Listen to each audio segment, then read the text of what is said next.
Good evening. I call this November 9th, 2022 meeting of the Albuquerque-Bernalillo County Water Utility Authority to order. Vice Chair O'Malley, Councilor Jones, and Member Benavides are excused from tonight's meeting. All other members are present this evening via video conference.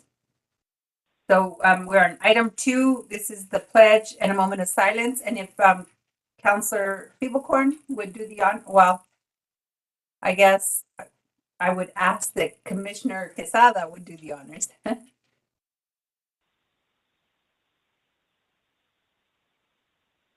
Okay.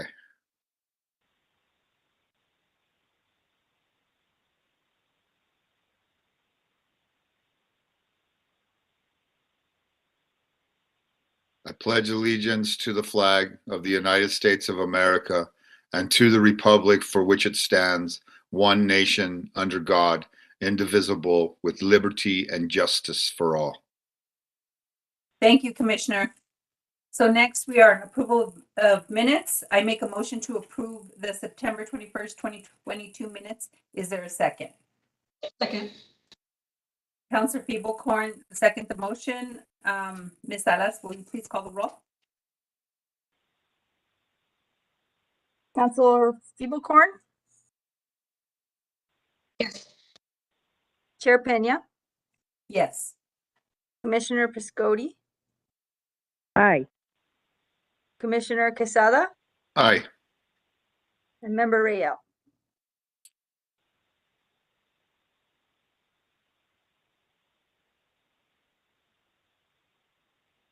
That passes unanimously. Thank you, Ms. Salas. So next we are on proclamations and awards. And under this, we have our quarterly employee recognition awards, my favorite time. And I think we have several. I guess I will read them off. I don't know if we have anyone listening or viewing, any of our employees, but I just want to thank you on behalf of the members of the Water Authority for all your work and your service to this great organization. So Daniel Dexteria, Eric Lopez, Kenneth Chavez, Stephen Creek, Donald Harrelson, Ruben Martinez, Mark Brown, Arturo Tostado, Miguel Navarra, Walhiri Hang, John Vance, Blythe Mirles, Celeste Real, Carlos Sena, Francis Small, Garrett Hyatt, Stephen Gonzalez, Adrian Martinez, Jory Cox, Victor Coral, Patrick Baca, Barney Baca, Eric Reyes Vega, William Sanderson, Anthony Medina, Jonah Martinez, Eric Gallegos, Manuel Austin, Xavier Montoya, David Gonzalez, and Jason Martinez. You will all be receiving $100.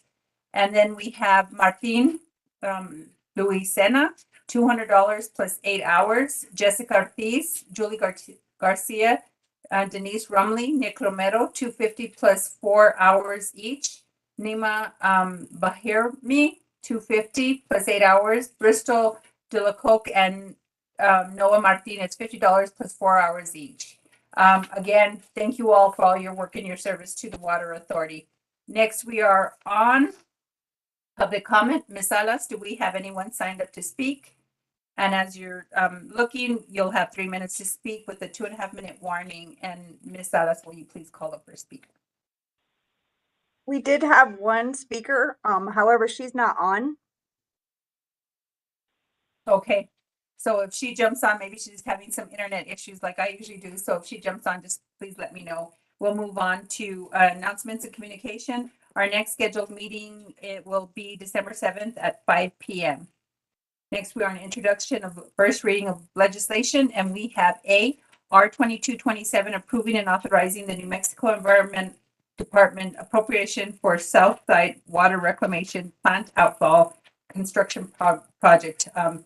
Ms. Marta Ortiz.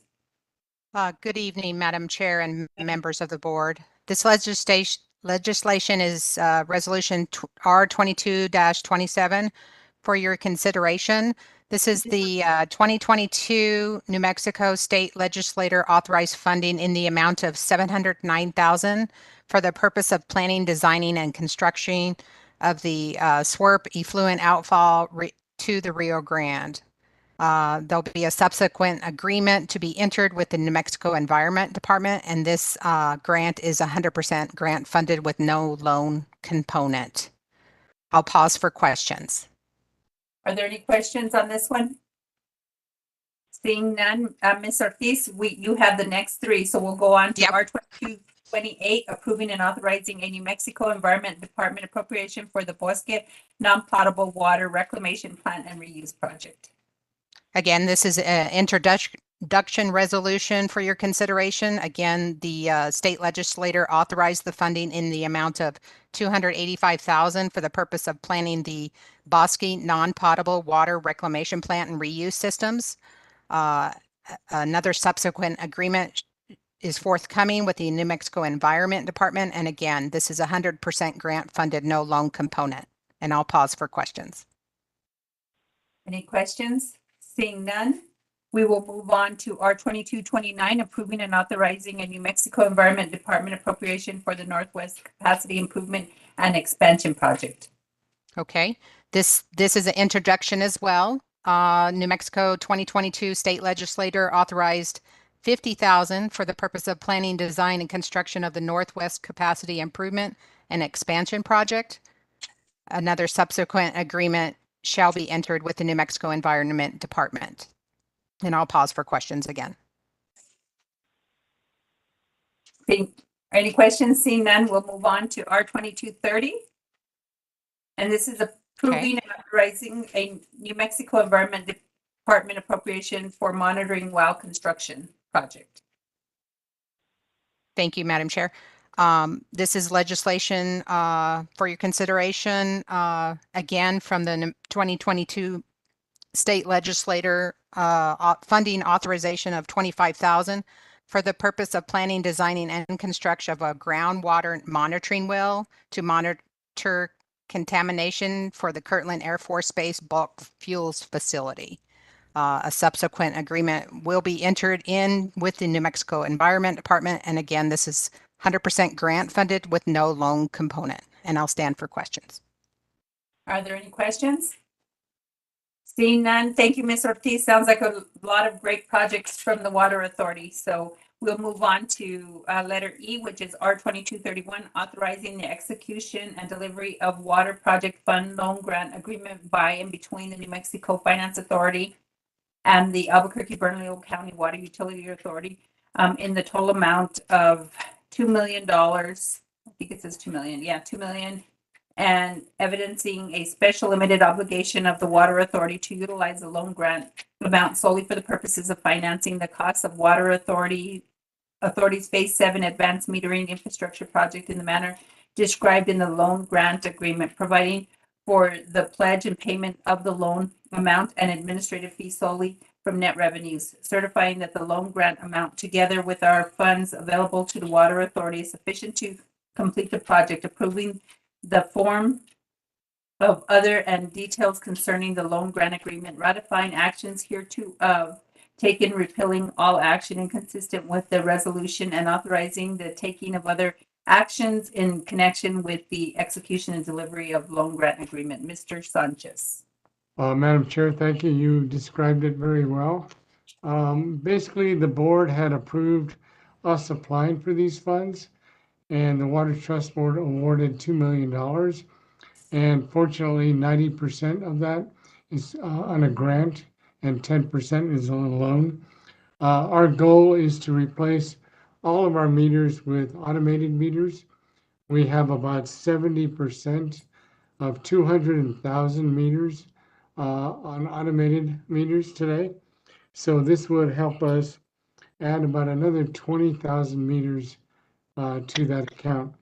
And I'd stand for any questions. Are there any questions?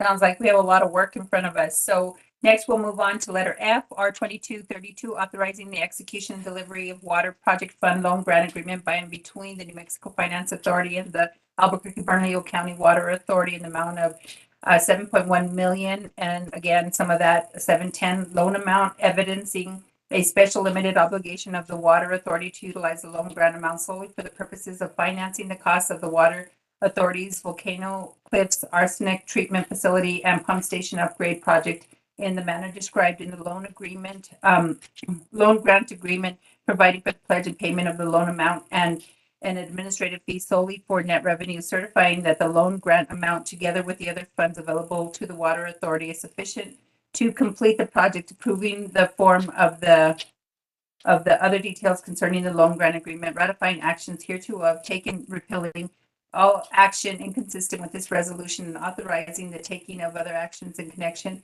with the execution and delivery of the loan grant agreement. Again, Mr. Sanchez. Thank you, Madam Chair. Again, the board authorized us to apply for these funds. We were awarded these funds. This would authorize the agreement with the Water Trust Board.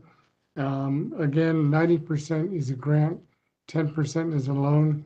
It would provide us the opportunity to use high arsenic wells that to date were not in service for times of drought reserve and increased resiliency.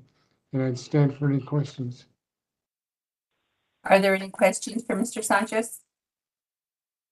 Seeing none, I know these are all for introduction. I appreciate the explanation. R2233, this is an amendment to the approved capital implementation program of the Albuquerque Bernalillo County Water Utility Authority for fiscal year ending June 30th, 2023. Mr. Sanchez.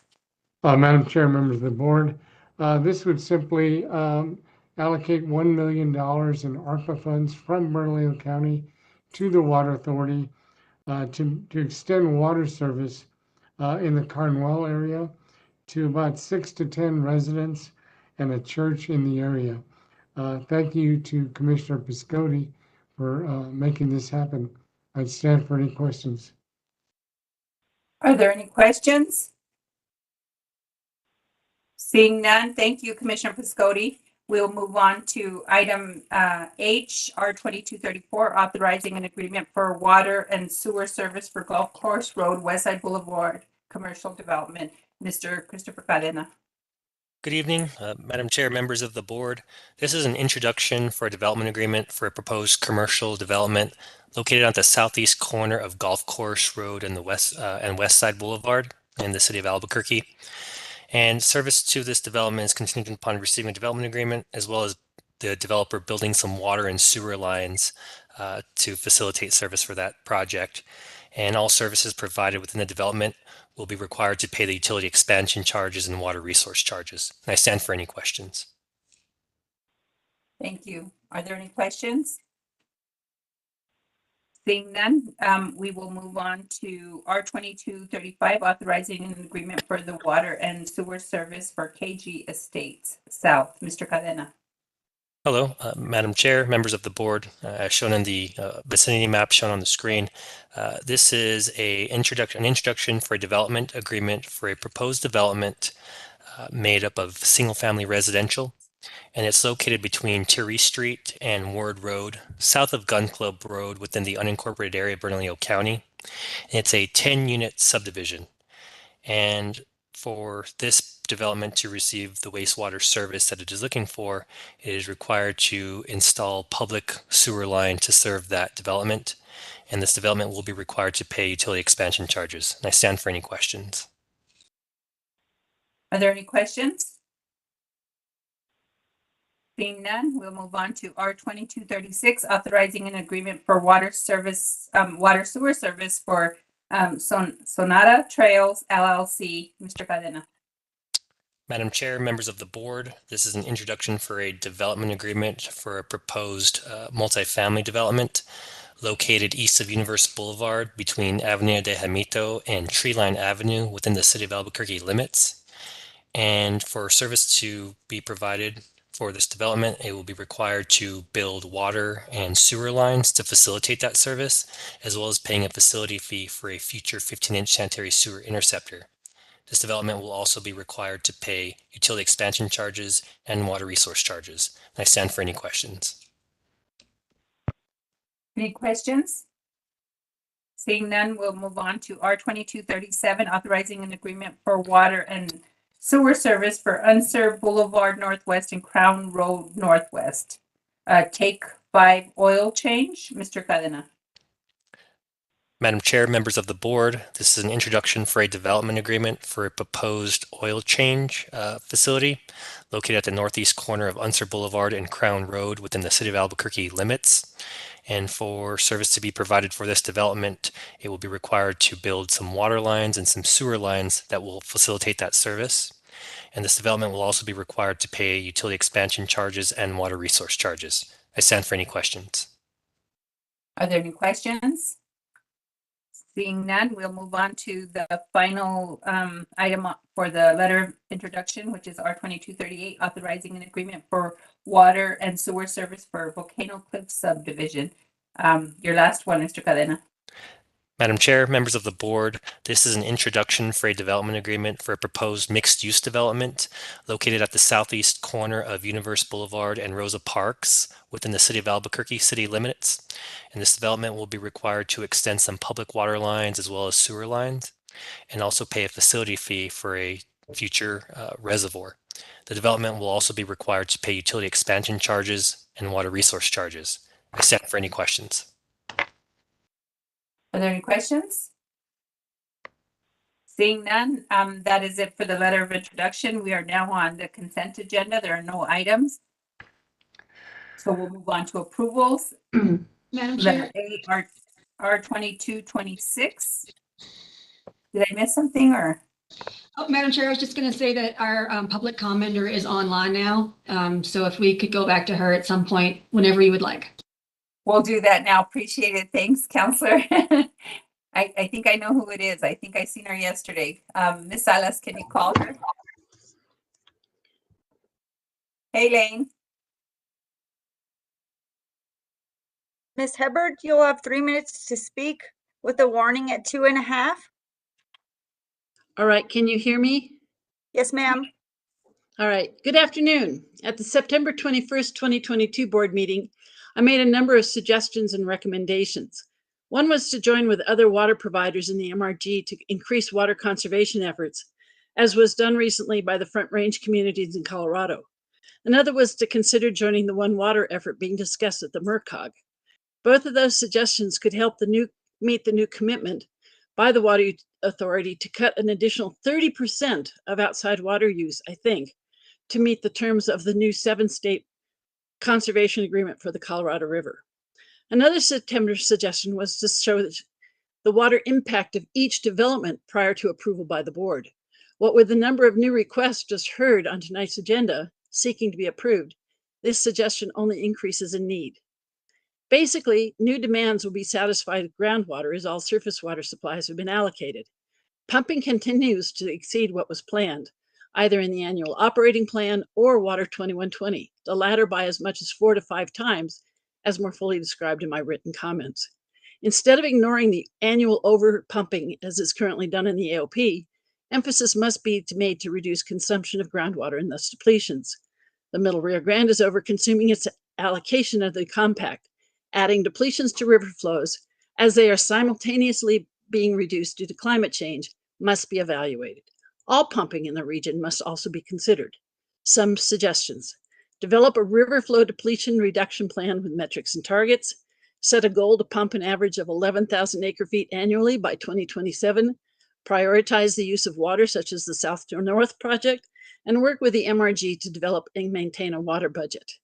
A savings of approximately 275 million gallons of water a year must be saved beginning this year in order to achieve the current conservation goal of 110 GPCD by 2037. So a lot more action is going to have to be taken at the same time as we're really facing aridification, not just drought. Aridity is permanent, while drought is temporary. As Brad Udall, a well-known climate scientist, said, it means declining snowpacks, earlier runoff, shorter winter, more rain, less snow, higher temperatures. If that's what we're experiencing, we must plan for it.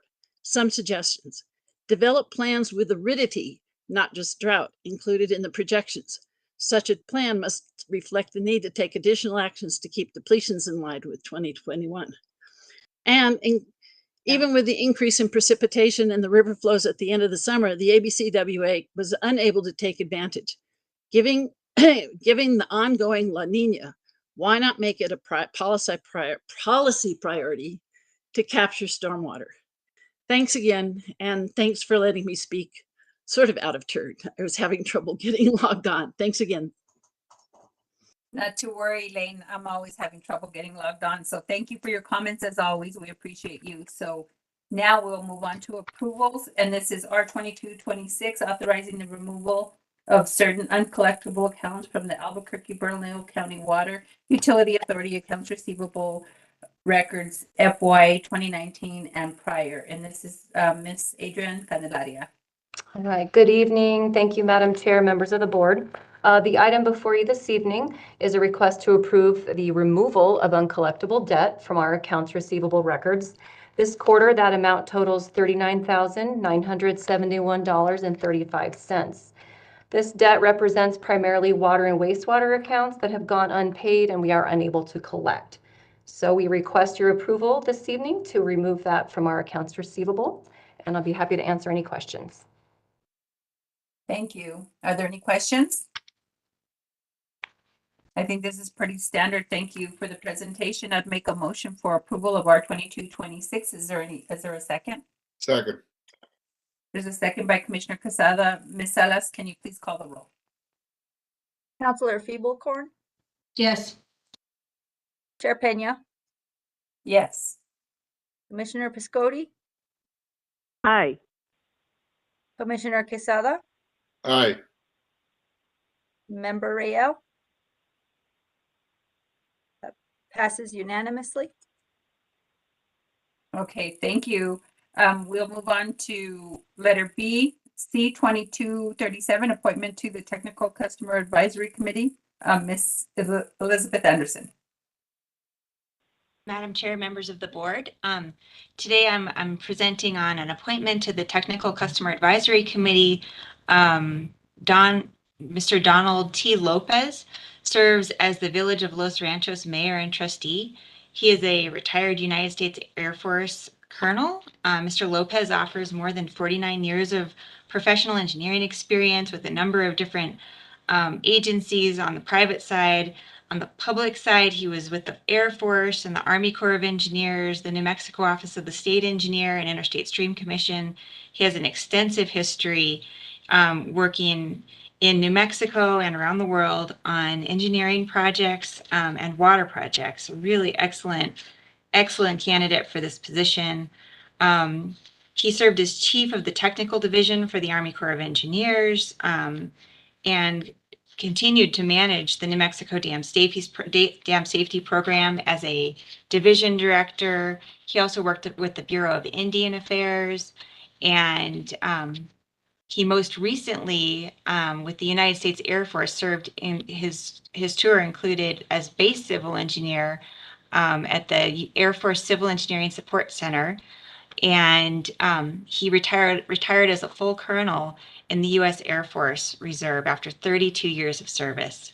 So we wanted to put forth Mayor Donald T. Lopez of the Village of Los Ranchos as our TCAC appointee and recommend approval, and I stand for any questions. Are there any questions? Seeing none, I'd just like to make a comment. I think Mr. Lopez, Mayor Lopez would, former Mayor Lopez would make a great candidate. So thank you. I'd make a motion for approval of C2237. Is there a second? Second. There's a motion and a second by Commissioner Quesada. Ms. Salas, can you please call the roll? Counselor Feeblecorn, Yes. Chair Peña, Yes. Commissioner Piscotti, Aye. Commissioner Quesada, Aye. Member Rayel. That passes unanimously. Thank you. So we'll move on to the final item here under approvals, and that is C2238, approval of contract with Arthur J. Gallagher and Company Insurance Brokers of California Incorporated as a result of P 2023-000002. Mr. Andres Santiago. Good evening, Madam Chair, members of the board. We are seeking approval for a contract with Arthur J. Gallagher They are the insurance brokers that provide insurance services. Lines of coverage include our property insurance for all our assets, cyber insurance, and workers' comp, along with other insurance coverages. I stand for any questions. Are there any questions for Mr. Santiago? No, seeing none, I would motion approval of C 2238. Is there a second? There's a second by Councilor Peoplecorn. Ms. Salas, can you please call the roll? Counselor Feeblecorn, Yes. Chair Peña, Yes. Commissioner Piscotti, Aye. Commissioner Quesada, Aye. and Member Rayel. That passes unanimously. Thank you. So now we're on the final item of the evening, and this is other business. Well, there's actually 3 items under this, but we're on the final agenda item. I apologize. A is OB 2220 drought update. Mr. Carlos Bustos. Good evening, Madam Chair, members of the board. I'll be providing a drought update. We're wrapping up the irrigation season here. We're looking at probably 2 more weeks. Potential outdoor irrigation and some cooling. I'll be surprised those that still have cooling in their house or a commercial spot, but it's still happening. Nevertheless, next slide. Things and conditions have improved incredibly here for New Mexico from when this board approved that we moved into a drought watch. You can see the map on March 16, 2021. That was when the board approved the drought watch, and you can see the latest map that was shared with this presentation, how things have considerably improved. Next slide. And the story has more to do with precipitation than with temperature. We still had some high temperature days. The average high temperature for 2022 and 2021 continued to be higher than previous years, while precipitation for 2022 is above normal. The latest numbers are not in this slide. The latest numbers counting the month of October shows Albuquerque receiving about 11 inches. The normal for this type of year is less than 8.6. So, we're looking pretty good. It's definitely improved the conditions for drought, and certainly has had an impact on demand for irrigation and outdoor usage. Next slide. We continue to be in a drought watch. Next slide. And we continue to have these drought measures. The fees for any waterways, they continue to be double. Where we have a pause right now on our 3 steps for landscape success class because we're moving into the winter season, and that class highly informs people on what to do to improve irrigation practices, irrigation systems, and selecting the right types of plants, and etc. So we'll be starting those classes again as soon as the season starts, if we continue to be in drought watch. Outside of that, we're drafting a public information campaign for the winter season that's going to be focused on leaks and also reducing waterways, because there's still sometimes, unfortunately, some irrigation that takes place that can result in ice hazards. So we want to be avoiding that. Next slide. Our gallons per capita per day, they're right along the lines of where we want them. They're below our 2024 goal of 135 gallons. When we started the 2022 year, our gallons per capita was about 128.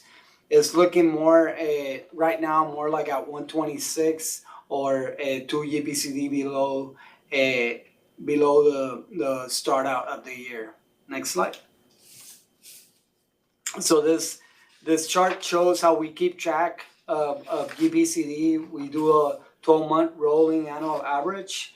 And what you're seeing here is how the per capita fluctuate on the blue line, but you're also seeing the precipitation and how the precipitation dramatically impacted GBCD, but also because of our efforts, we're mainly driven to curtail summer demand. In June, we had almost 2 inches. In July, we had another inch. In August, another inch. And then between September and October, we've had another 5 inches. So definitely the season in regards to precipitation has been really good. And it's shown here in regards to like our GBCD. Next slide.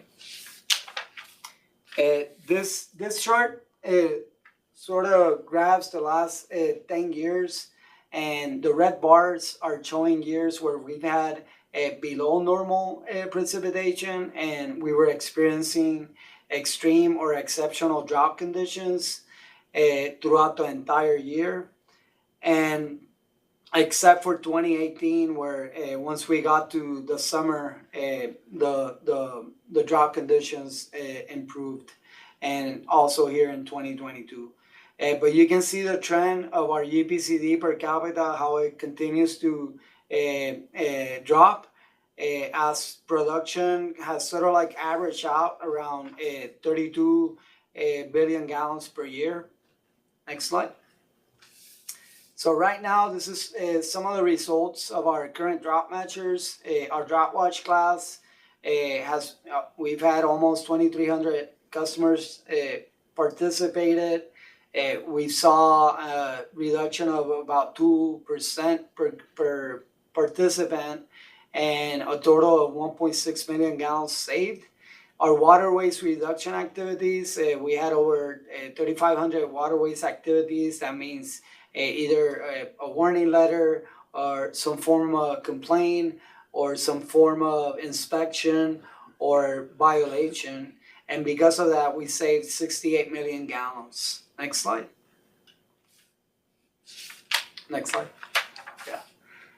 This year we focused because we increased our rebate as part of the drought strategy, so we can encourage more people to convert from high water use turf to a xeriscape and more of that desert friendly landscape. We've seen this year an increase of almost 200% in participation in 2021 and 2022. In 2020 and 2021, you can see how the average square feet that we converted was around 300,000. And this year, we doubled that amount to 645,000 square feet. That's for committed and already approved projects. So certainly the campaign has paid off, and also the increase in the rebate from $1 to $2 per square foot. Next slide. This is another measure that we initiated during this latest drought. It's not part of our current drought plan, but we thought that it would be important to add more measures so we can curtail more demand. And what we did is that we targeted top 5% residential users within each zip code. So we sent a letter that informs customers about the drought. We inform them that their usage is average monthly usage is above the zip code residential average, as you can see in this graph. And then we encourage people to schedule a free irrigation and to visit 505 outside. We sent over 8,350 letters, which we call conservation guidelines. And as you can see, this was the most successful program, or is still the most successful program that we've implemented during a drought campaign. So as part of our update for our new plan, we're rolling in the strategy to reduce per capita demand in the top 5% users. We're pretty motivated to see the results. It's almost 500 million gallons by sending letters informing customers or informing people about their average use and things they can do. So we're really happy with the people call to action and responding. Next slide. We also, this is also not part of the current job plan, but we also wanted to like support the work we do already with low income, with people who are enrolled in the low income credit program. We did an outreach to about the 900 customers that are enrolled in this program with information on how to find leaks, care for landscapes, and we offer conservation kits. And as part of that, we got about 56 people that called us, and we offer residential audits, and we retrofit it with aerators and shower heads. And as part of that, we also saw a 7% reduction per household, which ultimately the driver is to help them reduce their water bill in any way, shape, or form that we can, be a conservation. So seeing that 7% reduction is really good as well. Next slide. And that's my presentation. Thank you, Mr. Bustos. Are there any questions? I just want to say that I appreciate the work. You know, I had a couple of neighbors that were talking to me about, I referred them to you all to look at some items to help them conserve water. One of the neighbors asked, is there a possibility? A lot of them have, because older homes in the neighborhood. So one of the constituents, they have keys to turn on the water. You know where you go to turn on the water if you have sprinklers. And they asked if you had anything to put something like that on a timer. I know it's all electronic, but is there any kind of mechanism that can be used? Anyway, I don't necessarily need an answer, but maybe if you guys can give me a call so I can kind of refer this neighbor, because I know they can't afford to put in the whole electronic to turn off the water when they go to work and stuff. So they use that. Thank you, Madam Chair. That's a good tip. We're actually writing our winter articles so that we can add that, like how to do that and as part of winterizing systems that are not automated. Yeah, exactly. Okay, thank you. I appreciate it. With that, we'll move on to letter B, OB 2221, status update for the Kirtland Air Force Base Bulk Fuels Facility fuel leak cleanup. Ms. Diane Agnew. Good evening, Madam Chair, members of the board. Thank you for your time this evening. I will be presenting the Water Authority's update on the Kirtland Air Force Base Bulk Fuels Facility. Next slide, please. I know that many of you are familiar, but I thought it was a good place to start of a refresher on the site. So it was discovered in 1999 when employees at the bulk fueling facility showed up to work and they found a pool of jet fuel on the ground. At that time, the Air Force called the New Mexico Environment Department Groundwater Quality Bureau to report the release. And then that is what started the site as we know it today. Sometime in the early 2000s, it got moved to the Hazardous Waste Bureau and was put into the RCRA process. And that's the graphic I have here on the right. There's contamination at the site. There are multiple contaminants, but the one you hear the Water Authority and others talk the most about is the ethylene dibromide, EDB. That's really because that's the contaminant that has moved the furthest off of the Air Force Base and the closest to our water supply well. So we focus in on that contaminant since it's most mobile and the furthest off base. The EPA, when you work in the contamination world, there are cleanup levels. That's what really gets focused on in the discussions. But what is important to us at the Water Authority is no contamination. And I think it's notable that the EPA has set a maximum contaminant level goal for EDB of 0 micrograms per liter. This goal is a recognition by the EPA that no levels of EDB are safe to consume. And so the contamination sources should be managed in a way to maintain 0 concentrations where possible. The Air Force, though, when they put up their graphics, when they put out their reports, they report to the EPA's maximum contaminant level. That is a regulatory level. There's a lot of things that go into that number. Some of them is just the laboratory analytical abilities. So can you detect the concentration of that contaminant down to a certain level? It also accounts for like the technical feasibility of cleaning up a contaminant.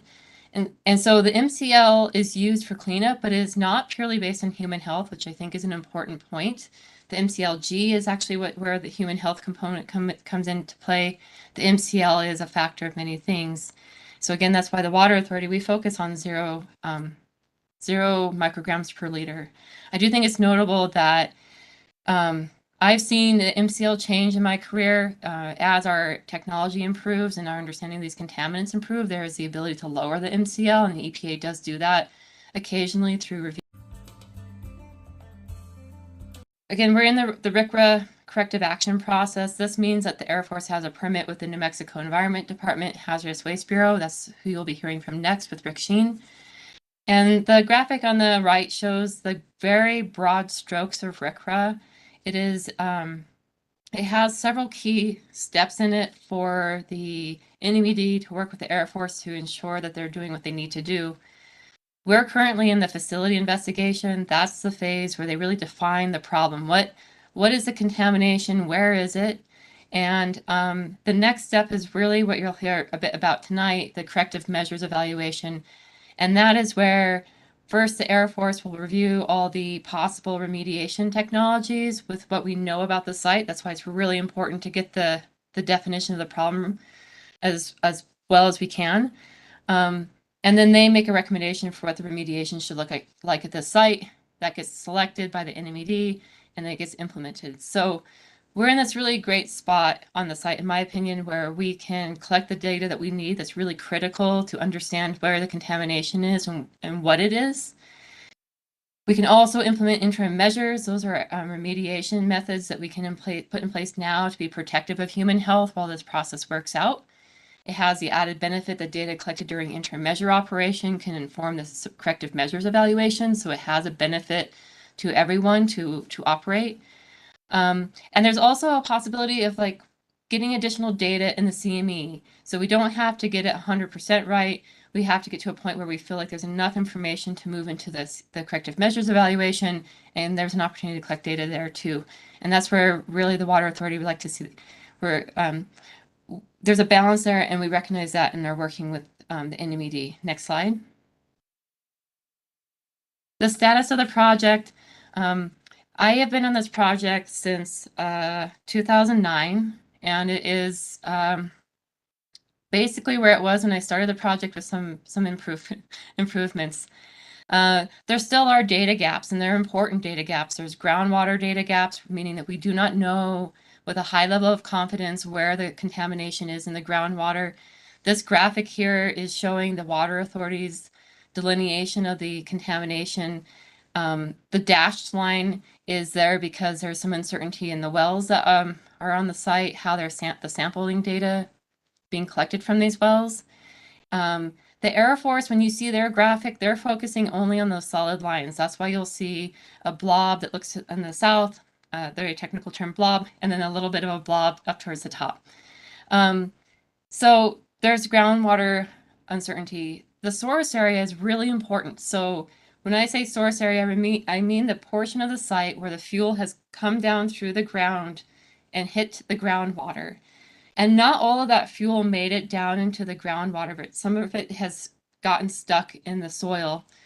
And as long as it hangs out there, when our groundwater recovers from the groundwater, the aquifer recovery that we've been talking about, it'll hit that fuel that's in the soil. And then we have a new source of contamination coming into groundwater, which will lead to higher concentrations and persisting concentrations. So it's really important that we understand what that looks like, how big it is, what's in it, and then that we remediate it. There's one pump and treat system operating that's going after the ethylene dibromide EDB concentrations in the groundwater, but there's no active remediation in the source area right now.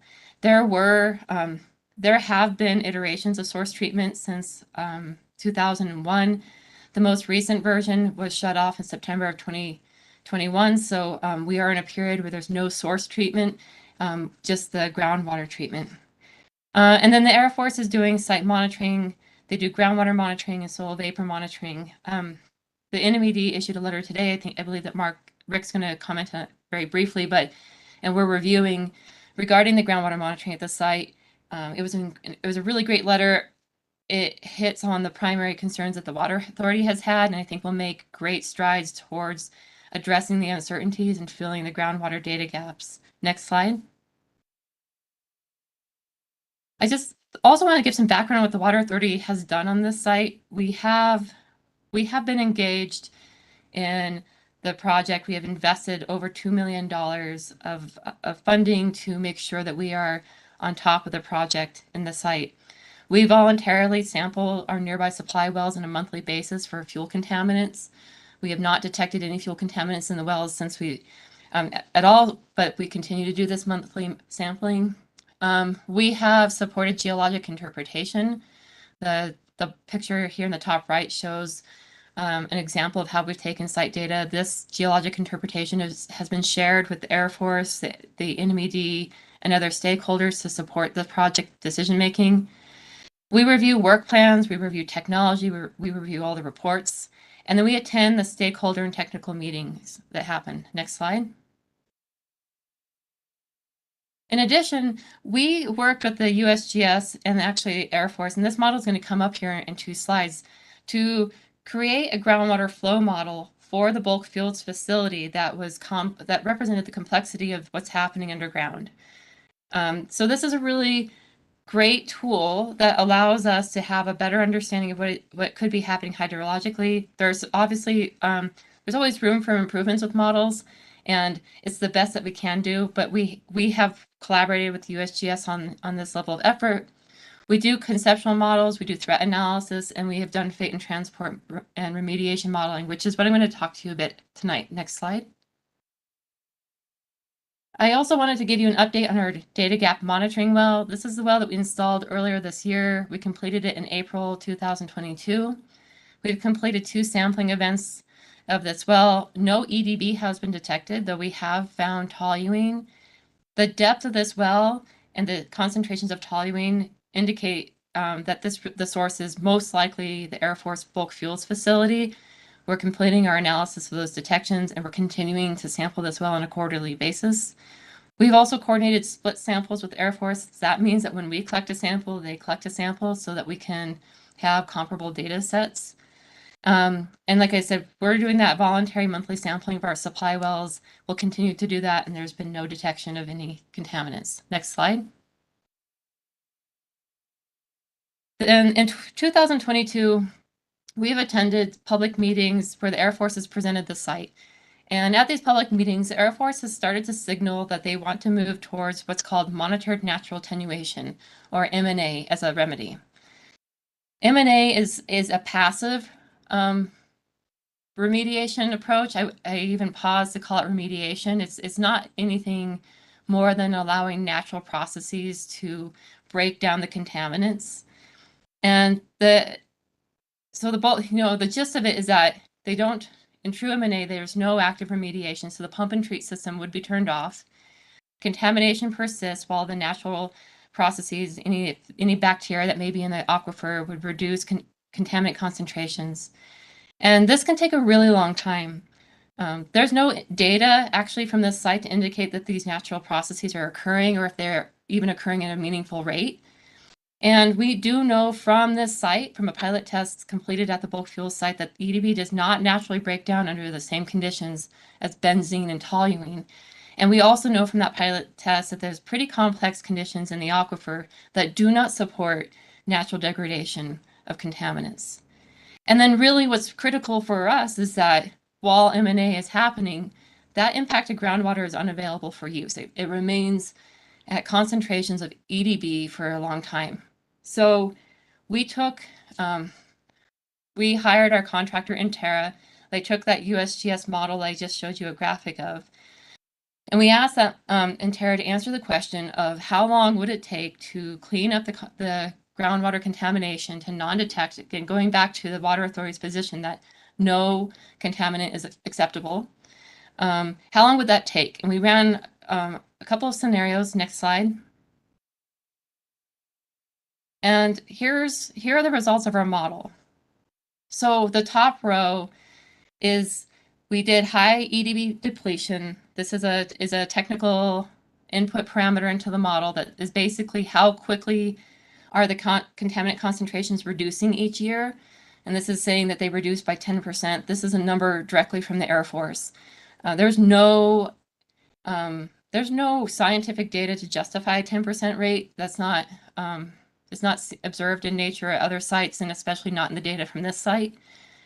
And we assumed that the pump and treat system would stay on. So we're like, okay, they'll keep pumping and treating groundwater, but they'll allow M&A to work in source area. That would take 110 years to get to cleanup.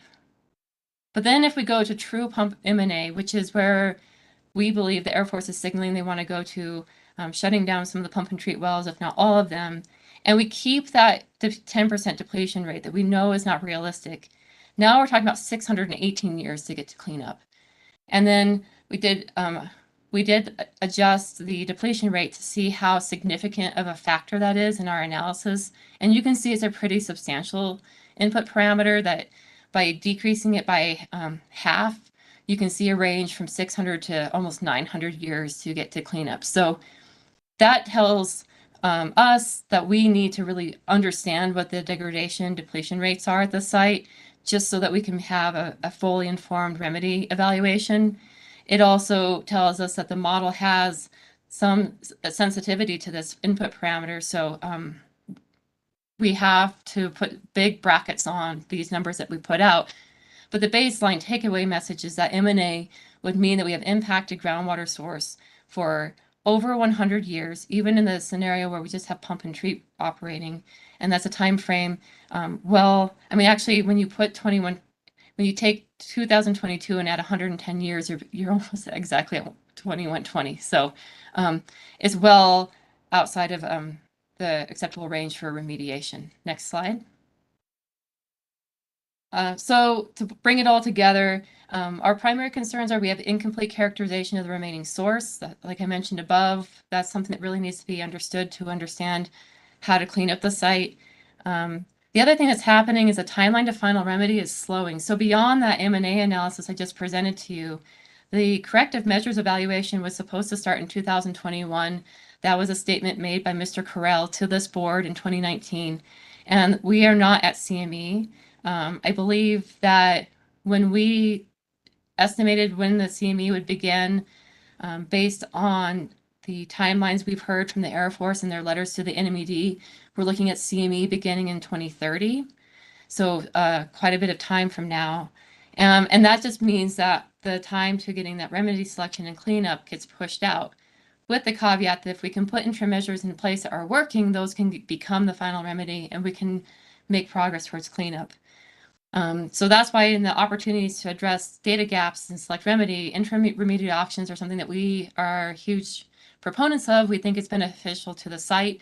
It's beneficial to protecting our groundwater resource.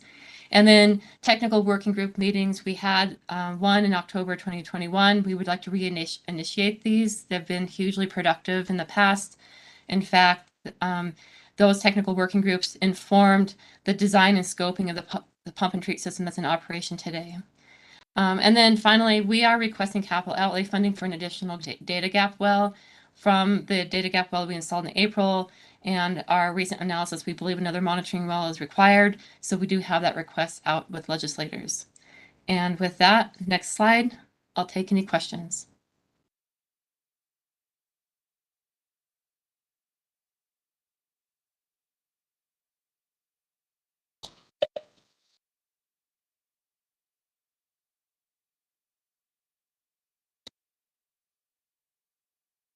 Oh, Councilor Pena, I think you're muted.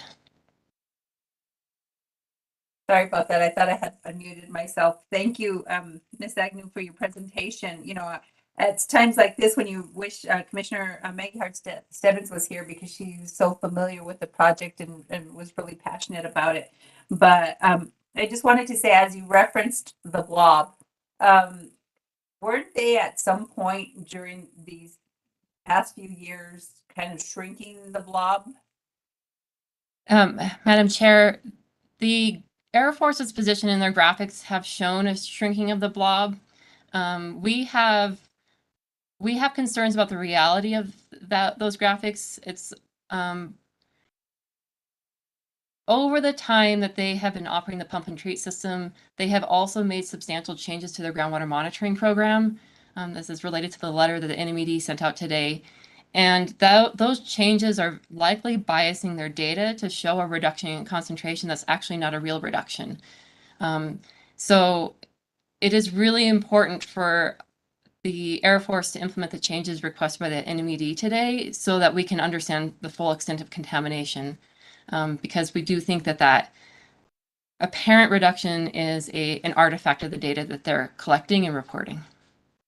And I agree, because I knew that they came back and said that they really didn't have real significant data showing that there's been any significant reduction in contaminants, but they celebrated that we were shrinking the blob, as you will. But so I found that kind of interesting. So I'm glad that you're looking for capital to address it. And this is why I'm always commending the Water Authority, because you're always not just accepting what is, but you're going above and beyond to try to address something very serious in our community, especially a community that's there's a huge underserved area in that part of the city. I just wanted to say, is there anything that us as a board could do? I mean, is there a letter that we could write to our delegation, or do you think that looking for the capital is sufficient at this time?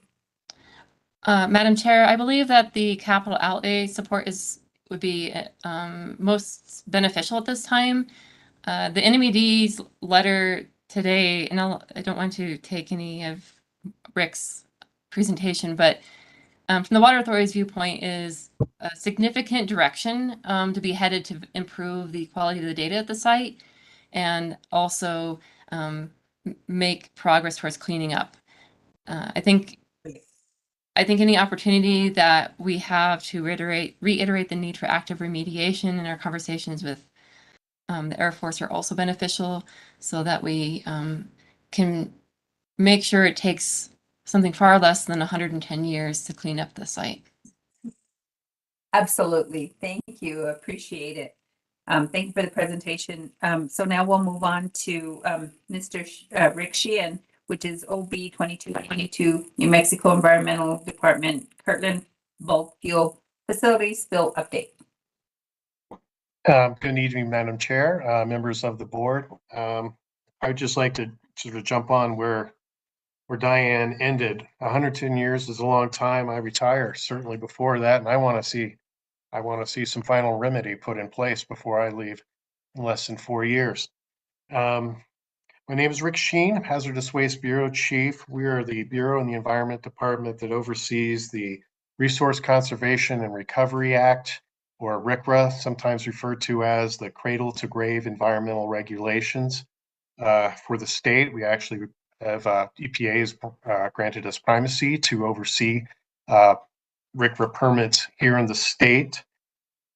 We also oversee the generation of hazardous waste and how it is taken from a facility that is generated it through its activities and how it ends up disposed of properly. Currently, we have about 37 staff. It used to be around 50 when 11 years ago, when I was last working with the Environment Department. So we're trying to and getting much support from the Secretary and the Governor to build back up the hazardous waste program and other programs at the Environment Department. So getting to, I'm going to be more specific on what has happened over the last at least 12 months or a little longer, as long as I've been at the Environment Department and Hazardous Waste Bureau, to kind of go with what we've been doing, as Diane pointed out on her presentation. We're somewhere in between. We're still in the RCRA facility investigation and leading up to the corrective measures evaluation. So NMED staff over the last year has been looking more at soil vapor data and groundwater data that we keep receiving from the Air Force to look at before we get into a CME. Soil vapor monitoring, which I think that is a sort of a proxy for the contamination that occurs as Diane was explaining, that hasn't quite hit the groundwater, but still sort of hung up in the soil. And it goes down to, it used to be 500 feet, much shallower than that now, but it's quite a depth. So the soil vapor monitoring, that's the soil that's off gassing of that contamination mass, that fuel that was spilled a long time ago. It's what's off gassing and going in into a well that you may have put nearby. And so we collect samples of that and to get an idea of what the concentrations is and what the mass of the contamination could be in that area. So we sent a letter to the Air Force in August last year, and we wanted required change for sampling methods that have not been implemented at the site. In response, we also sent a letter to the Air Force later after not receiving a response or an updated work plan in September of this year. And once more recently, let them know that the due date for the work plan was going to be March 1st of next year, which would be updated annually, April 1st of each year. Next slide, please. The reason we asked for them to update the way they were doing their soil vapor sampling protocol was that they were following a protocol that they were given in 2015. And at that time, Hazardous Waste Bureau, although overseeing the permit and doing inspections of the site, was not in charge of the full activities that were occurring. It was handled up in the office of the secretary at that point.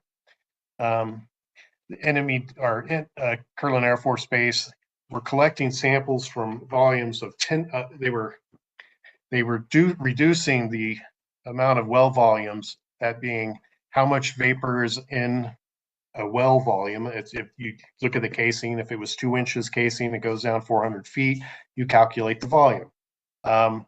They had been doing 10 well volumes, but they reduced it down to 1 mil volume before sampling it. And basically what that leaves you is you'll know what was hanging out there in the well over time since the last time it was sampled and it was closed up, but it won't grab all of the vapor from adjacent to the well down where it's open, so it can gather up those the soil vapors. They also were historically monitoring total petroleum hydrocarbon fractions, so it's sort of a broader look of what could be in the soil vapor, but they removed that back in 2015.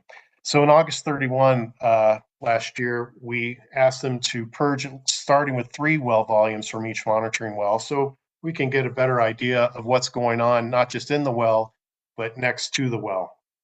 And then to resume the sampling of the TPH, or the total petroleum hydrocarbon fractions, so we get a better idea of the contamination that is occurring.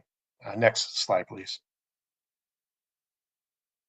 On October 25th of this year, NMED sent another letter to the Air Force clarifying our positions on the sampling methods, and with new requirements. And that was, we did want them, again, we laid it out that we didn't want them to do any more additional sampling using the one well volume sampling. And then we also wanted them to start following other standard practices for their sampling events. So we wanted them to implement these sampling methods immediately and to do it within the next soil vapor sampling event that they were going to do at the site. Next slide, please. As Diane mentioned, we did send out just yesterday a letter, very sort of a similar thing, but with many more details on their groundwater sampling program. So I know the Water Authority staff and Diane, they had provided comments in the past, and I know probably a lot of them, as she reviews the letter, probably look similar, as we're in line a lot with Water Authority's recommendations for the sampling as we've made to them. And hopefully this letter that we sent out can sort of start the present kick off another technical meeting between the stakeholders and the Environment Department and NMED. our environment department in Kirtland at this point, so we get better data going forward. And with that, again, thank you for the invitation, and open to any questions you may have. Thank you. Are there any questions? Seeing none, I'm just going to say that I appreciate all the work again the water utility does to address this massive issue in our city. So if you need anything from us, just keep us abreast of anything that we can do to help. So with that, there's no more business. So I will adjourn this meeting. Thank you all. Have a good evening.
Okay. Let's just come up and you can come a little bit closer to.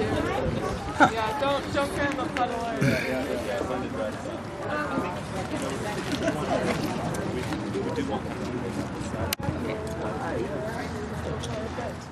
First, let me just check sound. Is that coming out of speaker at all? No? Okay, is that coming out of speaker at all? Okay, time out. Let's try volume. Anything there? There we go. Okay, that's much better.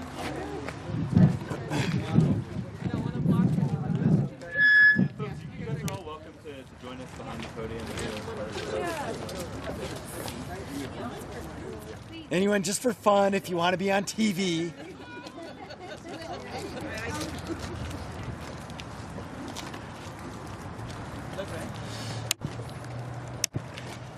Okay. All right, we'll see. We'll try and get started here. And I'll try and watch the feedback there with the wind. So a couple of announcements just before we get started. We have a fair amount to go over for this announcement. And we also have a fair amount of speakers. So I'm just giving a heads up. This is going to be a little bit longer event than we normally do. We'll certainly take questions at the end. Also just want to highlight, I think we're fine with rain. There's a little bit of wind, so we'll see if we can keep those from falling off and whatnot. So let's go ahead and get started. Now, we're here today, in summary, to address one of the biggest challenges facing cities in America and facing Albuquerque, and that is the housing challenge. This is not specifically about sort of the unsheltered and homelessness. This is about the other side of that equation. This is about actual housing. This is something we have not talked about in several years, and that's why we are doing that now, because it's time, and also it's because we have a plan. This is the largest housing program that we're going to talk about that our city has ever embarked on. And it has multiple components. There are multiple partners involved, and we still need lots of help from a bunch of other partners. So let me start by saying there is no doubt that Albuquerque is in a housing crisis. We know that over half the renters have seen a 30% increase in the amount of income they have to spend on rent. That is absolutely unsustainable. So I do want to acknowledge one thing. I do think historically we have been treating this problem with sort of a Band-Aid when we've needed, a major limb amputated or whatever analogy you want to use. This is a major issue and it deserves a big time plan to deal with it. It is not about 40 units of housing. It is not about a sanctioned encampment. We are talking about an estimated need of between 13 and 30,000 units of housing. This is a problem our city will struggle with for the next decade, structurally. That's not a choice. The choice is how we deal with it, and that's what we're announcing today. Now, our Office of Equity and Inclusion has conducted an in-depth housing needs assessment. You can see this, it's online. We did talk about it last Monday. If there's questions on this, we can talk about it. But we also know that there are deep disparities in our city when it comes to this housing need. It is absolutely disproportionately affecting African American and Indigenous individuals with respect to home ownership opportunities. And it's a major contributor to the racial wealth gap. And there are recommendations from this report that we've worked into this overall plan, but I'm referencing last Monday when we announced that component with respect to Indigenous Peoples Day. Also, the city has been working on this program, so I want to emphasize City Council behind me, all the staff, all the entities, even this amazing structure behind me, which is for deaf and blind individuals for needed housing. We've all been working hard on this issue, but like a lot of challenges, we're like in a rowboat against a tidal wave.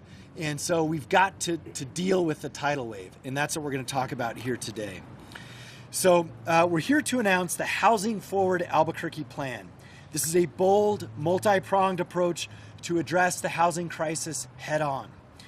And this plan sets a goal for city and city partners to create 5,000 new units by 2025. Now we know that is not that far away. And that is an extremely ambitious goal for us, but it's something we think we can be able to hit. And this is the largest step in history that the city has ever taken with respect to housing.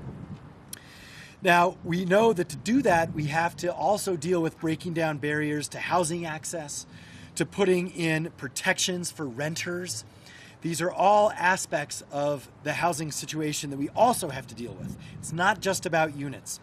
It's also about facilitating the creation of much needed housing, but also the path with which people can find housing and stay in housing for residents from all walks of life. So the Housing Forward Albuquerque plan is meant to meet the immediate and long-term needs of the city and make sure that the city is a place that folks from all walks of life can call home. So the components of this plan we're going to dive into a little bit. But first and foremost, it is about increasing the supply of housing. As I mentioned, when you're up against, and there's multiple studies, so that's why we're saying 13,000 to 30,000 needed units. It depends on which study you use.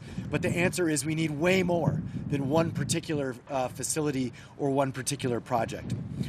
So we're doing a couple of things. First, we're going to try and convert commercial office space to housing. And so we're proposing a $5 million fund to do that. That includes state and federal investments to facilitate 10 conversions. That's about 1,000 new units by 2025. That also includes hotels. So it's hotels, office buildings, converting those to different forms of housing. They could be, we'll see if they're supportive or subsidized and all of the above. We're just telling you at a high level, we think that's what we can accomplish at best. Now, we also know that this means, how do we get to the other either 8,000 or, I can't quite do all the math on that, or 20,000 homes that we need? This is where we really have to look at where we're going as a city with respect to zoning. Right now, our zoning code will never allow us to meet the housing demand in the city. So I just want to be clear, the status quo will never allow us to eliminate this housing challenge. In the status quo by ordinance is the IDO, the Integrated Development Ordinance. So if you want a place to advocate, if you want a place to change policy, if you want a place to argue, it is all about the IDO. That controls the future of our city when it comes to housing. And so that is now going to be in the crosshairs for a lot of these policies. So we are proposing that we need to rebalance our zoning codes to accurately reflect the needs of housing in our city. And there's some basic things like casitas that we have to make sure are allowed. And there's also different forms of multi-unit housing types that we just have to enable to meet demand for housing. And these are recommendations that have come from a wide variety of groups, whether it's advocates who fight for folks who need housing, or frankly, housing developers and our Urban Land Institute, who've been saying for years that the City of Albuquerque zoning code will never allow us to meet adequate housing for our community. And they're right. And so we're going to listen to them, and we're now sending these proposals down to our partners at Council to work through. Now, we're going to hear from some folks on this, but I want to touch on a few other aspects because it's about enabling that future growth in the private sector. That's the zoning component. But it's also about a workforce. We also don't even have a housing workforce to build these houses or convert these units.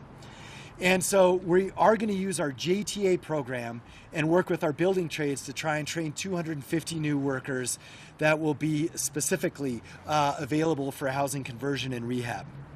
Now, the last component of this is about consumer protection and making sure that people who are in housing can keep that housing as best they can. So we're going to ramp up what we're doing at our Consumer Protection Office to enforce existing laws and propose changes to protect renters from predatory practices. We're also going to aggressively enforce anti-discrimination laws based on source of income. So you can't discriminate. It's against the law to discriminate if somebody is using a housing voucher. And we're going to start enforcing that. We're also going to look at these issues around short-term rentals. We're having rubs there with what they can be used for and what they cannot be used for. That's also a national issue, by the way. And we also have to ramp up nuisance abatement. we're going to start cracking down and cleaning up properties that are hubs of crime. And you've heard me talk about this, whether it's parking lots or whether it is hotels or whether it's vacant properties or strip malls. If your property is being used for drug trafficking and so forth, we are going to start treating you as a component of a criminal activity, not just as a violator of building codes. And this matches with what we announced earlier with respect to downtown. Lastly, we're launching the Housing Sustainability Fund. This is going to be $750,000 to help property owners and tenants actually try and meet some of these rental disparities. And finally, we're going to need help. Historically, the state of New Mexico and the city, we're all missing a zero when it comes to the amount of funding we put into housing. And if you look at what we do, we try hard. We put in 40 million, or we put in 10 million, or we put in 25 million. None of that is going to make a difference when you have a $30,000 unit housing gap. So we need that to be 400 million. That is literally what it's going to take to work on this housing problem. And we can look to Colorado. Their state just put in 250 million into housing. So the reality is we just got to grow up as a city on this. And that means we also have to fund it appropriately. So we'll be working with our legislative partners on that in the upcoming session and see where we can go. Because this also is an issue, of course, in Santa Fe. We know it's an issue in other cities around the state as well. So we're fortunate to have the chairman of our city council. He knows way more about this than I do. He's been on these issues, frankly, for decades. And I know a lot of us actually were not maybe listening as much as we should have been. So I want to bring up Ike Benton because he's been saying this all along. And in some ways, in many ways, he's right on this issue. And so now we are behind him and we need his leadership to get a lot of this through council. Councilor Benton. Thank you, Mayor. And thanks everybody for being here today on this beautiful New Mexico fall day. Yeah, I kind of worked over the years as an architect before my time on the council, as my love was affordable housing, and the need was evident way back then. And so there are many people here who I've worked with in the past who I really appreciate their efforts, and we have a great provider community. And when I say provider, not just services, but developer community in the city that knows how to do all the things the mayor was just talking about. And I really want to thank the mayor and the administration for putting this in the forefront. It is a critical issue. Nobody likes to hear that oh, well, it's not just here, it's everywhere. But that's true. We have a national crisis with housing. We need to look at all the best practices. Some of the way we've been doing housing in the past has been 40, 50 units, if we're lucky, every year on the average of multifamily. And of course, in recent past, next to no low density subsidized projects of any form. And we've had these arguments over the years with some of my most progressive neighborhoods that don't even want to have a secondary dwelling unit be allowed in their backyard or back on the alley. You know, we've got to change that discussion. We have to open up for our neighbors of all walks of life to be able to live and work here, as the mayor was saying. And that's going to take scale. The sheer numbers that the mayor was describing, and I've always advocated for. We've got so many vacant and abandoned properties and underutilized properties in this city. We've got to take advantage of that as well.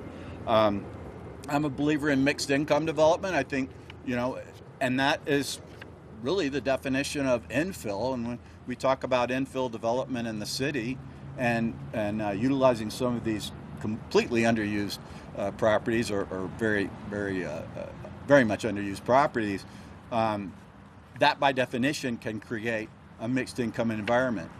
And so, the delivery of projects using low-income housing tax credits has been what we've relied on primarily. And those who are here who've been part of that understand the value of what they call soft money, which I don't know why that's soft. That's the local money to match federal programs, and in some cases just go right past them, because we can be quicker on our feet with local funding and state funding than we can typically with federal funding. And then I just want to touch on the need to preserve existing affordable housing and existing neighborhoods. And there's going to be a speaker from Prosperity Works about that. But that as well is not only maintaining existing affordable housing and keeping people from falling into being rental challenged or whatever it may be, being forced from a home ownership situation to a rental situation, but then just the sheer cost of paying the utilities, which we all know it's going up. It's going up drastically. Last but not least, I want to talk about regional cooperation. When I talk about region, I'm talking about the mid-state, mid-valley region of New Mexico, and we know we have a county with a housing authority, a city with a housing authority, all sorts of disparate work going on, and I am going to be introducing, along with Councilor Feeblecorn, who's here today, and Councilor Davis, a memorial asking the state to really look at our state regulations and what the state can do to help us collectively in our region, specifically Bernalillo County and Albuquerque, to be more robust and have a greater capacity in our housing development on the government side, and perhaps even with taxation authority. So all of these are very important. We're going to have a memorial. They're going to be introduced tonight on that. That's really just calling upon the state once again to help us out. But I think we have a willing partners at the state to do that. So so much to discuss. I'm really excited that this is in the forefront. And again, thanks to the mayor for doing that, and my fellow councilors who've really stepped up just in the recent past with greatly increased funding for the Workforce Housing Trust Fund, the city's trust fund that's been in place for a long time, and also for housing vouchers. We just have to keep plugging away at that. Vouchers are a big part of it as well, along with development of physical properties. So thanks everybody for being here.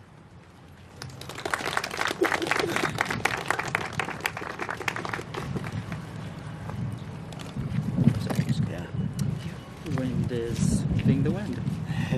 No worries. And now, if anyone wants to adjust, I know the wind's tough. Nice work. Good use of the napkin. Bye.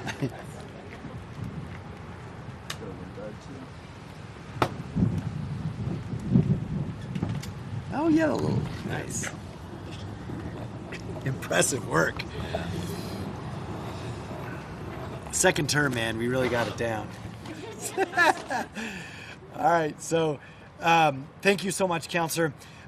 We want to hand it off to some members of the community who want to speak on this issue too, who are a big part of all things housing in Albuquerque. I want to mention one thing.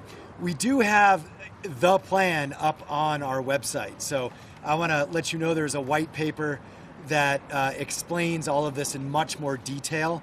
And I think if you, what would sort of be a key word? Anyway, it's going to be in the press release. We'll send it out. So I want you to know there's a substantial white paper that outlines the need and the demand and the components and the changes and so forth. We'll put it in the press release for you. Okay, so, but let's do this. Let's pass it to Reverend Lavelle. Come on up while we fix these. I think you can just take these. Or I'll tell you what, I'll stand right here. We'll take it to the side. Okay. Oh, Pastor Landry, you're up. Come on up. Pastor Landry, who's from the International District. Thank you, Pastor. Of course. Good afternoon, everybody. You know, the Compassion Service Center is a day and a night shelter in Southeast Albuquerque. And my heart is delighted when I hear of all the options of housing coming forth. I work with a lot of senior citizens. I have a gentleman on a walker that's going to be 80 years old. I have a lot of folks that are in their 60s. I work with disabled people there at the Compassion Center, children, and also just, you know, folks that have been living at the Phil Chacon Park and in alleys. And when we ask them, when they show up there on our streets with their baskets, and we ask them if they could just please move on, they ask me, where do we go? And this has been a huge, huge challenge, is where do these people go?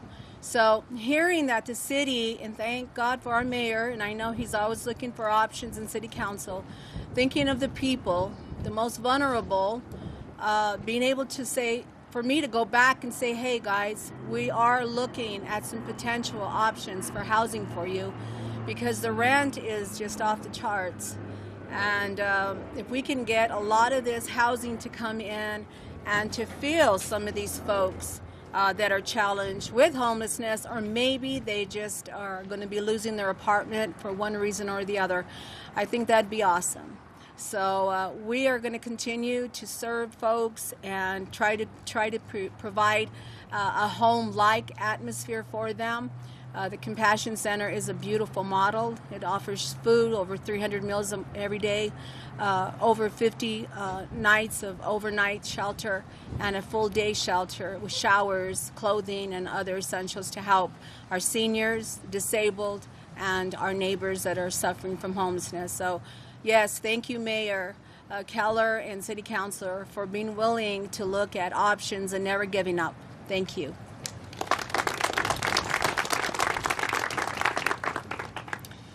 Okay, and next up from the Urban Land Institute, been working on these issues for a long time in our community, Will Gleason.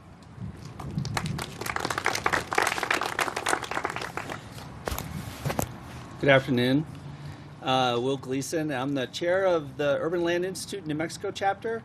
And the Urban Land Institute is actually a national and an international organization, nonpartisan, nonprofit that focuses on building a better built environment. So we are really a forum to help the city and the private side to figure out the best solutions. We've worked on this in other communities, and we have a lot of lessons to draw from across the nation and really across the globe. So we actually convened a workshop about actually 1 month ago called Solving Albuquerque's Housing Shortage. And we have a little report associated with that we're gonna put out, and it was it didn't solve all the issues, but it was a great forum that brought together people from the private side, from the city, from the nonprofit sector, and created a good dialogue for addressing these issues. Because as Councilor Benton said, the scale of this and the number of units we need really is going to require incredible collaboration between the city and the private side. And we think that ULI can play a role in that. We did a similar effort in Santa Fe about 5 years ago. We just brought together a bunch of people and said, why is it that no housing has been built here in the last 5 years? And we managed to set the city of Santa Fe on a path that resulted in them building more units last year actually than Albuquerque got built. And so that we think that that collaboration, that dialogue is key to solving this problem. And it won't take months, it'll take years. But there's a real urgency to it, and I think that the Urban Land Institute can really help push this forward. So thank you.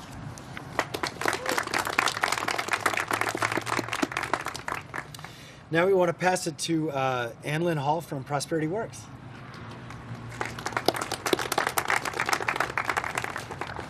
Good morning. So I think it's pretty phenomenal that we're here on International Poverty Day to talk about housing in Albuquerque, because this is a key component of addressing poverty. Prosperity Works believes that solutions that support our community, having access to safe and affordable housing, are critical to our community. Home ownership is one piece of the housing solution, and it is critical because it is key to closing the wealth gap. Today, the typical Latinx household owns just 19 cents for every dollar of wealth of a white household. For Black families, it is 13 cents to every dollar. And what we see is that home ownership patterns follow racial wealth patterns. If we close the home ownership gap, the racial wealth gap would have decreased by 30%. And what you need to know is that this home ownership gap is bigger than it was in the 1960s when housing discrimination was legal. Today, home ownership is unaffordable for the average person in 67% of counties nationally, and this is up 23% from last year. Prosperity Works has helped over 630 families purchase homes in New Mexico in the last 18 years through our asset building work. Our work uses out of poverty and ending poverty strategies, and we know that purchasing a home is one of the ways to help families get out of poverty. We've helped families make this investment in about 18 months. Our work advocates for policies that support this mission, including policies that help build wealth for all families. We need proactive and thoughtful strategies to support the housing crisis in Albuquerque, and that together, with the leadership that's present here today, we can make significant impacts. The housing initiatives announced today are part of the solutions to expand housing for our community and increase access for all. Thank you.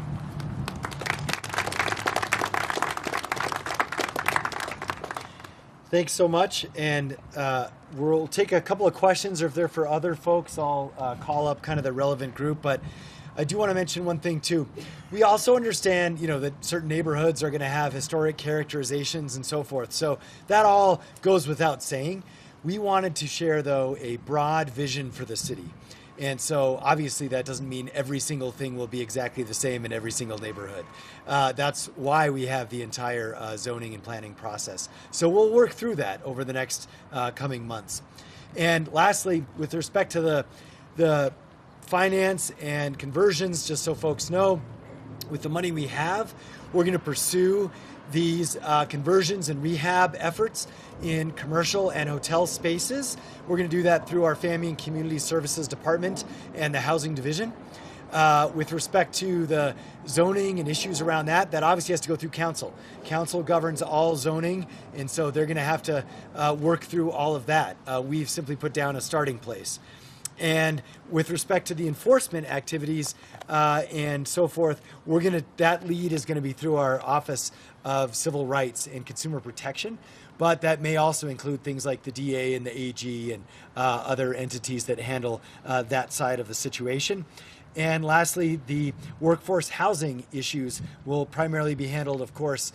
That program through JTA is done by our Economic Development Department. So it's a real one Albuquerque effort, plus all the partners and private sector folks involved. And so with that, we can take some questions. Also, thank you, Councillor Feeblecorn, for being here as well. And whatever questions folks have. Okay. Do you guys have any conversions in mind, or are these just 10 possible buildings that you guys would have at a later date?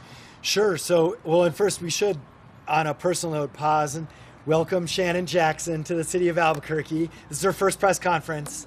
So, be nice to her.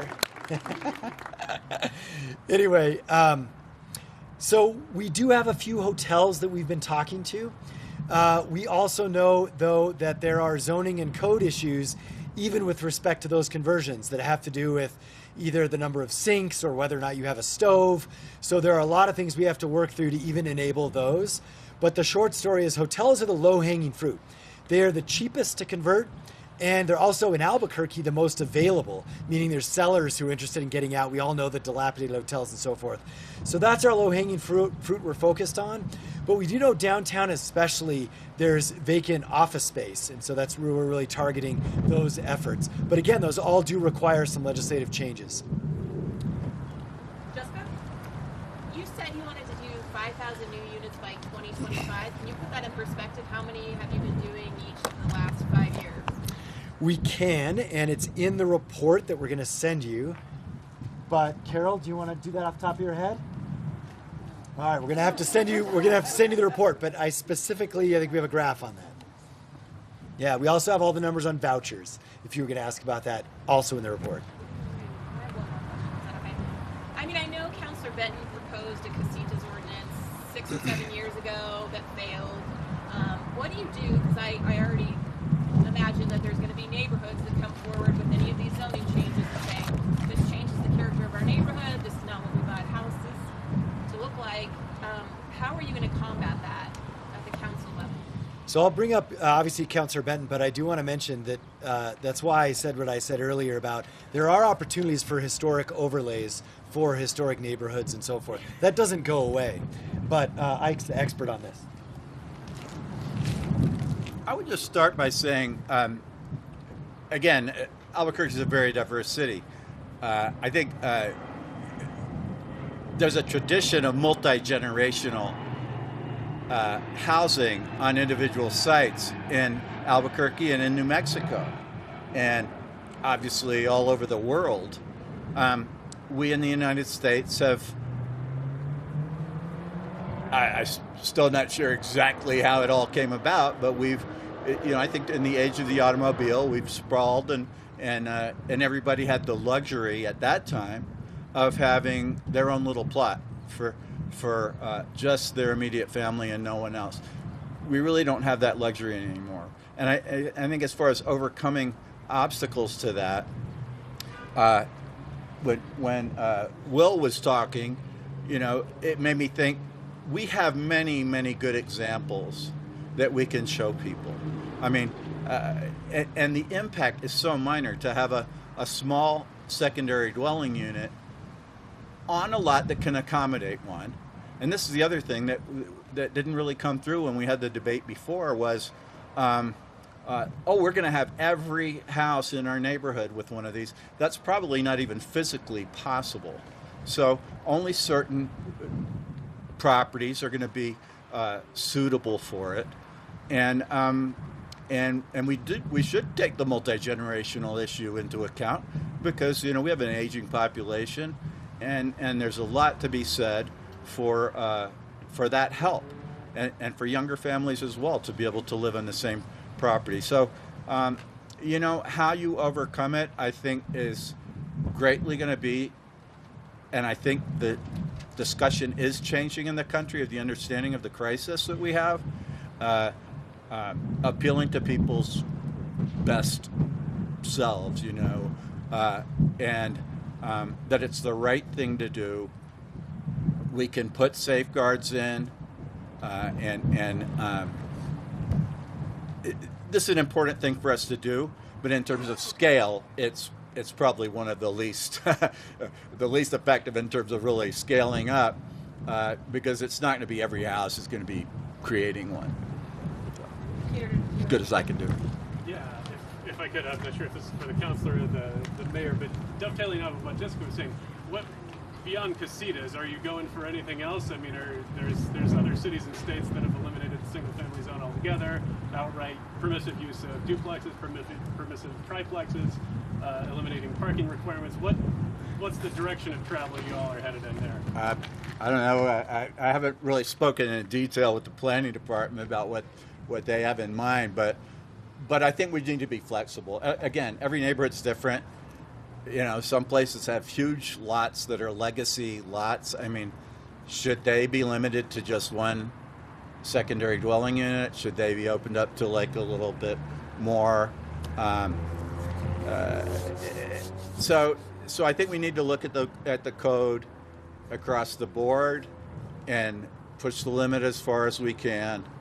And provide protection. So, in my book, I would say no. The answer is no. We would not just be limited to just the casita model, single, but certainly not changing zoning to apartment zoning in an existing fabric.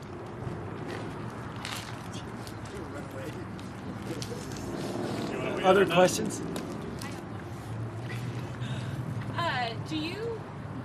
What is the limit you're proposing on short-term rentals, and how many are there now? Can you get into that in some detail? Yeah, this is an issue which I'll just preface with that is, even in the Conference of Mayors world and so forth, this is a real struggle how to regulate short-term rentals with respect to housing demand. And I'll also be straightforward. We might have to follow up with you on that. I'm just going to look at our team. Anyone want to talk short-term rentals? I think we're going to have to follow up with you on that one. Yeah. Yeah, I just have a quick question.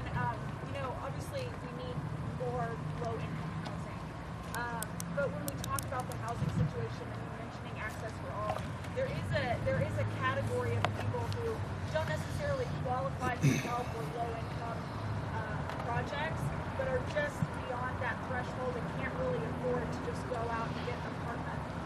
How do you address the needs for those people as well? Yeah, this is good. We did not say this is just about low-income housing. So I want to be really clear. This is not. This is about all units of housing.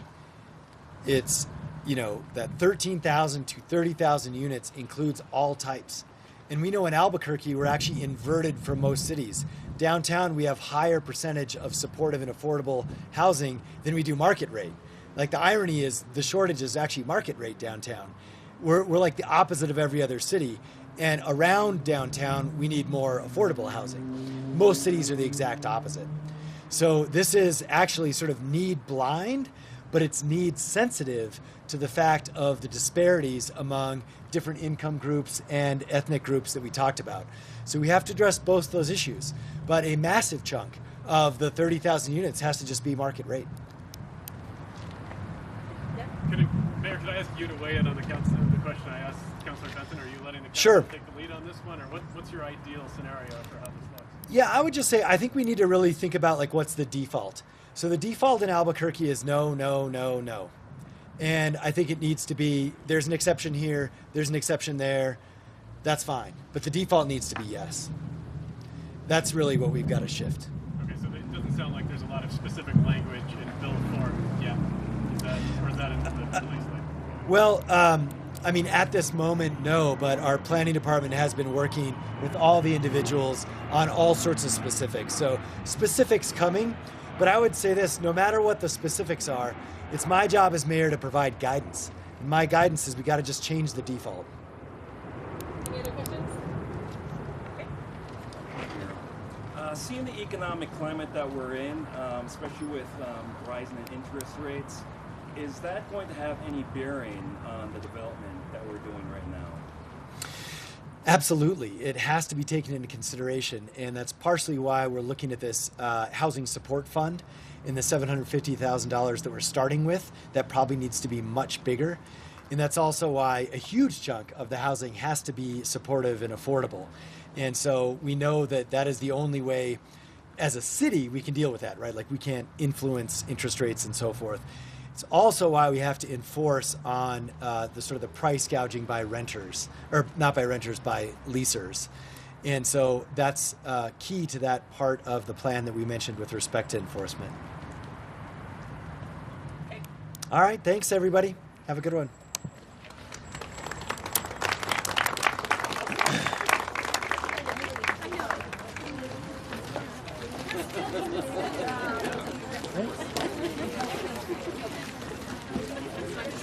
Big quick thing, I'm gonna get a picture. Oh, yeah.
All right, I think we're gonna get started here. There we go, nice. So we're gonna get started here in just a minute. We'll get our speakers lined up over here. And welcome everyone to 505 Food Court. I think everyone around here has probably been here and knows about this awesome establishment. But round of applause for hosting. And you can find whatever you want here, which is what I love about it. Okay, so, all right, let's see. Sarah, we all set? Okay. All right, so today we're here to talk about our plan for downtown. And when we think about our downtown, first and foremost, we want to remind everyone how important downtown is to the city of Albuquerque and the state of New Mexico. There basically is almost 0 cities in America that are prosperous and thriving that do not have a thriving downtown. This has always been true. We always remind folks about this. It is the heartbeat of New Mexico. And because we're the largest urban area, and this is the only real urban area in the entire state, that's why this is so important to all New Mexicans. Now, we also know that downtown over the years has been through all sorts of iterations of all sorts of plans. And I want to acknowledge that. I also want to think about way back in 1994, which is, I was in high school, but I remember the last big downtown revitalization. And it was about Alvarado train station. It was about all the sort of motifs that you see on the stoplights and so forth. It was about the street lighting. And actually, for about 10 years, it was great. Downtown was truly on the up. Then we saw downtown essentially sort of flatline. And then after the housing crisis in 2008, frankly, downtown was on the rise again. And downtown, by any measure, was doing much better than it had been in the last 20 years in 2019, before the pandemic hit. And then the pandemic set downtown back for another several years, as we've seen. And this is where we are today. Downtown obviously continues to struggle, but it's struggling now with a general trend moving away from downtowns across America. And that has to do with office space. And so we're going to talk about different aspects of this.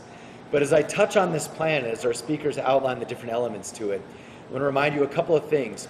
We've announced pieces of this plan throughout the summer. We started this process in midsummer. It's included a lot of community stakeholders. It's been quarterbacked by our Metropolitan Redevelopment Agency. And where everyone agreed is that we need to get the fundamentals right in downtown. We've got the sort of glitzy showcase projects, the rail yards and now the rail trail. We have those. We also have what we're doing at the Blue Hotel, which is an MR project. So we have these things that normally you would identify as, sort of big moves downtown. Of course, the stadium was originally part of that, but we've moved on from that debate. So we have those things, but what everyone agreed is we actually now need fundamentals. We need a downtown that is safer. We need a downtown that is more pleasant to be in. We need a downtown that is easier to do business in. We need a downtown with more things to do. And I think also we need a downtown where more people live and work. And that dynamic is vastly different. This is why yesterday, as part of our housing plan, we announced something very important to downtown. So one key part of this plan is to set up a policy and regulation situation with respect to the IDO so that we can convert commercial real estate into residential housing. Because now that more people are working from home, we need them to also live downtown. So we're in a situation where we have high commercial vacancy rates and we have people who still want to live downtown and work downtown, but we don't have enough units even at a market rate. So that's something that we're looking at with respect to changing the character literally of all the tall buildings that you see. We want those tall buildings to be mixed use. They can be commercial, they can be residential. People can live there, they can work there. Most importantly, post-COVID, they can do both. And so that's one part of our downtown plan. The other part is, of course, safety. We've talked about our TEAM program. That stands for Targeted Enforcement, and that is the enhanced efforts. That's a public-private partnership, very similar to our Chiefs Overtime program in other communities, that continues its enhanced efforts downtown. And so that program, as we announced a couple of weeks ago, has been in place really for now about 5 weeks. And so, so far it's been well received, and we'll talk a little bit about those efforts as well. We also know we continue to have block by another name. And so it's community ambassadors. Duke City Community Ambassadors. So that program has been enhanced. We're continuing to do that. But on top of this, we're adding dozens of new lights in certain areas where there's, these are street lights in areas where there's been hotspots for crime. We're working on activating parking lots, which have been the biggest locations for crime, or cracking down on parking lots where we continue to have crime. And we're also looking at putting up cameras. This has been the one tried and true method throughout America, and right now for us in Albuquerque, which is to activate all the different cameras that we have to make it a safer environment. The last thing is we're also working on our parking garages, which the city runs a lot of these, so that those garages also have cameras and that those staff are also part of our crime fighting efforts. So there's a number of things that we're going to highlight today, but it also includes activating downtown. And so we're going to talk about our storefront grants, which are designed to bring street level activity. We're also going to talk about what we're doing with nuisance abatement and board ups, that you still see those boards are illegal, and we have noticed every single owner of those buildings about those boards. And we're going to continue to take that further, whether it's fines and so forth. We're also trying to buy dilapidated properties like the Crest building, which that seller refuses to sell. So we're going to continue to go after these properties in a much more aggressive way. So these kinds of fundamentals behind the scenes are what we're layering underneath the larger projects that I mentioned. The rail trail, a fundamentally transformative project for generations to come. And of course, the rail yards, which we now have C&M students going to the rail yards for classes. This is the first tenant the rail yards has had in 30 years, since it was BNSF actually working on trains. It's also, we're on the cusp, not done yet, of that Film Academy concept that we're very optimistic by the end of the month we're going to nail down. And of course, the other buildings are activated for all sorts of other purposes. So this, again, is the first time we've actually seen not just talk or investment, but usage in those facilities. So the last thing I want to highlight is, for those of us who live and work downtown, we know also that we have challenges around individuals, unfortunately, suffering from homelessness, suffering from mental illness. But I want to remind everyone that we do go through downtown literally every single day, and we offer services to those folks. And when we have the Gateway 24/7 drop-off open, which is forecasted for about January, we're also going to have a place to take them where they can get help. And so all of those go together to, again, lay those fundamentals back downtown so that we have an environment that the private sector can really move in and utilize. So with more on each of these, let's hand it over to our MR director and really the quarterback of most of these efforts, Terry Bruner. Terry? Thank you. Thank you, Mayor. The Metropolitan Redevelopment Agency is a creative, interesting agency in our city government that has the ability to buy, sell, and redevelop properties, among many other things. And we have a lot of exciting development opportunities here in downtown. I don't think folks understand sometimes the realities that downtown really punches above its weight. In such a concentrated area, it's developing a lot of gross receipts, employment, property taxes, and we've seen the population increase by 60% since 2000. So there's a lot going on down here, and we're going to try to supplement that by building more housing with 300 more units coming online soon, launching an abatement program for property taxes for new developments. We have a project we'll be talking about later this week that's doing exactly that, and another round of funding for additional downtown housing that we'll be announcing in the next couple weeks. So housing is one thing we're going to try to really emphasize, getting more people down here, more families living downtown. And then we'll also be looking at going after our vacant buildings and storefronts that you see when you drive downtown. We already had a successful first round of funding for storefront grants, and we're going to be releasing shortly a second round of funding so that we can incentivize businesses to set up shop here in the first floor and get their storefront active.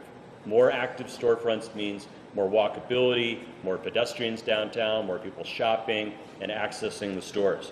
And you've already heard about what we're doing on the rail trail. And I think it's important to note that the rail trail is more than just the trail. It's all the accoutrements you have along the trail, the buildings that we want to activate that might be bike shops or cafes and have other purposes, so that when you go down to the rail trail and you're riding or walking along the trail, there's lots of opportunities to do things along the way. So I can't overstate how much of an impact that will have here downtown. And the rail yards, of course, is still positioned for future investment and as an important location for folks around the city to head to. So there's a lot going on. The MRA, our Metropolitan Redevelopment Agency, will also be leading an interdepartmental team amongst city departments to emphasize and understand all the different things we do downtown. The mayor was talking about lighting and other things. There's street paving, there's sidewalk improvements, there's policing, there's all sorts of things, arts and entertainment that are going on that we want to capture and make sure folks in Albuquerque understand are going on. So that we're really changing the narrative around our relationship with downtown. So everybody across Albuquerque is feeling good about the improvements that we're making. And they understand what's going on and why it's going to make things better. There's a tremendous amount of work to be done in the Downtown Forward Plan that we're talking about today, but we're excited about building the energy around it and accomplishing some of these goals that really will set us on the right path towards making downtown the place that we here in Albuquerque and across the state want it to be, as a destination, the heart of our state, where people come to go to eat, to entertain, to live, work, play, all those things. So Metropolitan Redevelopment's excited for this opportunity and excited to get moving on downtown. Thank you.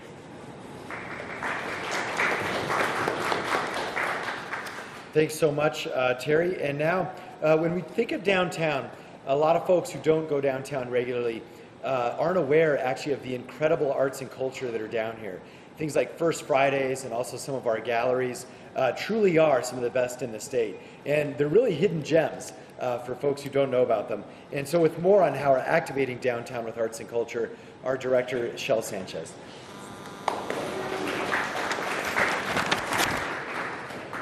Thanks so much. I'm happy to be here talking about this because not only am I the Director of Arts and Culture, but I live downtown, I work downtown, I walk downtown, I go to lots of venues downtown. So all of this work is very meaningful for me on a personal level.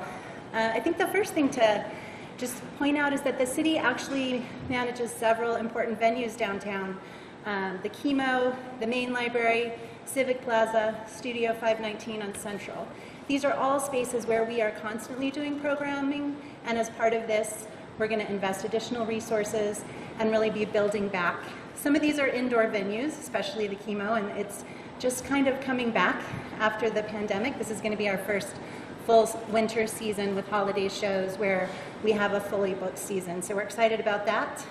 And then there's other things that we are either bringing back because they worked really well before the pandemic, and then other things that we're going to really deepen our investment in. One of the things that has been very popular, not always perfect, is the Art Walk, often on First Fridays, and we're deepening our relationship with the Arts and Cultural District and the Art Walk organizers, and really planning for kind of Art Walk 2.0 in February 2023. So you'll see some changes, but you'll also see some real growth and focus on those events. In the spring, we're going to bring back a version of the open air gallery. So some of you might remember, if any of you remember 2019, 2018, it's a little fuzzy for me, but in 2018 we had a really great open air gallery that featured works from the Prado out on Civic Plaza. We'll be bringing a rotating exhibit to Civic Plaza, so we'll have an open air gallery featuring different artists, different kinds of artwork, so it's going to just be there for the public, and it'll be free, and it'll be in partnership with a lot of different voices. We're also bringing back City Bright. This is something we launched in 2019. If there's still one remnant of City Bright, these were light installations by artists on different downtown venues, buildings, and in windows. And so the Box Theater over on 2nd and Gold actually still has the installation that was put up by arts students from UNM is still in the window. So we'll be bringing that back. And this is something that lasts for several weeks. So it invites people to come down, early in the evenings, maybe after dinner, before dinner. So not necessarily a special event, but a special reason to come downtown and really engage in the area. We're going to have some projection mapping, immersive installations and festivals in spring 2023 with some really talented local artists. Again, these are things that are great to do at night, but they're safe, they're inclusive, they really change the way you experience the space, either the buildings or the walls or indoor in vacant buildings. So these are some of the things that we'll be bringing as well. And we're also going to work with some of our local restaurants and coffee shops to do some ongoing promotions and really promote what they're doing to engage in the creative economy. Many of you know, if you go to coffee shops downtown, that 1, there's a lot of them, 2, they're delicious, and 3, many of them feature artworks by our local artists. So we're gonna really ramp that up and build that connection with them. And then the last thing that we're really investing a lot of time and effort in is planning for the Route 66 Centennial. So this may sound like it's far, far away because it's in 2026, but we're really working towards launching that celebration in 2025. And downtown is right in the heart of Albuquerque's Route 66, and our Route 66 is the longest urban stretch of Route 66 in the country.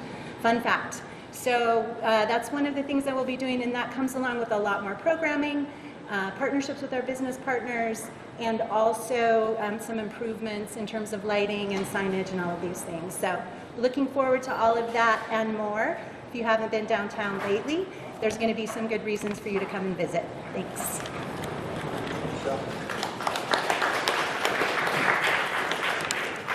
And now with some update on the public safety aspect of this, Deputy Chief Josh Brown. Thank you, Mayor. So, there's been a lot of talk about the teams downtown, overtime, and everything else. So one of the things, what really affects downtown, what impacts downtown? Perception of safety. Since I took over as Deputy Chief of the Field, we've really focused on enforcement. What does that mean for public safety? It means that, it's not going out and doing community policing events and things like that. It's if you come downtown to commit crimes, if you come downtown to disrupt people's socialization, disrupt economic development, we will take you to jail. It's that simple. The proactive enforcement is targeting those who are involved in criminal activity, from aggravated assaults, use of firearms, narcotics. Since the team's overtime began, we've actually gotten to where we've made multiple felony arrests, seized multiple firearms. We have ongoing investigations for fentanyl. We've made fentanyl seizures. These are the kind of things that impact our community and the folks downtown. We are here to make sure that everybody that comes downtown has that vibrant feel. You feel safe walking around. It's not just through sheer, officer presence. It's through the E and teams as enforcement. It's making sure that if you come downtown, there's an expectation of you will be safe. And if you come downtown to create havoc and make it to where people are unsafe or have that perception of feeling in danger, we're going to take you to jail. It's that simple. We focused on DWIs, citations. We've written over 300 citations since the team started. Modified exhaust, loud mufflers. These are the kind of things that make downtown less fun for everybody else. It's not cool, and we're not going to put up with it. So one of my directives to my field officers and everybody who works downtown is you will take enforcement. We're also here as ambassadors as well. If you need something, reach out to the officers that are downtown. If you have an issue or concern, reach out to the officers downtown. We have the full-time staffed officers that are downtown, and the teams aspect brings in that other portion of it that allows us to go that step further. They're not sitting in front of a store. They're not, just randomly taking calls. They're practically looking for people who are targeting people who are coming down here to have a good time. So, thank you.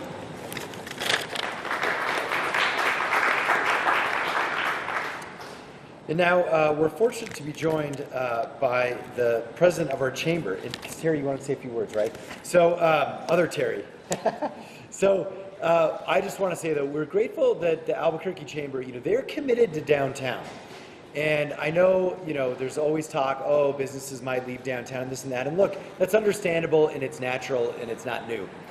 But throughout that, the Albuquerque Chamber has made a statement that they are never going to give up on downtown. And we appreciate that. And here with her perspective, Terry Cole, the CEO of the Albuquerque Chamber. Thank you. Thank you so much, Mayor. As you were speaking earlier, you took me down memory lane because at the Chamber, I have been working many years on many different public policy issues, and one of them has always been downtown. So it is true that we have had a lot of ups and downs over the years with our work to renovate and revitalize downtown. No one ever thought that one of the moments in time we would be most challenged by, though, would be the pandemic that we all lived through and the effect it had on our downtown.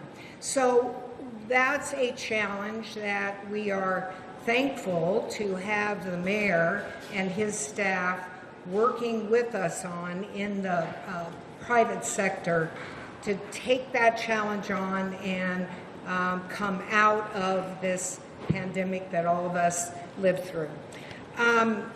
As an organization, we believe that successful, thriving cities have successful, thriving downtowns. And a thriving downtown has to be both safe, and it has to be a place where people can work and live and have fun. And when we improve downtown, it brings quality of life and economic benefits to the entire city. We believe the Downtown Forward plan is well balanced. On one hand, it seeks to tackle the impediments to growth, and on the other, it seeks to bring new amenities and opportunities that will broaden the use of downtown and bring more people, residents and tourists, to the area. These things work hand in hand. We have to mitigate the impact of crime and homelessness so that everyone feels safe when they are in downtown. And we have to give more people great reasons to come downtown. On homelessness, I want to say that we appreciate the city's commitment to running continuous shuttles from downtown to the Gateway Center, where we will be safe 24/7 sheltering and well-coordinated, co-located resources for those who are homeless. And with respect to public safety, we do believe that bringing more officers into the downtown area, deploying more video cameras and other technology, and launching new substation in the heart of downtown will provide the kind of visible presence necessary for all of us in the area. Over the long term, we also believe we need to create a business improvement district, which we will be working with the mayor's office on. And finally, we're also very excited about the Rail Trail project. We believe it has wonderful opportunity, and we will be working closely with the mayor's office on that project. We're headed to DC in a few weeks, and we'll be trying to continue to create federal dollars for that project. So we are committed, and I think the most important point that I want to make is that the public and private sector is exactly on the same page, and that's what it takes to get the job done, and we intend to get the job done. So thank you.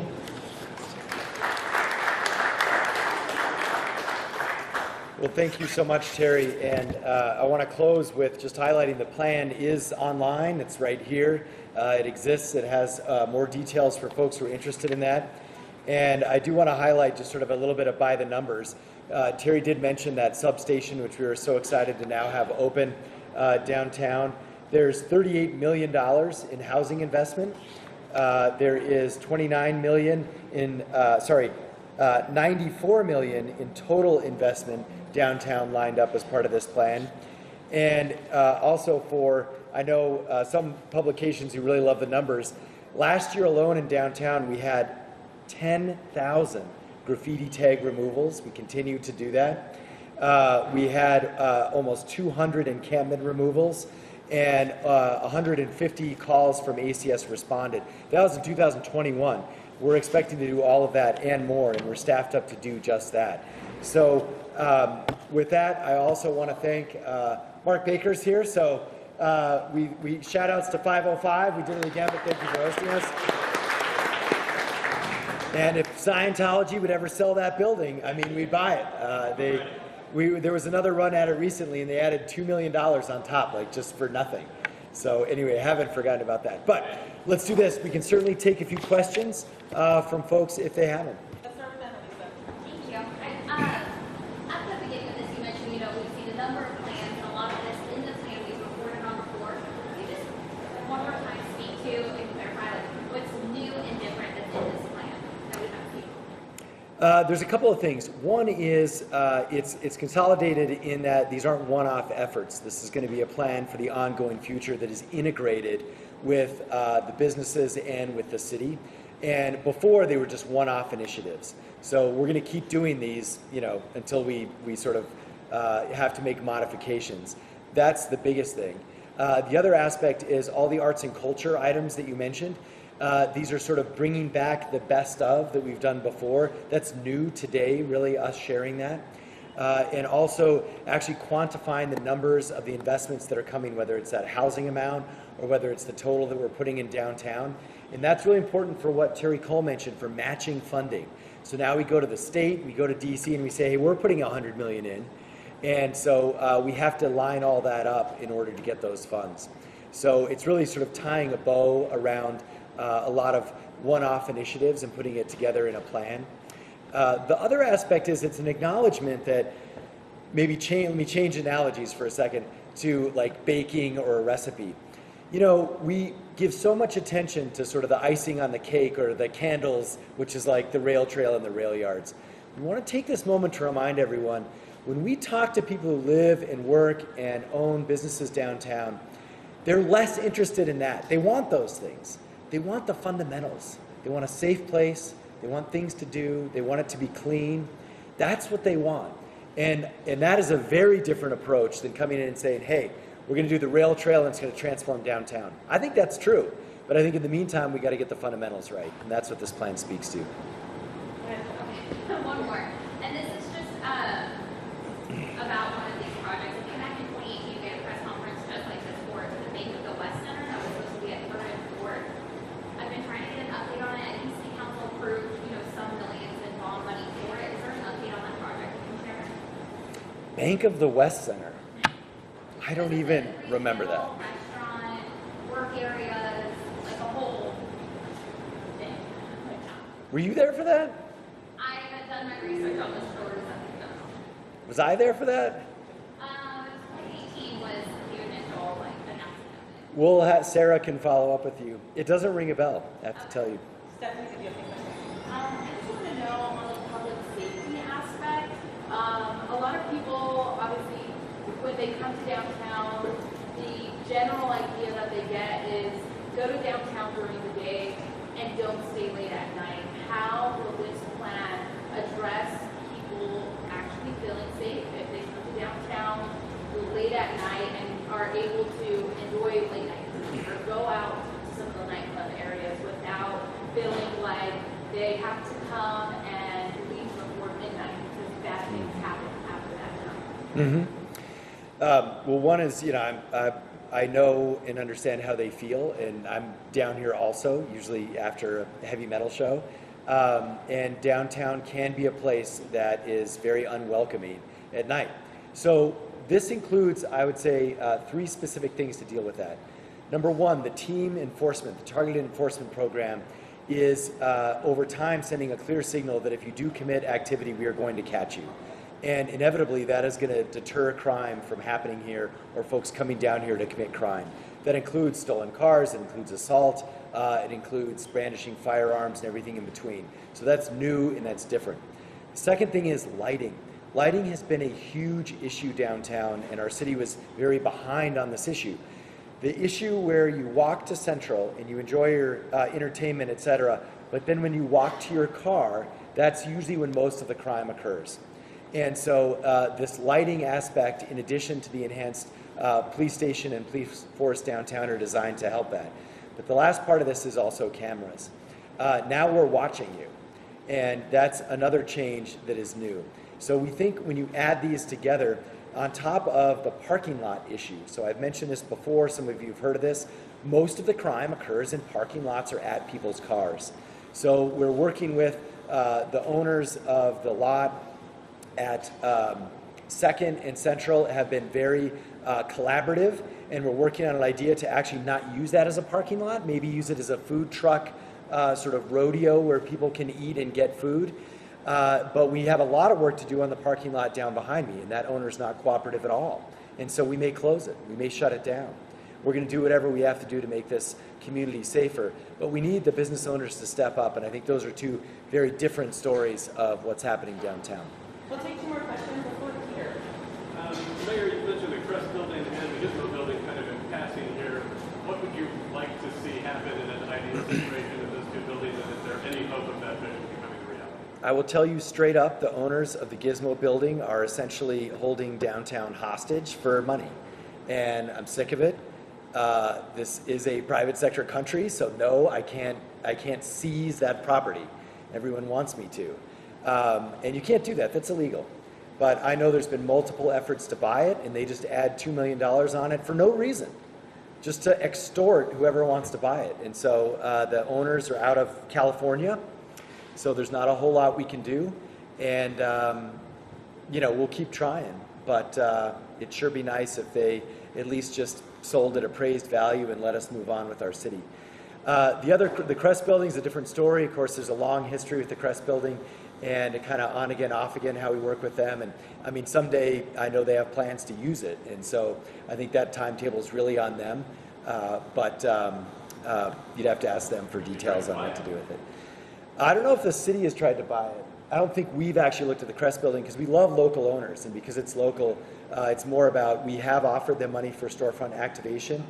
And this is a good example. What Crest should do is take advantage of that funding to dress up the front and use it. And so hopefully they'll be one of our first applicants. So very different stories when it comes to Gizmo and when it comes to Crest. Haley. All right. Mayor, last month when you opened up the downtown police station, you mentioned 2 parking lots that were helpful to provide, which you were looking at requesting the others for. Have they been cooperative since then, or are they still not? Yeah, we're in discussions with the owners at Second and Central, and they've been great to work with. They're just very collaborative, and we're meeting with them on a number of different ideas. As I mentioned, one of them is actually trying to kind of consolidate food trucks over there, because food trucks also on Central, when the bars sort of spill out, it's not the best place to have them. What you really want is people sort of, you do often want to have that, I mean, it's fun and it's tasty, we want food trucks. But where we put them and how we use them is something we're looking at, and they've been very helpful on that. Really been the opposite story from the other lot. All right, thanks so much, everybody.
he has control of it. So. Okay. All right. Good morning, everybody. Welcome. Glad you could make it this morning. Thank you very much for coming. I feel like I should have had, you know, like the Elvis music when I came on. Da-da-da, da-da-da. But my big white outfit's at the cleaner, so I couldn't do that today. We hope you came here to learn something and to be aware, because that's what this fentanyl conference is all about. This is the beginning of a campaign for us. It begins here, and the education and awareness goes from here. We're glad you could be a part of the start, and welcome. For those joining us, and just so you know, this is being streamed. So if the camera's on you, please shoot them a friendly, and we'll go from there. So understand that the cameras are live and hot. Anyone who's joining us from outside New Mexico, welcome. We're glad you're here. It's a beautiful day in New Mexico. Please come visit us at some point. Okay, fentanyl. Wow, what a topic, huh? We know it's a problem in our community. We want to address that. A few things to take care of, a little bit of business before we begin. You've probably been in the resource room. If you have not, all things fentanyl back there, information for you, test strip, Narcan. If you don't know about Narcan, please learn about that. Get one for your medicine cabinet, because you just never know, do you? But all the information, there it is. All the information is back there. Also, we know that things like this can be a little overwhelming. If you need some time, there's a quiet area. There's peer support back there for you, and you can talk your way through it. Just tell us what you need. We're here to help you as well. All right? If you need bathrooms outside, to the right and to the left and across the foyer, there's bathrooms on the other side. All right. So as we start this, I want you to know that this was the brainchild of Lisa Cedillo White.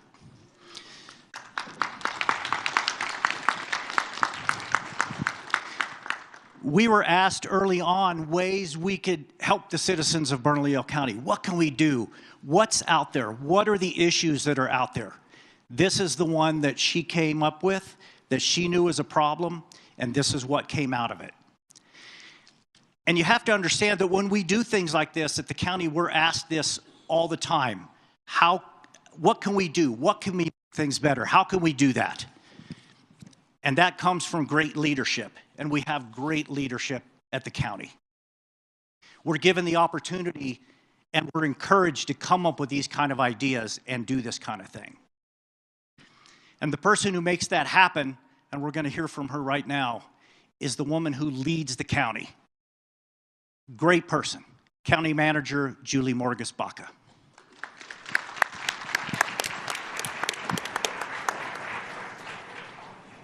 Thank you, Tom. Can you all hear me okay? So yes, my name is Julie Morgus-Baca, and I proudly represent the county as the county manager. I love what I do, and this is why I love what I do, because we get to do things like this with you all to make a difference in our community. So on behalf of Bernalillo County and our awesome county commissioners, I'm grateful to see this large audience gathered here today, joining us virtually, that is united against the biggest single threat to our communities and families. And you all know what that is, fentanyl.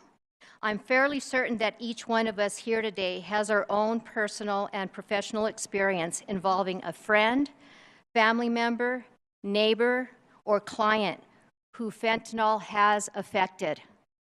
This wide span of hurt, loss, addiction, and damage caused by fentanyl and its pushers have affected our families and communities is also where our solutions lie. Our community, you all, us, we're taking this.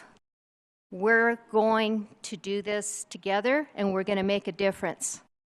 Our community is the state of New Mexico, the Central Rio Grande region, Bernalillo County, the city of Albuquerque, as well as neighborhoods, hamlets, enclaves, and villages, urban and rural areas, traditional communities, and newer communities. Come on, everybody, let's reclaim it and all our families and our futures. We can do this. Lives need to be saved. Children need to be spared from this scourge. Our communities need to heal, and we need to rebuild. Our provider networks need political and financial support, staffing, and time to address this addiction, person by person in our communities, wherever they serve. And we all know COVID got in the way. We're getting it out of the way, and we're going to move forward together. And we're going to support our providers because we need them. They're the ones that are boots on the ground, that are serving our communities. And I know for a fact, we can't, at Bernalillo County and at the city, we can't do it by ourselves. And that's why we need our providers to help serve our community. So it's really a team effort at all levels and in all areas that transcend income, where you live, what you drive, your political leanings or party affiliations, as well as any image you may have of to be invincible. None of us are invincible. Avoidance, and that's other people's problems. It's not other people's problems. It's our problem. It's our challenge. And again, we're taking it. People seem to think it's just a passing fad. It's been around forever. And I will tell you, our sheriff's department came and talked to me years ago when I was a deputy county manager, I think back in like 2008 or so, saying fentanyl is coming. We need to be aware of what we are going to be facing. And I appreciated that talk. I appreciated that heads up, but here we are. I will leave it to the other speakers to dive into the program for today, because we've got lots of people, very intelligent people that know what they're doing, that know what we're facing, that understand the challenges, and they're here with us today, and we're going to learn a lot from them. Lisa, can you come up, please? I know you don't want to, but sorry. I want to recognize Lisa Cedillo-White. So Lisa's our deputy, don't make me cry, our deputy county manager for Bernalillo County. With help from Bernalillo County Behavioral Health Initiative, the City of Albuquerque, the Metro Crime Initiative, Lisa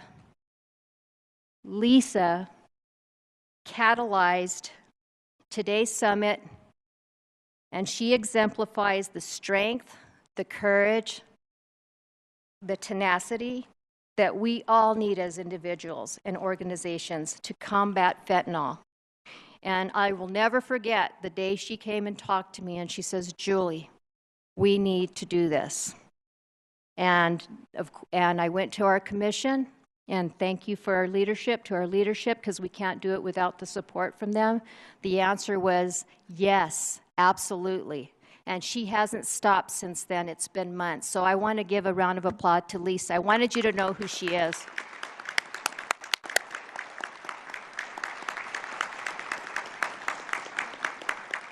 And I want to just thank each one of you for being here, particularly the community resource providers in attendance and those who have had the courage to share their personal stories and experiences with us. You're going to hear some hard but really beautiful, heart-wrenching stories. And I truly hope meaningful connections can be made and we can all help each other. At the risk of leaving anyone out, I want to thank every single one of you for being here, for saying yes, for saying you want to get involved and saying that you want to make a difference and that you care. That means everything. That means everything to all of us. And also, I want to thank the people around our beautiful state, in our city, and in our community who gave their time, who are going to give their time, expertise, and talent to make this a success today. You all are in for an incredible learning experience today. And again, I just want to thank you again for being here and for being part of the solution. So enjoy the day, embrace it, and let's stick together. And somebody told me this, we've got this. Ryan White, we've got this. We're going to do it. Thank you.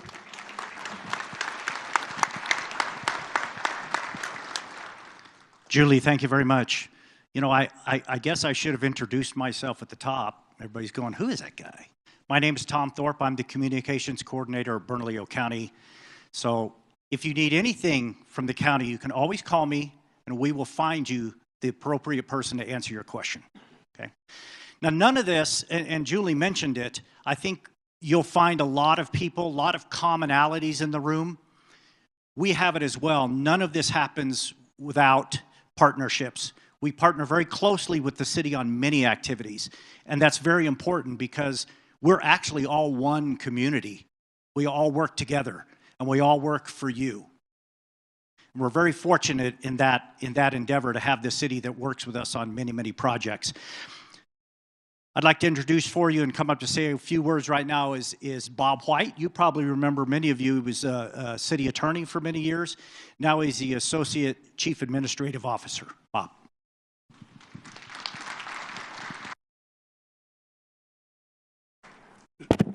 Can you hear me? On behalf of Mayor Keller and the City of Albuquerque, welcome and thank you for being part of this event. This is a moment of urgency, and I know there is a deep commitment in this room to meet this moment and work towards solutions for New Mexico and our community. Our theme today, Keep New Mexico Alive, is a reflection of the stakes that we face. Today we are going to learn from experts how fentanyl is devastating lives, livelihoods, and the fabric of our communities.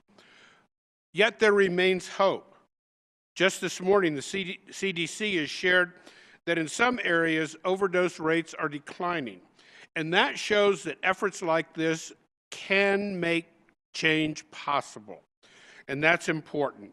Despite this enormous challenge, we can make a difference when we work together, which is exactly what we're going to do here today. Today we are going to share knowledge and education to equip ourselves with the tools to fight this terrible drug and provide aid to our neighbors and families in need of help. The city is very proud to partner with Bernalillo County and all the partners represented here today. We know that this fight can be won by working together.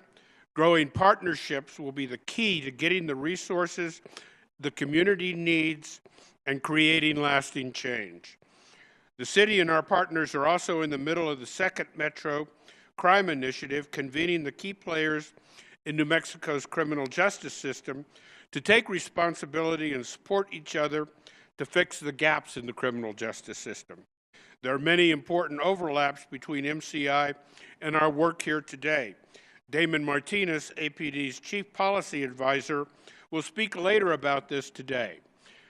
We are at a capacity with 700 attendees this morning and many more watching online. This group exemplifies that we have the will, the resources to make our community safe from fentanyl and to save the lives of New Mexico families and neighbors. And to show that Albuquerque and New Mexico are not a place that is safe for criminals. We are a city that will act to bring justice to those who are pushing this deadly narcotic, and we will act together to get treatment for those who are in need. Thank you very much and have a great day working on this issue. Thank you very much. You know, when we started talking about this summit, I'll be honest with you, there was a concern from the community. You're trying to criminalize this. And that's not it. Yes, there is a criminal element. We know that. He spoke about that. But there's the recovery side and there's the help side. And that's very, very much a part of this community. We cannot deny that, and we must encourage that, and we do. And part of that encouragement comes from the people who kind of have dual roles, and we have someone here. The people who work as the healthcare providers and the peer support, but also serve in government. And we have such a person here. the chair of the Bernalillo County Commission, Adrian Barboa.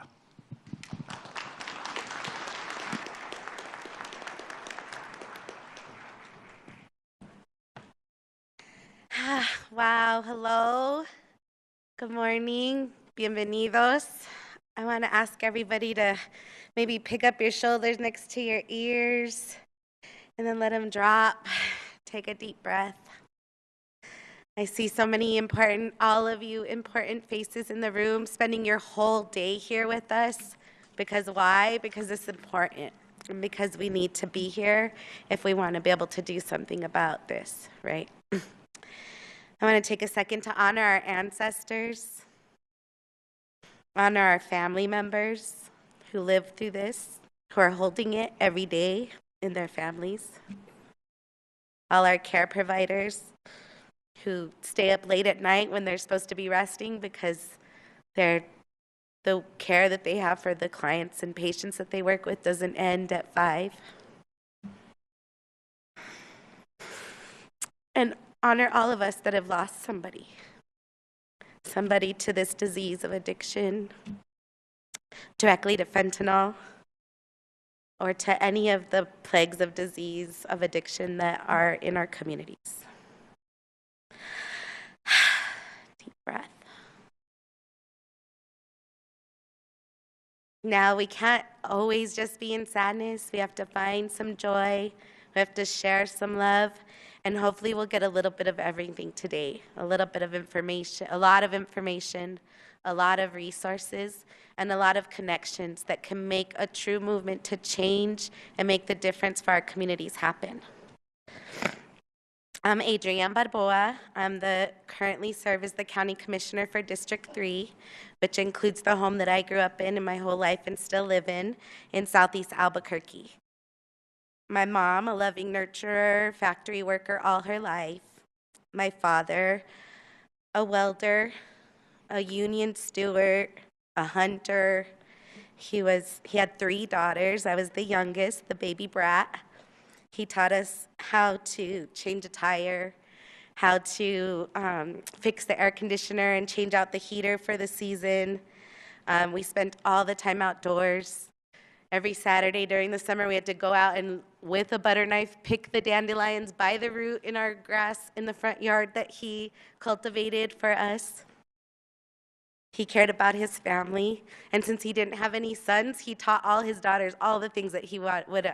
I hunted with my father. I went camping every single weekend in the summer.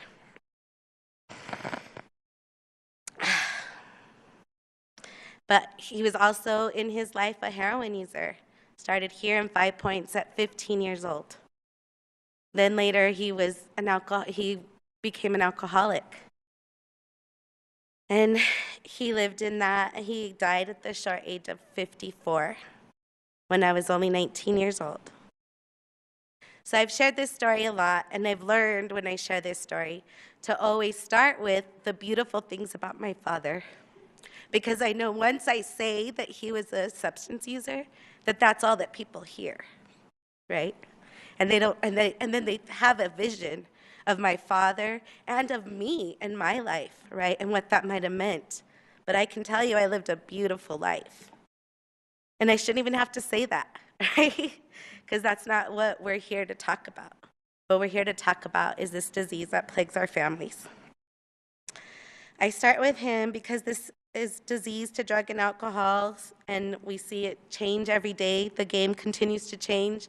A new drug, a new mixture, a new cocktail. One pill can kill. We're going to hear about lots today. But I always also say that if you were born and raised here in Albuquerque, New Mexico, here in Bernalillo County, you love, not just know, not just care about, you love somebody that has suffered through the disease of addiction.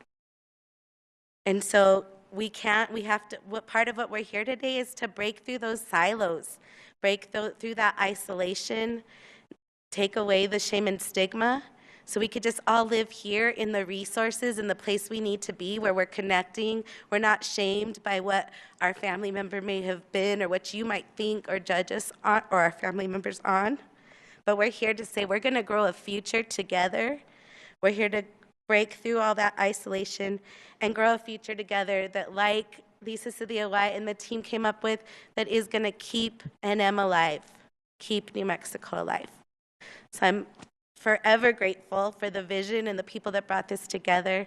I'm so thankful for you all spending your time here today with us. Let's build this together, and I'm here for you as your county commissioner to do whatever I can. So thank you, and I want to learn from you, and I want to build this together. Thank you for being here today.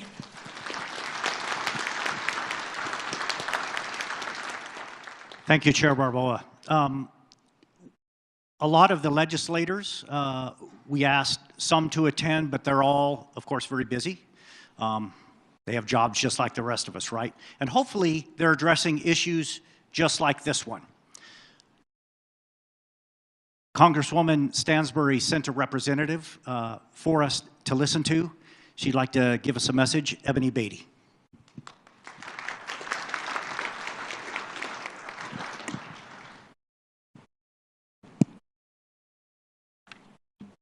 Good morning, everyone. My name is Ebony Beatty, and I serve as a field representative for Congresswoman Melanie Stansbury. Congresswoman Stansbury extends her sincere regrets that she was unable to join you all for today's event in person, but has sent over a brief statement that I would like to now read on her behalf. Our communities are facing an interconnected behavioral health, opioid, and public safety crisis. Every day, our communities, our governments, our tribes and pueblos, and law enforcement are working together to stem the flow of drugs into our communities. Every community across New Mexico has been touched by addiction. And as someone who has lost a loved one to the fentanyl crisis, this fight is personal to me. We need to provide comprehensive resources for healing and addiction recovery. But the system is broken, and we need action now. This year, I was proud to secure over $18 million in funding for critical community projects that invest in the safety, well-being, and needs of our communities, including over $400,000 to get fentanyl off our streets and keep our communities safe. In June, I was also proud to vote to pass the Restoring Hope for Mental Health and Well-Being Act out of the House of Representatives, to strengthen over 30 programs to help address mental and behavioral health care, help our health providers treat opioid addiction, and expand recovery and support services. Statewide, only 12% of New Mexicans have access to behavioral health services. While rates of substance abuse and behavioral health needs have soared, we must address public safety, behavioral health, and addiction recovery in New Mexico with wraparound services and investments that holistically address the needs of our communities. I am so grateful for all of you here who have continued to work to support our communities and tackle the fentanyl crisis head on. In Congress, I will continue to work alongside our community leaders to deliver the resources New Mexicans need to get fentanyl off our streets, keep our communities safe, support our healthcare providers treating opioid addiction, and expand recovery and support services for New Mexicans. Thank you.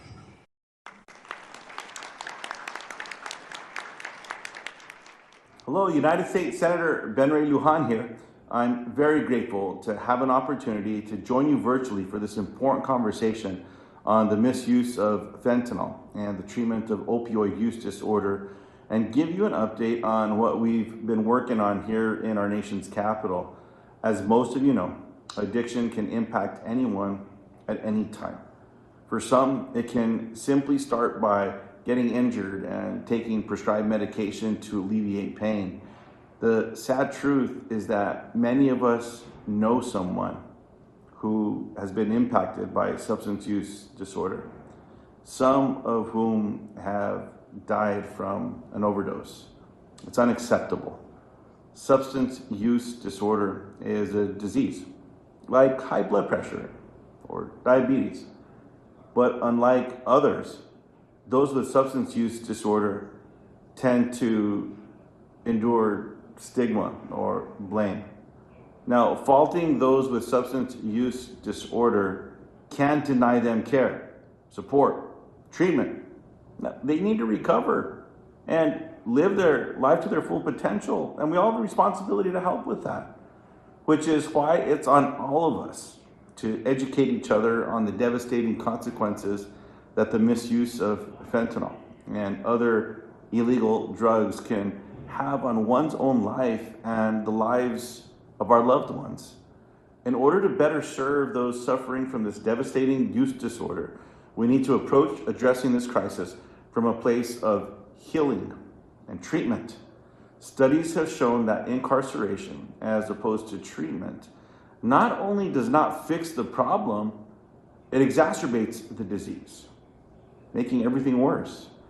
Focusing on behavioral health resources for prevention and increasing access to substance use disorder treatment and recovery resources across New Mexico and our country will better serve those suffering from substance use disorder and their entire communities. Here in Washington, I'm working with my colleagues to make overdose reversal drugs like naloxone or Narcan an over-the-counter medication so that anyone can get it without a prescription. Narcan is a life-saving drug that can reverse the effects of overdosing, and having it available to everyone is just the right thing to do. I'm also fighting for dedicated funding for recovery services. Far too often, those that suffer from opioid use disorder take great strides in treatment only to find themselves struggling when they leave. Recovery services meet people where they are and help them improve their health and wellness to live self-directed lives. That is why I'm pushing for funding so that those that need it can access these critical services. I can assure you all that keeping Bernalillo families and New Mexican families safe is a top priority of mine, everyone working my office, and I'm sure every one of you in this room. I look forward to our continued partnership and working with everyone here to put an end to the fentanyl crisis in America once and for all. Thank you.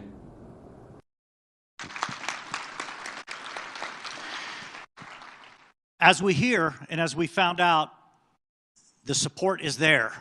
Now it's about the knowledge and getting it out there. So let's begin this program. We're going to start with our keynote address, a gentleman who's come up from El Paso, Texas. If you didn't know, New Mexico is part of the El Paso sector of the DEA. That's where the help comes from there. Carlos Briano is the Public Information Officer and Community Outreach with DEA. He's been a teacher. He's been in the classroom, so he knows what kids are going through. He's heard it. He's seen it. Carlos Briano from the DEA.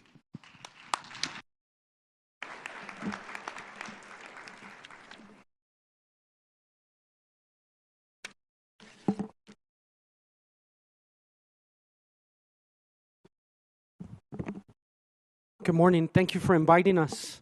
Thank you for the Assistant Special Agent in charge of the Albuquerque office for being here, and some people from DEA headquarters for being here as well. As Tom said, we cover the entire state of New Mexico, and from El Paso all the way to Midland, Odessa. That's the El Paso Division sector. And so DEA is here today to talk about the overdose poisoning epidemic. It's one of the greatest threats to our safety, to our health, and to the well-being of every single community in New Mexico, across the entire U.S. DEA is doing their part, everything we can to keep dangerous, deadly, illicit drugs out of our community, but we need your help. We need you to learn about the dangers of today's illicit drugs. As we will discuss in this presentation, some of these illicit drugs are so lethal that experimenting with them just one time can be deadly. Every day we see news headlines from communities across this country of those lost to an illicit substance, primarily synthetic opioids like fentanyl, made by drug cartels. Each of these headlines up here represents a human life lost. A mother, a father, a sister, a brother, an aunt, an uncle. In the past year, more than 107,000 people died from a poisoning. That's about 293 people lost every day. That's about 2 times what's in this room right now. According to the CDC, the majority of these deaths are from synthetic opioids like fentanyl, and the rest are from psychostimulants, primarily methamphetamine. In the El Paso division, as I said, is El Paso to Midland, Odessa, the entire state of New Mexico. In 2021, we seized more illicit fentanyl than the previous 5 years combined.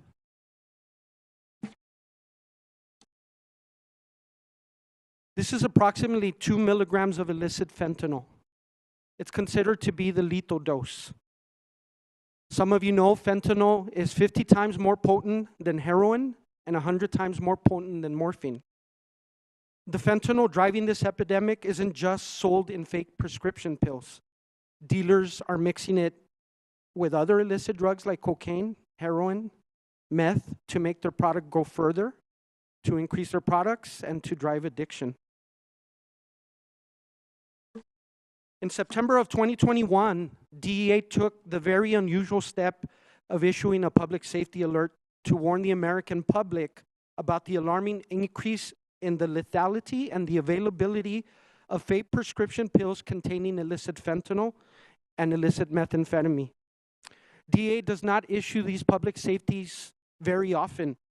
As a matter of fact, prior to this alert, the last one we issued was over 6 years ago, and it was a call to attention to the dangers associated with this new illicit fentanyl, as you mentioned, when it first started coming out. Locally, we issued a local alert in El Paso during Memorial Day, when 11 people were rushed to hospitals in a period of 36 hours. Some of the most common fake pills are made to look like prescription opioids like Oxycontin, Vicodin, Xanax, or stimulants like Adderall. These fake prescription pills are widely accessible and often sold on social media and e-commerce platforms, making them available to anyone with a smartphone. Let me ask you, which of these pills do you think is the real one? Can you tell? Well, let's find out.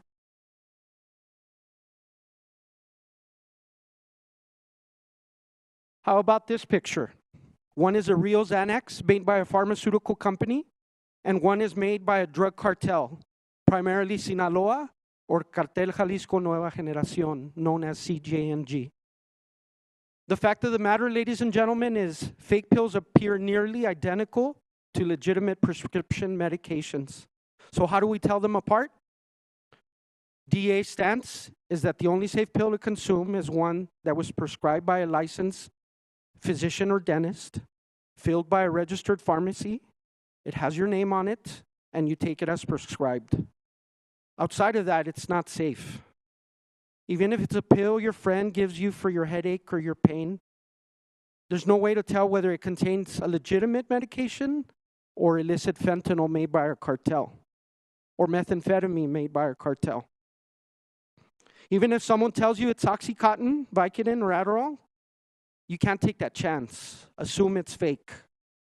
These drug traffickers, I'll mention them again, Sinaloa Cartel and CJNG, are preying on our dependence on pills and will market these products as legitimate medications when it's actually not a medication and contains no active ingredient in the medication or the fake pill.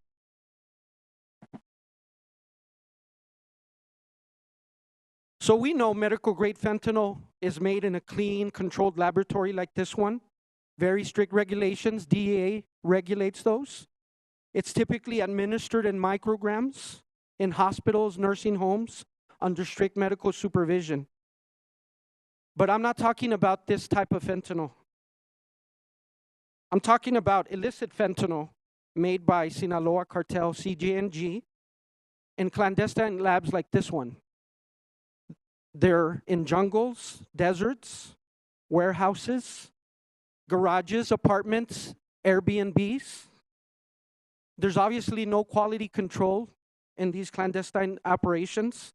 There's no telling how much illicit fentanyl will end up in one pill, or how much illicit fentanyl will end up in a supply of cocaine, of heroin, of methamphetamine. There's no regard in these labs for human life. If their poison kills another 107,000 Americans, that's just the cost of doing business.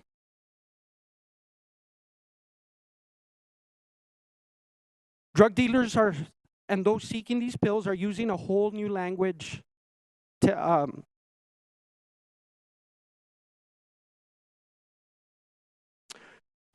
DEA and its law enforcement partners are seizing these deadly fake pills at record rates. In 2021, DEA as a whole seized more than 20 million fake pills, which is more than was seized in 2019 and 2020 combined. The number of DEA fake pills with fentanyl has jumped nearly 430% since 2019, which is a staggering increase. Fake pills have been seized by DEA in every state, in every city, and every community. If you don't think they're in your community, you're mistaken.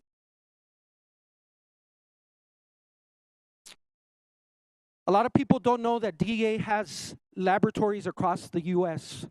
We have scientists, forensic chemists, pharmacists, pharmacologists that work in these laboratories, and they analyze the drugs that we seize.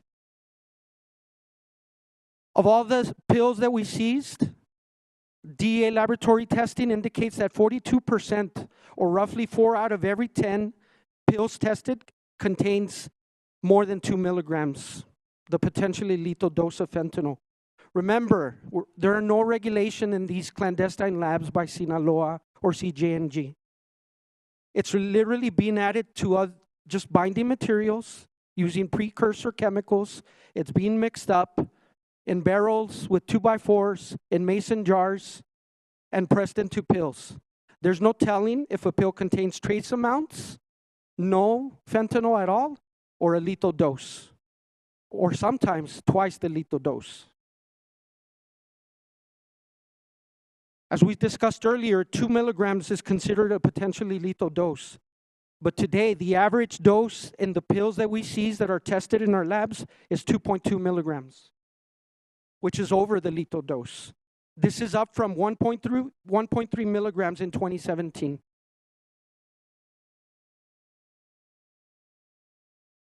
The cartel, Sinaloa and CJNG, are selling these pills on social media sites, popular with students and young adults who like to share their stories and their pictures.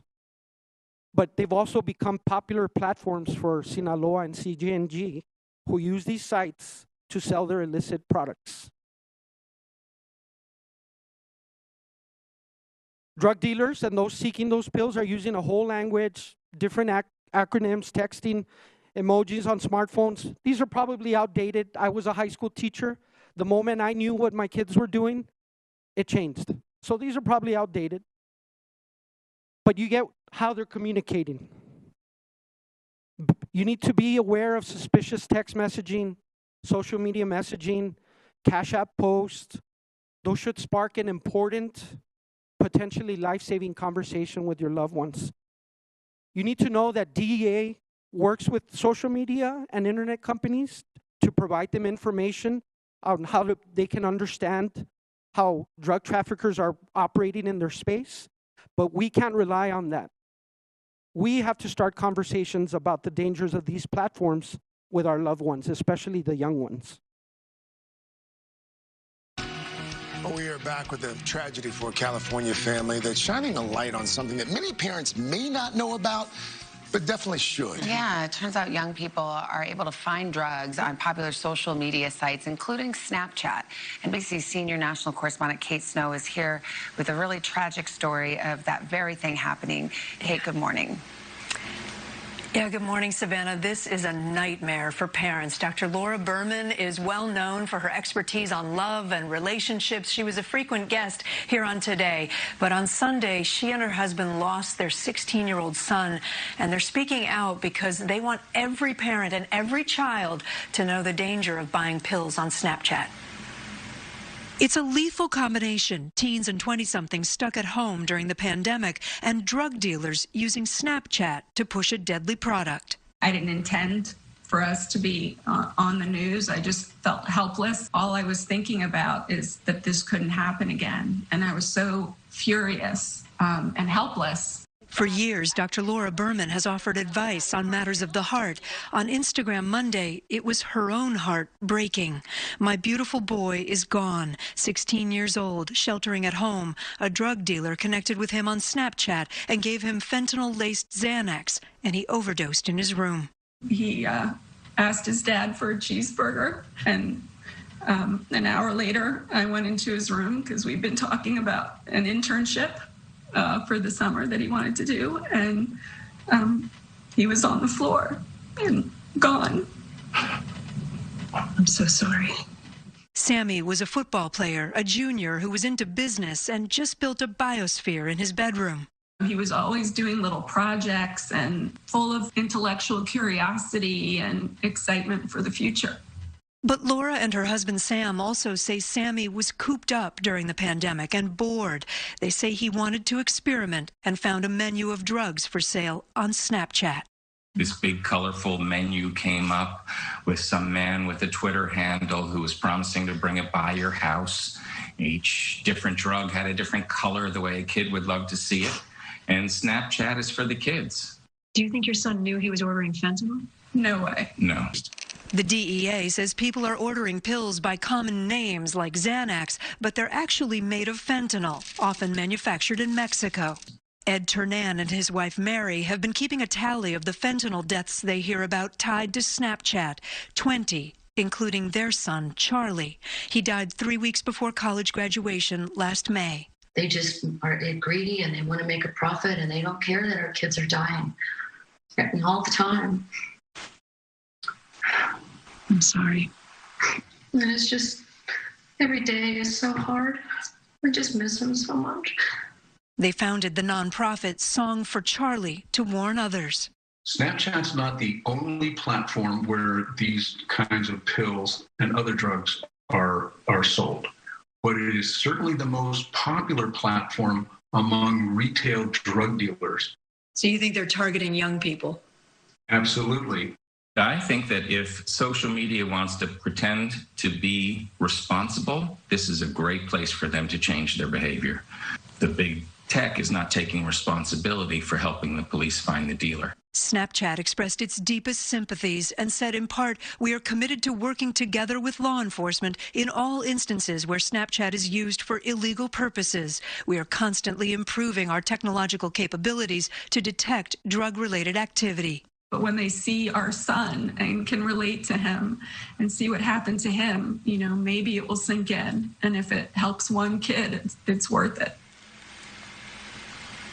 Laura and Sam say that is the only reason they agreed to speak with us at such a terrible time. Ed and Mary are actively involved with many families who've lost children, and they say they want to work with Snapchat. They think they could help Snapchat better understand what's happening out there and make changes to make it harder for illegal drugs to be advertised there. Guys. Kid, it's just such a heartbreaking story on so many levels. Any tips for parents who are watching or listening? Any tips to look out for?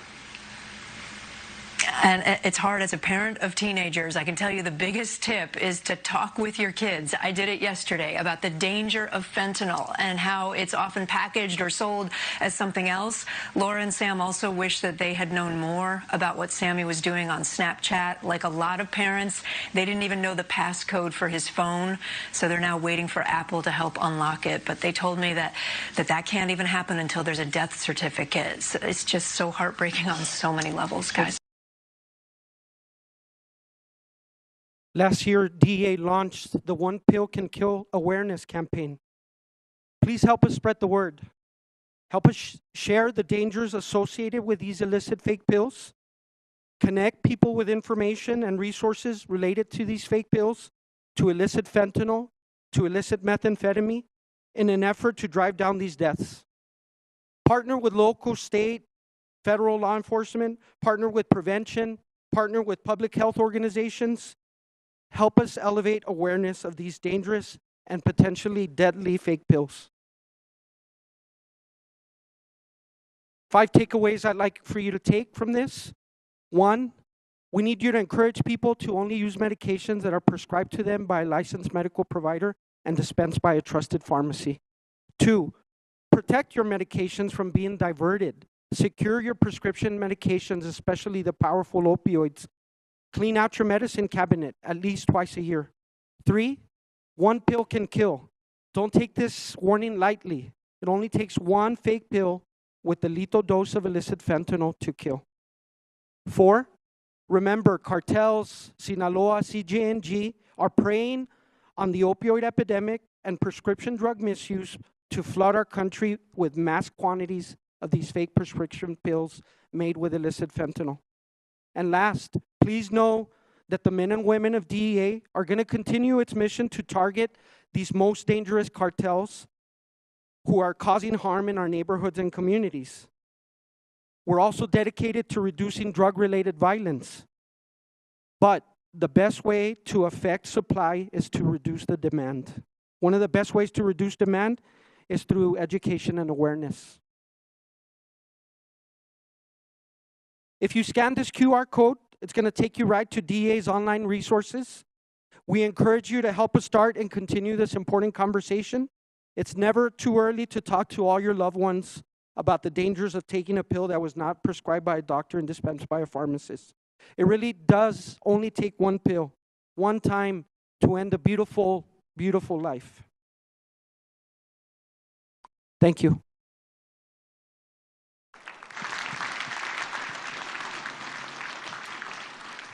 If you would like this presentation to one of your groups, there's my email right there. Carlos, thank you very much. Wow.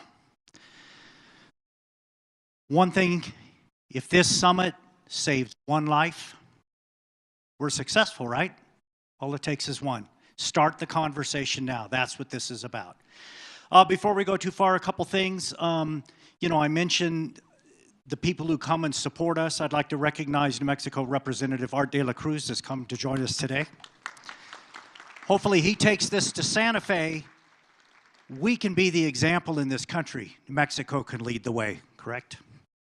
All right, for those of you, quickly before we break, if you've scanned for your food voucher, you say, hey, I'm not getting anything on my phone, that's okay. Take your submittal out to the front. There's a food voucher table, and they will give you the voucher for outside for the food trucks that are going to be outside. All right, we are going to take a quick about 5-minute break. Like I said, bathrooms outside, a little health break for you while we set up for our first panel.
Okay. Yeah. And yeah, you can put that anywhere on your belt or just as long as it's not next to a cell phone. Yep.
2. Check 1, 2.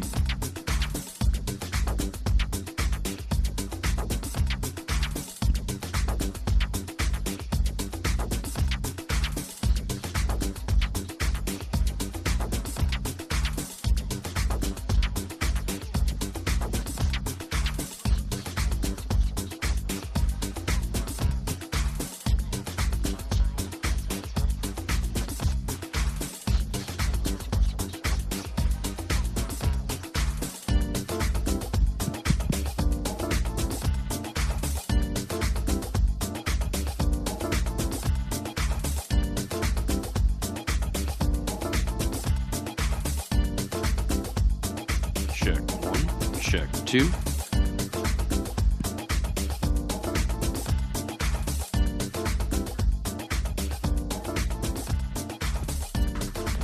Panel 1 members, if we could get you up front and take your seat, please.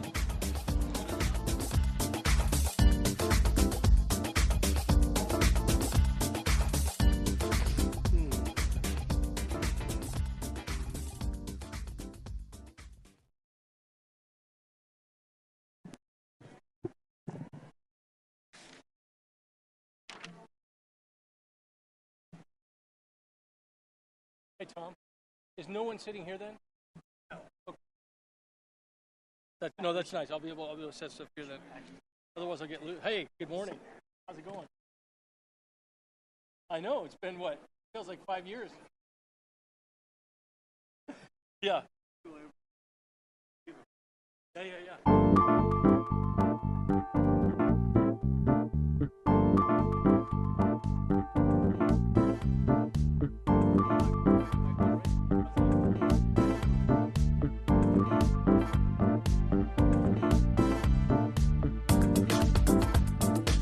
Check 1, 2.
All right.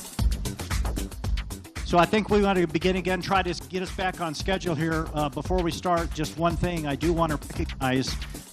Jeremy Romero, Public Safety Advisor to the Governor, is with us today. Jeremy, thank you for joining us today. Okay, our first panel, frontline panelists. This is the public safety. These are the men and women on the streets. They're the people who see what's going on firsthand. All right? To lead us through this, you've probably seen him on TV. Dean Staley from Channel 13 is going to moderate this panel for us. Dean, have at it. All right. Good morning. Can you hear me all right? We doing okay? Wow, there's some enthusiasm here. I like that. We've got it pumped up. A big thank you to everyone here. I'm really pleased to see the turnout. We've got some empty seats now. I know people are going to be filling back in here. A lot of people still taking a break. So I want to thank everyone for being here and showing interest in helping us solve this problem in our community. Bernalillo County and the city of Albuquerque with this massive coming together and all of the other partners to put this event together. So we're pleased to have you, and we're pleased to have our esteemed panel. I'd like to introduce the folks we're going to be talking to this morning. First of all, if you would, maybe just raise your hand or stand up so people can see who you are, get a sense of who's up on the panel. First of all, Dr. Daniel Duhigg, who's a member of Bernalillo County's Addiction Treatment Advisory Board. Dr. Duhigg is also the medical director for the Duke City Recovery Toolbox. Doctor, thanks for being here. Also, Dr. Brandon Warwick from the University of New Mexico. He's a board certified in medical toxicology, addiction medicine, as well as emergency medicine. We're glad to have you. Thanks for being here.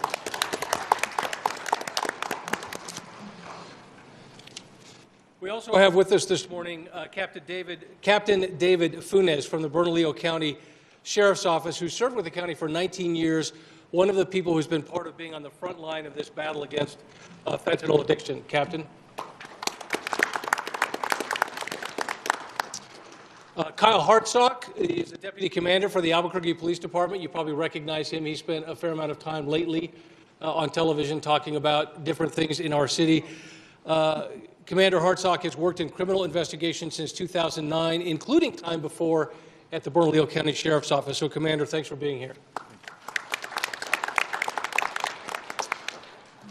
We also have with the Bernalillo County Fire Department Captain David Lujan, who oversees the EMS division, and that includes the oversight of 265 field personnel. Captain, thanks for being here.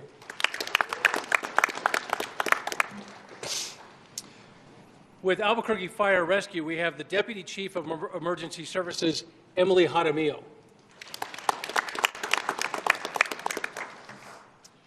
We also have with us this morning Dr. Heather Jarrell, the Chief Medical Officer for the Office of the Medical Investigator.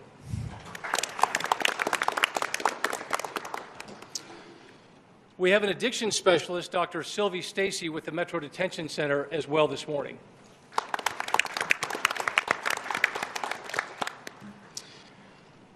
Also this morning, Kylie Schurter, the Director of Prevention and Intervention Counseling at Albuquerque Public Schools. A big job.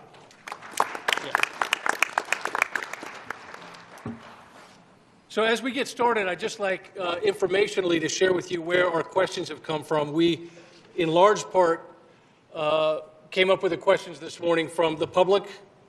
We also have questions that came from our panelists this morning because they felt there was something specific that they wanted to talk about and share with you this morning.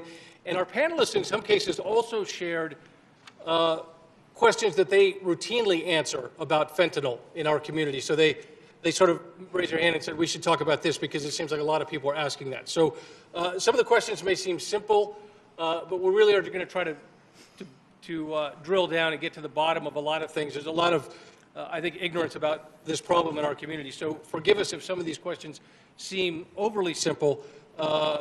There's a wide variety of them. So I want to start with Dr. Daniel Duhigg. Dr. Duhigg, first of all, if you could just talk to us about the mechanism of fentanyl and how it affects the body. Why it's so much more powerful than some of the other opioids that we've talked about. And also the question that was put in front of me, is addiction in fact really a medical illness? Please. Thank you, Dean, and thank you everybody for coming here. Such an important community event. So fentanyl was really designed as a stronger opioid, right? Opioids are a class that contain lots of different things that we're familiar with. Heroin, oxycodone, morphine, right? There are a large variety of these. And really, to the brain, they're all pretty similar. They differ in how strong they are and how long they last. And for a long time in medicine, fentanyl was a really helpful tool because it was strong, but didn't last too long. So we could use it for surgeries. We still do. We use it to treat people after serious injuries. The problem, of course, with anything that's this strong is when you have unregulated use, right? When we have versions of it that aren't made by real pharmaceutical companies that flood our communities. It's stronger than heroin, it's stronger than morphine. And part of the problem also is that, you know, when real pharmaceutical companies make medicines, they have quality control. They know how much medicine is in each tablet or each strip, and that's not the case here. And so while we can see that there's variation in how much fentanyl is in any pill, when somebody's using it out kind of on the street, they don't know that. As opposed to when I get a medicine from a pharmacy, I know exactly what's in it. How do they work? We have these receptors throughout our brain that we call mu-opioid receptors. It's just the name that we give to them.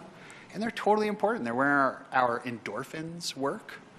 They are part of the mechanism in our brain that drives its ability to take another breath, what we call the respiratory drive.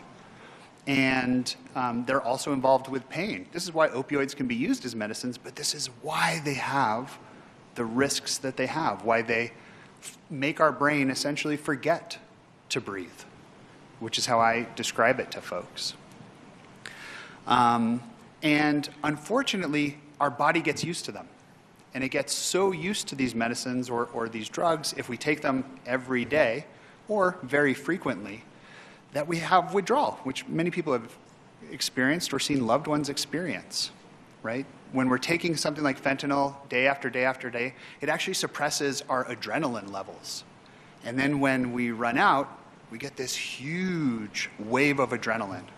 And that makes us anxious, that makes our heart rate go up, it makes us sweat.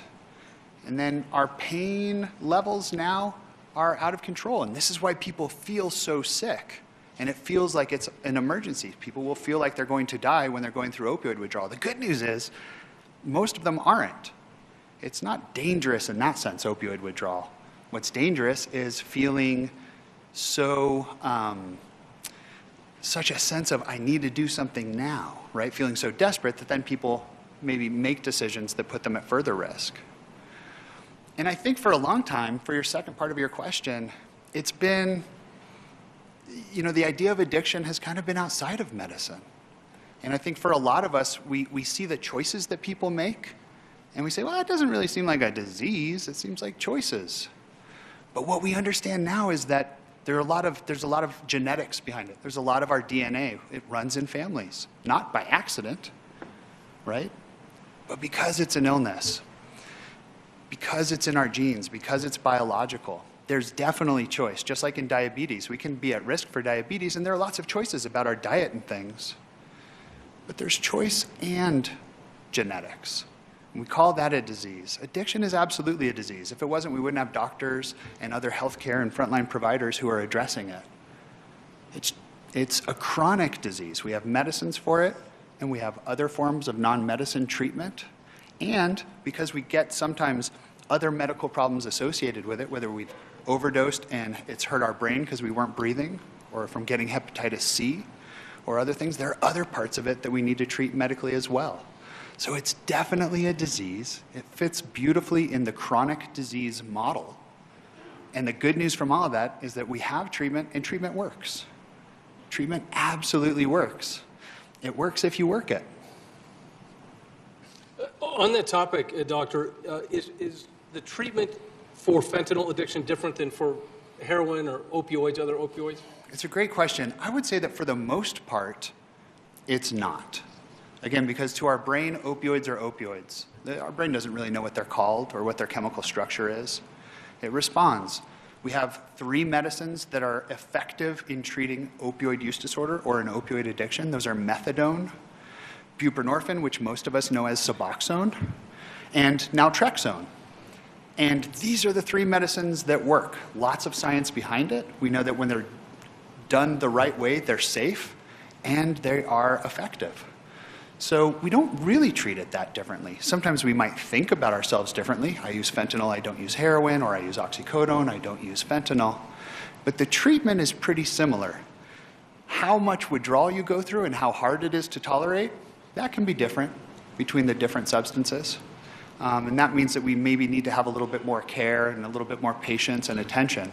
But otherwise, the treatment really is the same. It's the good old treatments that we've been doing now since, the late 1960s, and that we have a really good track record with, that we understand well, and that are safe and effective. Doctor, on that point, is methadone as a treatment, some people talk about it just being a replacement, a sort of a new addiction. Is there a downside there? So no, it really goes back to the whole definition of what is an addiction. And we have a medical definition. And I like to say that's when our relationship to a substance is getting in the way of our relationships, our safety, how we fulfill our roles or not. That's what an addiction is. So if I'm using fentanyl every day and I'm not fulfilling my roles and I'm not being safe and it's worsening my physical or my mental health, that's an addiction. If I get on a medicine like methadone or Suboxone or naltrexone and I'm taking those every day, and because they are controlling my addiction, I'm able to get a job and I'm earning back my family's trust and I'm safer and I'm getting my Hep C and my blood pressure taken care of, that's all upside. It's not replacing an addiction with an addiction. It is a similar type of medicine, but it goes back to that definition of addiction. Treatment is about being free from the problems that addiction treats or that addiction causes. And these medicines, when done correctly, absolutely help us find freedom. Dr. Warwick, who among other things is a board-certified toxicologist, I have a question from the public, and that is, if someone doesn't use fentanyl or other drugs, should they worry about casual contact in public places like on a bus? Or, I mean, we've seen videos with officers exposed to fentanyl. Can you clear that up for us? Yeah, thank you. This is an area where I've spent a lot of work on at the national level. And I'm just going to start my answer by going back to what Dr. Duhigg said. And fentanyl needs to get to the brain to cause you to become unresponsive, to make you stop breathing, or for death. So while it gathers headlines saying, hey, this little tiny amount of fentanyl is enough to kill you, that small amount has to get into the brain. So me looking at fentanyl doesn't get into the brain. While there is some absorption that can happen through the skin, we've studied this going back to the early 1970s, and specifically Janssen Pharmaceutical, and we now have multiple companies that have a patch. What we know is that it takes hours, realistically a day or more, for that to be absorbed through the skin. Now, if you're injecting it through a vein, if you're smoking it, and like you would heroin or or snorting it like you are cocaine, that's getting into the body, that's getting into the brain. So the casual contact really that you get, the amount that you have to have, as I wrote in the position statement by the American College of Toxicology and American Academy of Toxicology, you have to essentially leave your hands, both of them, completely covered in a liquefied version of fentanyl that's been made to be able to absorb through the skin for hours, even to get to a therapeutic drug level. And that's just not realistic. And so in that, the position statement that I and my other colleagues wrote really became a foundation that would be later released by the White House involving more than a dozen medical and law enforcement organizations. I've also been a consultant for the Canadian government, setting a lot of their policy guidelines for how the Royal Canadian Mounted Police do this. And with that also comes access to knowing cases where somebody has gotten ill. There have been several that hit the TV, people claiming an illness, but the illness they were not experiencing is not opioid related. I've also gone through scientifically looking for cases, published, unpublished cases, and presented them this fall, and I have identified 0 cases to date of an opioid directly causing illness. Who's become a friend, National Drug Coordinator of Royal Canadian Mounted Police, describes it as if bad guys ever had kryptonite for cops, they found it in fentanyl.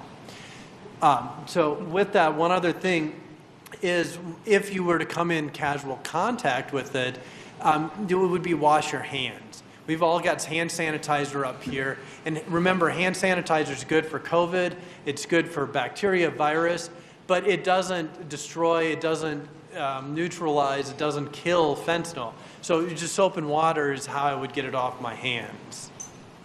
Before we move on, and this may sound elementary, but I'd like to ask you, how exactly do people use fentanyl? How do they get it into their bodies typically? Great question. So I think the most common right now that we see is depends on the form that it's coming in. And in Albuquerque, we're seeing it come in the counterfeit pills, and we're seeing it primarily in our heroin supply.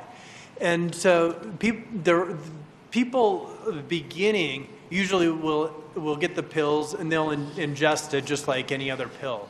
And I think that because we're so used to taking an acetaminophen, an ibuprofen, an aspirin for a headache, or an antibiotic from the doctor for a pneumonia, is kind of having that pill feels almost safe. So to people, so they're willing to, and we're kind of accustomed to doing it, and there's that feeling of safety.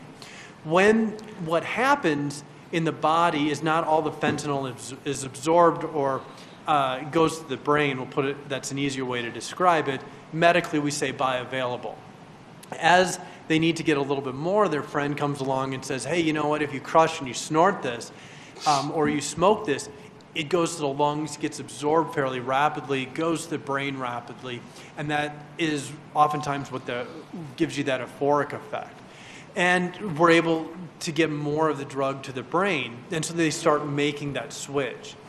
And then after a period of time comes along, they're like, man, I'm out of money, I'm working really hard, my family doesn't want to do this, and then their friend, and in New Mexico, and in the country, family members too, comes along and says, hey, you know, if you inject this, the drug goes even further than it does in the lungs, and they make the conversion to injecting. So those are kind of the ways that we have that people are abusing or misusing it.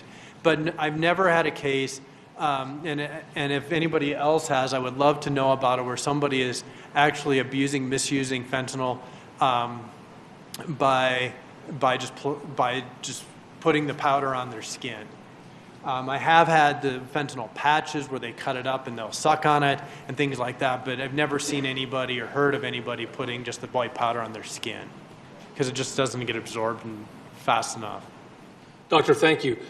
This question for Captain David Funes. Captain, a longtime lawman with Bernalillo County. When an emergency call goes out for an overdose, does law enforcement automatically respond to that, and if so, why? Yes, sir. Law enforcement does respond to all overdoses, and the purpose for that is for scene security. A lot of the times when there is an overdose, it is the family or friends of the person who was overdosed that is making the call. And when we arrive on scene, sometimes those family or friends are frantic, of course, and they don't want to leave the side of the patient. We respond to ensure that the scene is safe and secure and provide an area where rescue or emergency medical personnel could render aid. We're not necessarily there to take law enforcement action, and there is laws, Good Samaritan laws, that protect both the caller and the person who has overdosed from being arrested for possession of drugs. Captain, thank you. And let me just take a moment to ask all of our panelists, if you feel like there's something more you'd like to add to any of these answers, please do. I would love for this to be more of a discussion than an interrogation, so feel free. Captain, I have another question for you. Officers are often the very first people to show up in the case of an overdose. Are all of your deputies trained in aiding overdose victims? Yes, sir. Primary mission of the Sheriff's Office is to preserve life, and part of that is getting trained on basic first aid, and all deputies are also trained in and equipped with intranasal naloxone for opiate overdose, and they're trained to administer this naloxone until rescue could show up on scene and actually take over their treatment. All right, Captain, thank you. Commander Hartsock, where does fentanyl rank with other drugs in terms of use and prevalence in the metro? You know, what our officers and our detectives see is why we can't always say overall what percentage of the drug use market is fentanyl. We could definitely say its popularity is on the rise, much more aggressive than any other drug in Albuquerque. And we attribute that to a few things. One is this drug, and the doctors and the DEA spoke about it as well perfectly. It's not like our other drugs. The barrier to use this drug just by appearance alone is so much lower, so much easier. It's not heroin burnt in a spoon, loaded into a syringe, injected into our arm, which for a lot of people can cause just a psychological barrier where I'm just not going to do that, I'm not going to try that. These counterfeit pills look pharmaceutically manufactured. In a lot of cases they are, and they're as easy to take as an Advil. You might even think it's an Advil. I can recall even a time on an operation I was doing, I was pretending to be a drug user buying fentanyl online, and we did buy the fentanyl, and later on the drug dealer, actually it was a girl, she checked in on me to see how I liked the drug, and I told her earlier, this was in 2018, yeah, I just took it with like a shot. And she was really concerned. She tried to call me on Snapchat, and I was like, nope, not answering your call. She was worried I took this pill the wrong way, that it was way more powerful than I thought it was, and that I was more loosely just popping this fentanyl pill and drinking alcohol. And she was actually concerned about what would happen and started asking me what my fentanyl history was. So it was a really enlightening experience that I wasn't used to seeing from drug dealers and this type of drug. So its appearance alone, I think, just makes it so much easier for people to maybe try and stay on because it can fit in with a prescription from Walgreens or CVS to the untrained eye. Captain Lujan, who in our community, and I'm talking about demographically speaking, in your experience, who's using fentanyl? Well, what we've found, obviously through our report writing and our statistical values, is we found that fentanyl, it doesn't discriminate against anybody. We're seeing it through different races. We're seeing it through different socioeconomic populations. When we look at our numbers, they can be a bit misleading for us. When it comes, the only way we're able to evaluate these things is through our Narcan use. So it typically is, it's not necessarily specific to fentanyl. It could be, it's just opioids in general. So anytime that our crews go out and administer Narcan, we chalk that up as a potential fentanyl use. Could be heroin, it could be morphine. But we're seeing it across the board. We're seeing it, what we call our North region, which encompasses the North Albuquerque area, North Albuquerque Acres area. We're seeing it down in the South region, the South Valley. We're seeing it up in the East Mountains. So it crosses all boundaries at this point. We're not necessarily specific on, was it fentanyl, was it heroin? It's the way we document these things was Narcan administered. And just as Captain Funes indicated, sometimes our deputies arrive on scene and administer Narcan before we do. So we go in and make sure that we document that appropriately. Sometimes we're seeing the calling parties actually administer Narcan, and it's one of our goals is to try to document that in that capacity. So just know that it's not specific to a particular race. It's not specific to a socioeconomic population. It is across the board. Captain Lujan, thank you. I'd like to ask your counterpart, your colleague at Albuquerque Fire Rescue, Deputy Chief Jaramillo, what fentanyl-related trends is AFR seeing in the metro? Hi, thank you for that question. Just to reiterate what the captain said, we've seen similar trends. I did write some of our data down just because I think the numbers are pretty telling. And where we noticed this is about 6 months into the beginning of COVID. I had a conversation with our medical director, Dr. Kimberly Pruitt, about how we were so focused on COVID, and we were noticing increased calls for overdose and increased calls for death related to overdose, and that nobody was really talking about it back then because we were so preoccupied with COVID. So a lot of these numbers we pulled from the past year, and in the past calendar year, from October 21 to September of 2022, we responded to roughly 1,600 deaths. And of those, 942 were obvious. This is an increased rate in obvious deaths that we're seeing at Albuquerque Fire. A lot of this is anecdotal. We obviously don't always know why somebody dies, but we are seeing these increased obvious deaths. One of the alarming trends that we've noticed in the past, I would say 3 to 4 years, is that we have more people dying in that death rate age 59 and under. So of that roughly 1,600 deaths, we had 842 were 59 and under, and 753 were ages 60 and up. So with that age group being so young, and with the increased fentanyl in our community and our increased overdose rates, we're seeing higher death rates related to fentanyl. The other alarming trend that we've seen is related to pediatric exposure to fentanyl. And so in that same year of data that we ran, we gave Narcan 68 times to children under the age of 1. And 23 of our calls for the same age group under the age of 1, our providers on scene declared in their charting that that was an overdose. So, that's pretty alarming to us that young children are getting into their parents or their caregivers' fentanyl, and we're seeing that in our responses. To further break down the pediatric rates that we're seeing in our community, we gave out Narcan 730 times over that calendar year, which is higher than we've done in the past. But you also have to consider that we have Narcan more readily available than the public. So those rates are probably much higher than we're seeing in 911 because people are administering Narcan and not calling us. So we expect those rates to be much higher than what we have. But of those 730 administrations, 157 of the administrations were to youth ages 0 to 20. And so that breaks it down to 22% of the time that AFR administered Narcan last year or over the past 12 months, it's been to somebody under the age of 20. And so we really feel like not only is it alarming that we're seeing higher rates of death related to fentanyl in our community, but particularly the rates for pediatric. Chief, thank you. Captain Lujan, can you speak to us about the difference between the increase in fentanyl overdoses versus heroin? Yeah, so again, in our report writing system, we're actually building, because again, we're seeing this more often, we're building where if there's some indication that we know it's fentanyl, we actually have our crews go in and check that box versus heroin, just because we want to see what that discrepancy is.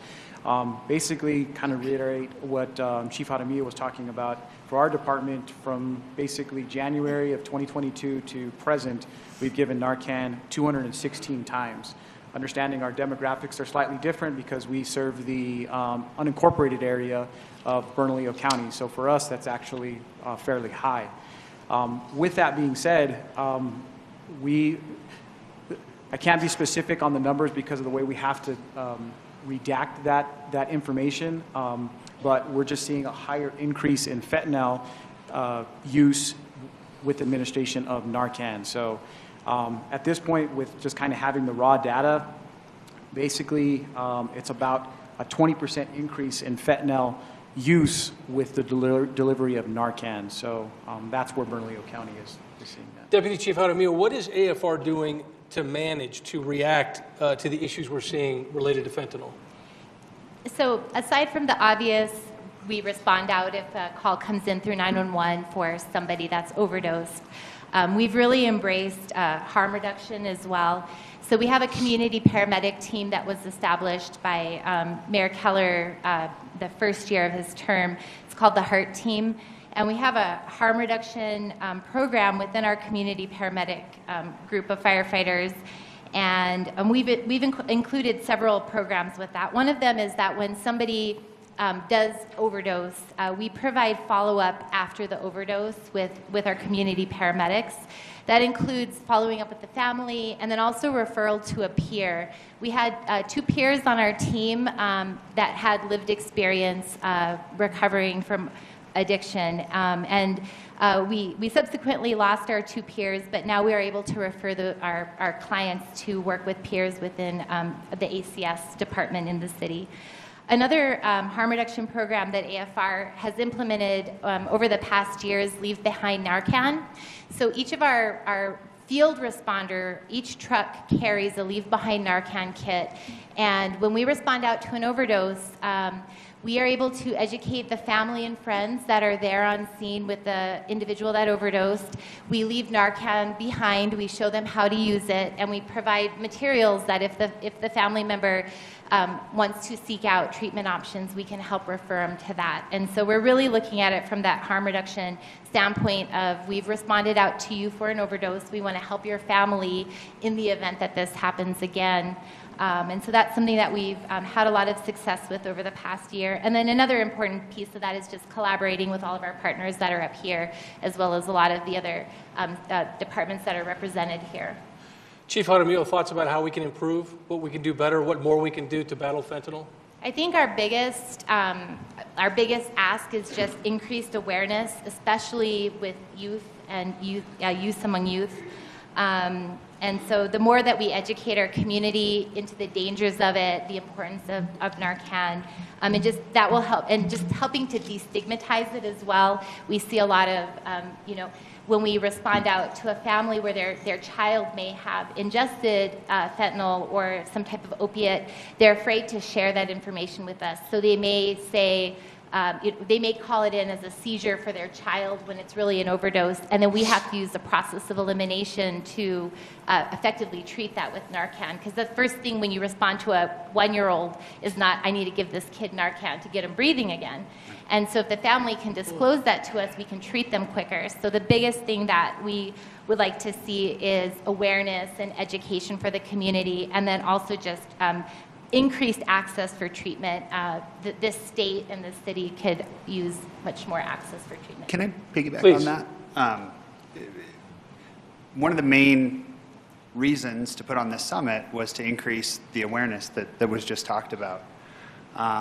And, I think all of us, we hear heroin and we think like, that's got risks, right? I think that there are a lot of families and a lot of parents and a lot of aunts and uncles out there who know to talk to young people about heroin, and maybe through the opioid epidemic have learned to talk to them about some pills. Part of what we really want to do is increase everybody's vocabulary about blues, right? These pills typically have a blue hue, so they're referred to as blues. I think we all need to be talking about blues. We all need to be talking to our kids. The question that came up about, how is it used? I wonder if we could put the image back up. We wanted to share, for example, with everybody images of things to look out for, right? Because again, if we see a syringe, we think maybe somebody was shooting up with this. But in your household or in your community, if you see foil that's crunched up, foil that has burn marks on it, like tinfoil, that has brown smudges or dark smudges on it, foil that smells bad, this should be as alarming to you as finding a syringe in your community or your household as well. This is really what we need people to be talking about, and especially to youngsters. Pills can't be trusted unless we know where they came from. And little things like foil mean much more than just foil. That's really what we need to, I think, talk about. And I think it's linked to kind of the same question about these trends, right? People tell me, I get the benefit of talking to the real experts every day, which are patients and people who are living with addictions. And a lot of them tell me that it's hard to find heroin these days. The marketplace is changing. All the heroin, or almost all of it, was coming from the Sinaloa cartel that we heard about earlier. They just changed their product.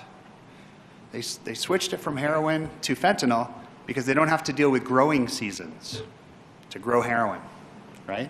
They just make this stuff year-round and bring it up into our communities. So we will continue, I think, to see less and less heroin. The prescribers, we've tried to really take care of our part of overprescribing opiate pain pills, the legitimate pills. But now it's the fentanyl pills. So we all need to talk about blues, and we need to look for signs other than just syringes. Doctor, thank you. Some great counsel there. Commander Hartsock, I'd like to ask you, staying in this vein, there's sort of the basics here. How are people in our community buying fentanyl? I mean, the traditional way to buy drugs is still around, right? You know a guy who knows a guy, and you can just connect with him, right? But the days of just driving down kind of maybe a drug house street, pulling up to the front, knocking on the door, those are going away, right? That's really, really high risk. What you're seeing now, and I'll just show it up on my phone and you can zoom in, but here's what social media is going to show, is here's just a bag of the blue pills, right? And if you can't read it just yet, it says tap in, right? Tap in is meaning, hey, hit me up, get some of this, I got you. What you're also going to see is just, and you saw it on the DA presentation, but here is a literal menu of drugs. I'm at Coors and Paseo, I'm mobile, here's a list of everything I have, I can just come meet you. And instead of having to know a guy who knows a guy, now you can just get on social media and virtually any of the platforms, by the way, Facebook Messenger, Snapchat. This guy even says, I'm also on Instagram. I mean, he is marketing like it's an Etsy store selling crafts, but he is selling drugs, right? That you can get these things. And to point out what the doctor said too, what we also see vastly moving is the use of emojis to describe drugs. Does anyone know what this emoji is on every phone in this room? Whether you have an iPhone, an Android, Samsung, you have this in your list. Does anyone know what this, like why did Apple design this emoji? It's used for fentanyl drugs, but anyone know why they actually designed it? Metro? Yeah, it's the Metro. It's the train, right? The Metro is a common term to describe underground trains in certain urban areas. It's the Metro. But when we see it, we know this means this person is trying to sell or advertise the fact they have fentanyl pills.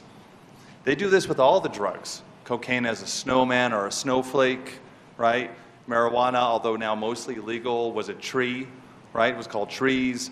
So we see entire advertising posts for anyone who has access to their cell phone to get virtually any drug they want. The barrier is really low.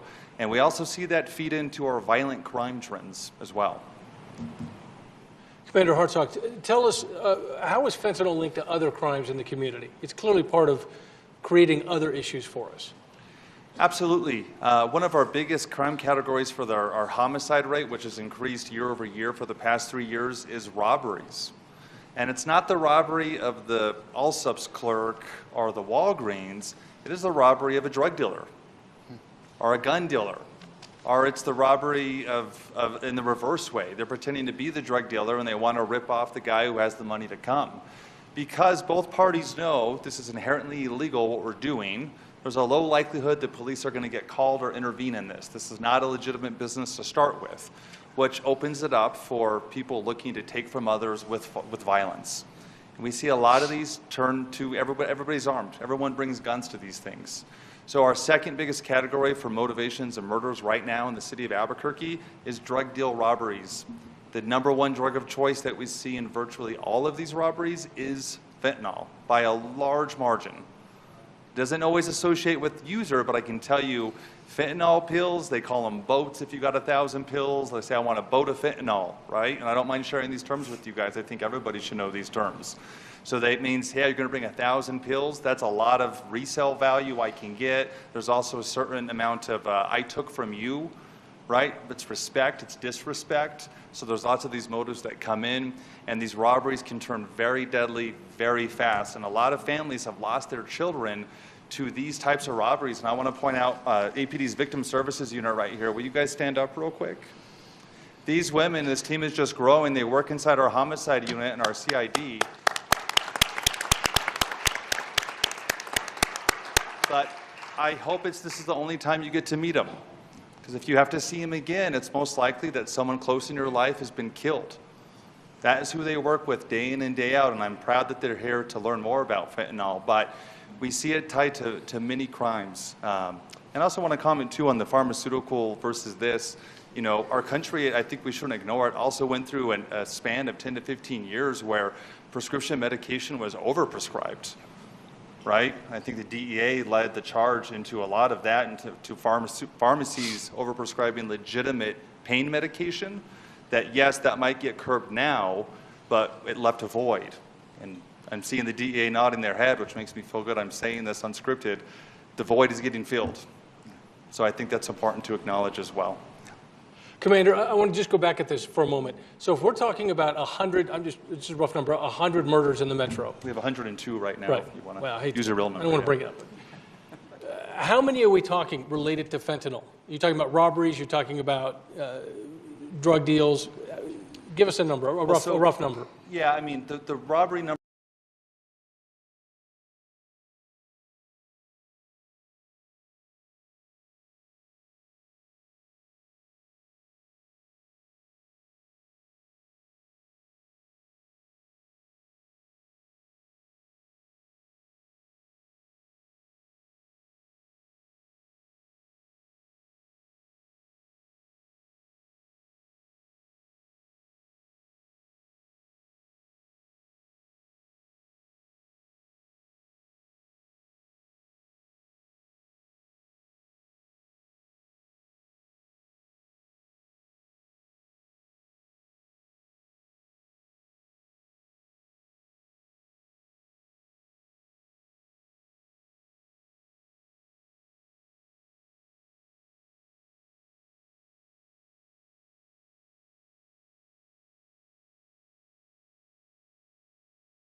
It's such a serious problem here in New Mexico that we have changed the way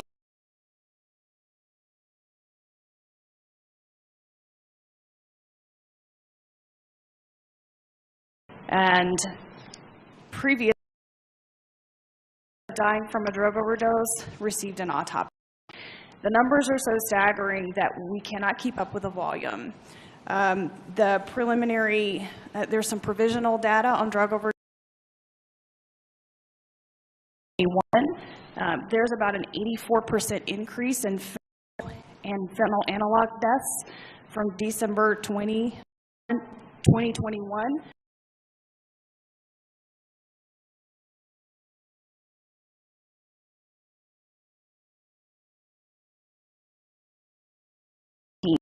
Which is pretty staggering. So we change the way we practice. Number one, we have a postmortem CT, or we have a CT scanner. Nearly every decedent who comes to the office of the medical investigator or the medical examiner's office gets a full body CT. We can then utilize what we're seeing on CT as well as what we're seeing on scene, because we send an investigator out to the scene with law enforcement and with other first responders who are there, have a look around, document what we see. And then the doctors make a decision. Are we going to do an autopsy, or are we going to just do what we call an external examination and not open the body? And we can usually make that decision based on what we're seeing on CT.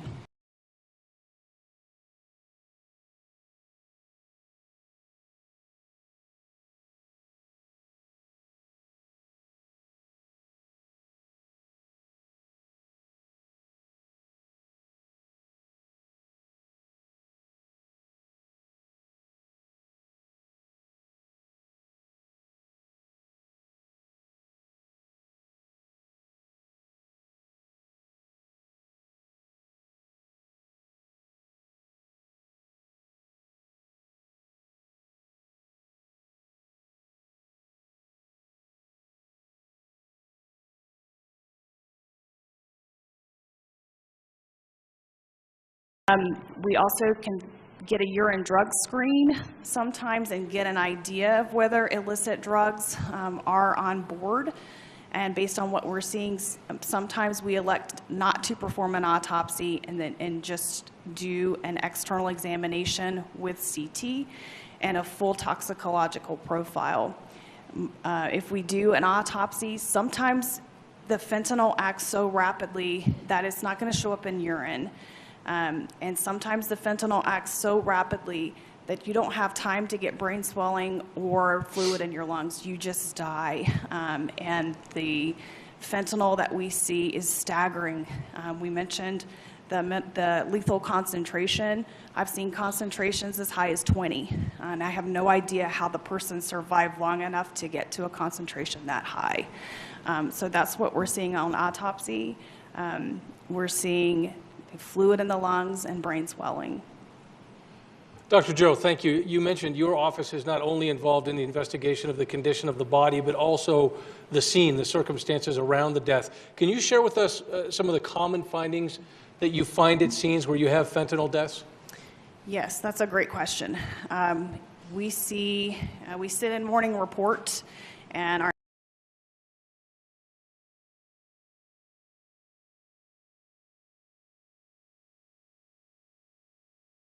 taking photos of when they go to the scene. I can't tell you how many times a day we see the photos of the aluminum foil squares with the burn marks on them. Lighters present. Sometimes we see cut straws. Sometimes we see powder on scene, and we see the blue pills frequently. If the blue pills are on the body, whatever is on the body is our jurisdiction, and that comes in with the body. So we go through everything in the pockets and take that out. We see the blue pills frequently, and so we're seeing those things on scene.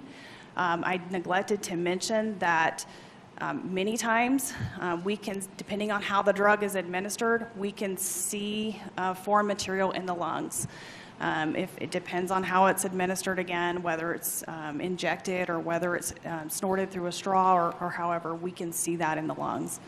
And so those are the common findings that we're seeing on scene. The burned foil is frequent. Dr. Joe, thank you.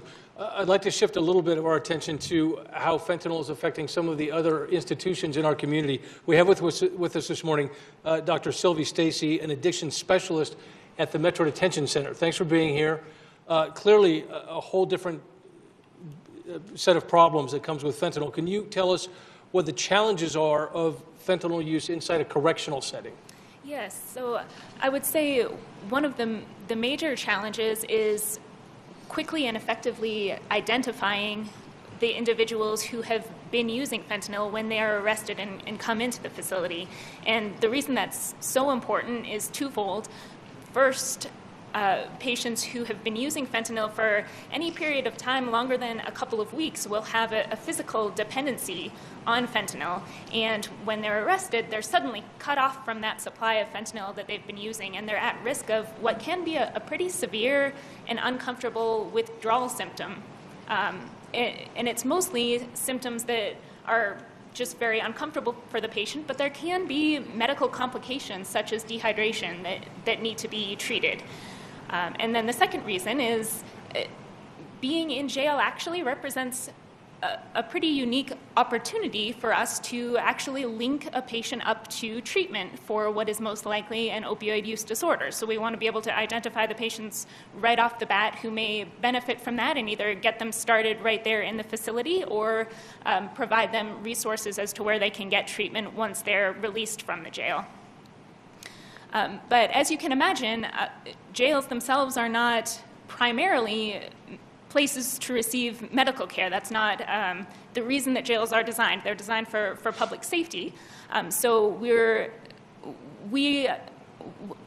way that we've addressed needing to get information from patients up front is we actually have a nurse that one of the very first things that happens to a person when they're arrested is they'll see one of our nurses at the intake area who takes a medical history, which includes several questions about their substance use history, in particular fentanyl. And when we gather that information, we're then able to start any treatment that is needed and start that process of linking them up with the treatment that they need. But as you can imagine, when a patient is arrested, it's a pretty stressful situation. They may be hesitant to provide information about their drug use, being concerned that it may be used against them. So we stress to patients that they have a right to medical care when they're in the facility. So if they have high blood pressure, we'll treat their high blood pressure. If they have diabetes, we'll treat their diabetes. And really, fentanyl use is no different. If they have an opioid use disorder, it's our responsibility as healthcare professionals to treat that. So we always try to ask those questions in a non-judgmental way and get information that is going to be helpful to us to be able to treat them as effectively as possible right off the bat. And what we're finding is that about 21% of the patients that come to us are reporting fentanyl use. So 1 out of every 5 folks who are arrested and come through the walls of Metropolitan Detention Center are reporting fentanyl use. So another challenge is just the sheer volume of patients that require frequent follow-up to monitor for that withdrawal symptom and to get resources to make sure that they're started on treatment. Doctor, you're among these folks on the front lines of this epidemic. How does fentanyl use and its detox differ from other substances? So what the experience of myself and my colleagues has been is that withdrawal from fentanyl tends to be somewhat more severe and longer lasting than what we see with other opioids, such as opioid pain pills or heroin. And at this point, there are no published medical guidelines as to how it should be treated differently. As Dr. Duhigg mentioned, right now we're treating fentanyl use very, very similar to the way that we treat use of other opioids. But as medical providers, we like to practice what we call evidence-based medicine, which is making treatment decisions based on clinical or scientific research that has demonstrated that it works.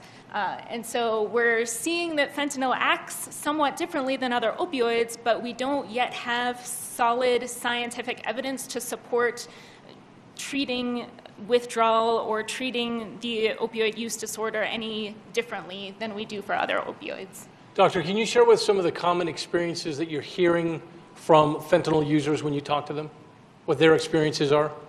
I'd say one of the most common ones that it's always striking when I hear it is that patients increasingly are not fully aware of what opioids that they're using. I've had many patients who believe that they're using heroin and are pretty shocked to learn that we've identified fentanyl in their urine. And with so many analogs of fentanyl becoming available and the actual product that they're using constantly changing, it's almost like even if they tried, they couldn't necessarily know exactly what it is that they're using.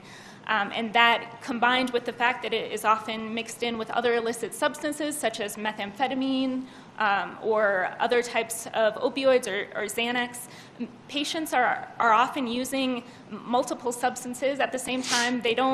They're not able to provide a really accurate medical history such that it presents a challenge to healthcare providers to really tease out what may be going on when they're presenting with either symptoms of intoxication or withdrawal. Doctor, thank you very much. We have another massive institution in the metro, Albuquerque Public Schools, that is dealing with this fentanyl crisis. We have with us Kylie Scherter, who's the Director of Prevention and Intervention Counseling at APS. If you would, can you tell us what effects from the fentanyl epidemic you're seeing now in the schools? So this is really interesting because I'm going to answer that question by telling you all what we're not seeing. What we're not seeing is we're not seeing students in the bathroom taking fentanyl. That is not what we're seeing. We are not seeing students overdosing in our school. It's very interesting because what we see is indirect more than direct. So when we say we're on the front line, we're not on the front line with visually seeing students using. What we're seeing is the emotional impact of family use. We're seeing, unfortunately, we often don't even know students are using until we get a call that a student is in the hospital in a coma or has passed, and we don't always know the cause of death. It's anecdotal. So therefore, it's not like I can give you statistics on how many students have died from a fentanyl poisoning or overdose. But the emotional impact of family use we see with our students. We have, it was really interesting. I talked with one of my counselors last week, and she was meeting with an elementary student who was very, very dysregulated, very upset. And why? What's going on? He said, well, the fentanyl got my uncle. So there's this discussion that it's like the boogeyman for kids, that they don't understand, but they know that there's this thing out there that is taking away from them people in their family, people that they love, people that they care about. So we see problems with attendance, we see behavior changes, we see all the things that we see for other reasons also, but it's the impact in the community. It comes to our kids. Our kids are, even if they're not the ones using, it's the family members, and it's the impact of the family on our students. Just yesterday, I got a phone call from one of my counselors at one of our high schools who didn't know who the student was, but had been notified that he had purchased 3 pills at school. Okay, so we know that there's access and we know that it's happening. It's just not out there like THC use. And I'm just going to put that out there because that's what's happening in the bathrooms. But with fentanyl, this student bought 3 pills, took 3/4 of 1 pill, and it put him in a coma. And the thing is, my counselor, who one of the programs that I support is called Crossroads. And Crossroads is, we have master's level counselors who have additional training in substance use and misuse. And the counselor, my Crossroads counselor at this school, didn't know that student. It's not like when students get busted in a bathroom or using on campus, then our counselors, our Crossroads counselors, are involved and they become aware of these students that are using, and then they use harm reduction and they meet with students. But what's happening with the fentanyl use is we don't find out until after something has happened. We don't have the ability to know. She didn't know this student because they were like, well, we don't know what happened, but he got a hold of these pills on campus. So what we're seeing is it's a mix. We're not set in the front lines per se seeing it happen. We know it's happening. And we need to, they're raising this awareness and having the conversation in the community and having parents not be afraid to talk about it. All those things are connected, and just being up here and being a part of this is pretty amazing. I don't know about you all out there, but just hearing the knowledge up here and what everyone is seeing is, I'm horrified at when I got that call yesterday about this student being in a coma. Of course, as a parent, I can't imagine what that would be like. And the interesting thing is that they tested the 3 pills, and the 3 pills had varying doses or amounts of fentanyl in it. And he unfortunately took the 3/4 of the one that had the most in it. So that kind of supports what everyone's saying, that trying to educate our kids, but we have to go about this. It's really different with fentanyl than it is with the other substances that teenagers are using. We're trying to identify how to do that, and raising awareness and having families and communities not be afraid to talk about it is something that is definitely high on our list for what we need to do. Please. If I may add something to that, while she was speaking, it made me think of another kind of concurrent issue that we have in our community is just when we talk about accessing healthcare and education, we have other issues with health literacy and with language barriers and how people access their healthcare in our community.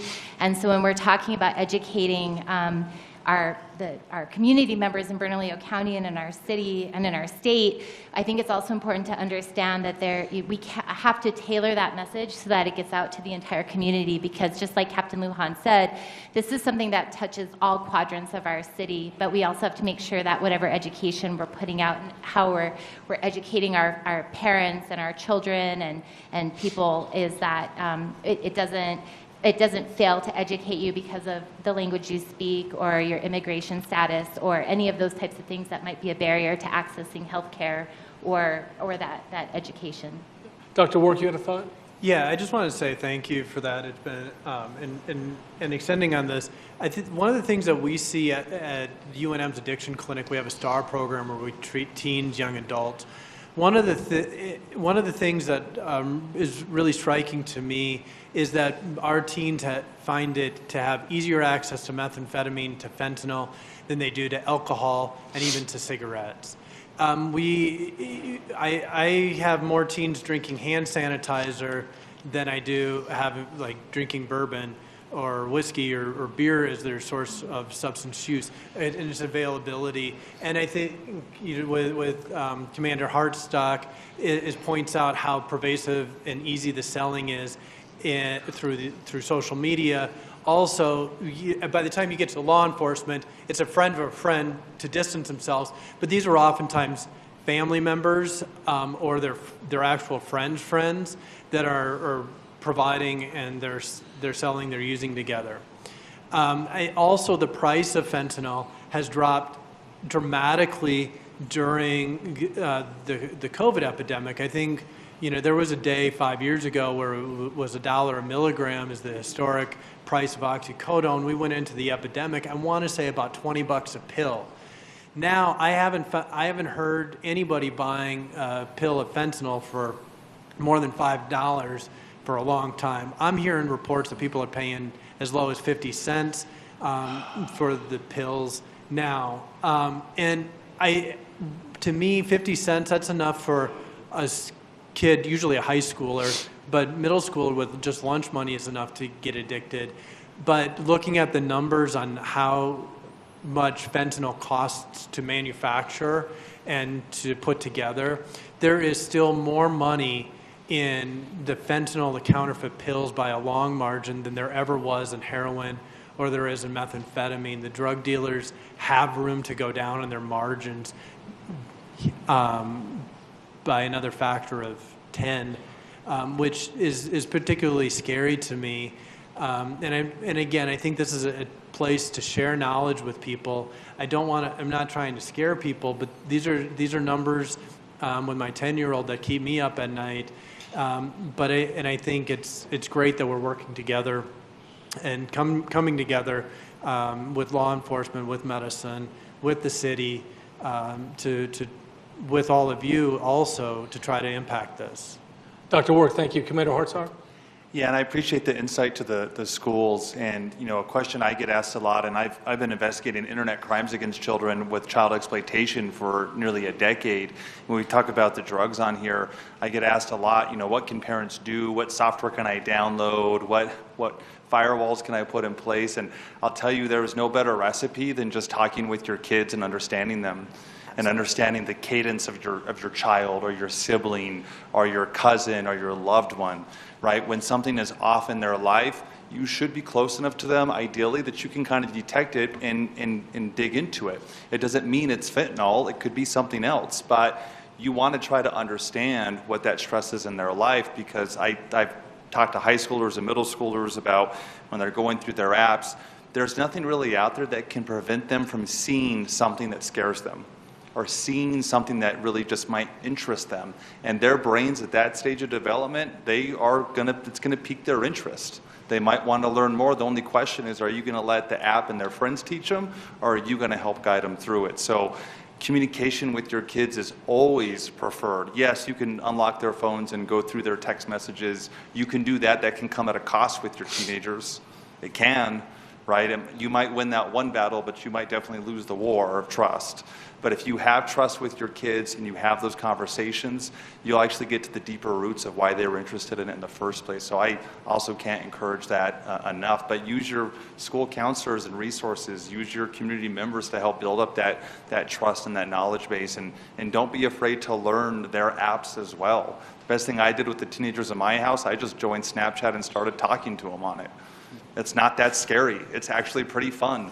You can do goofy filters on your face and snap, there's all kinds of stuff. Settle down. Yeah. One thing I'll tell you about Snapchat, they told us recently, they are taking a pretty hard stand against drug dealers on their app. If they see fentanyl in a user's account, and we see this, by the way, in our investigations, Snapchat just kills the account. They just send a message to the user and they say, you violated the terms of use, goodbye. And most of the fentanyl dealers aren't going through the arbitration process with Snap Media out of California to restart their account. But I'll warn you guys right now, the app we're seeing is now Telegram. And most of you might not have even heard of the app Telegram, by the way, but I'm glad you're hearing it now. It's a messaging app. It's not based in the United States. They're not subject to any of our legal orders or search warrants.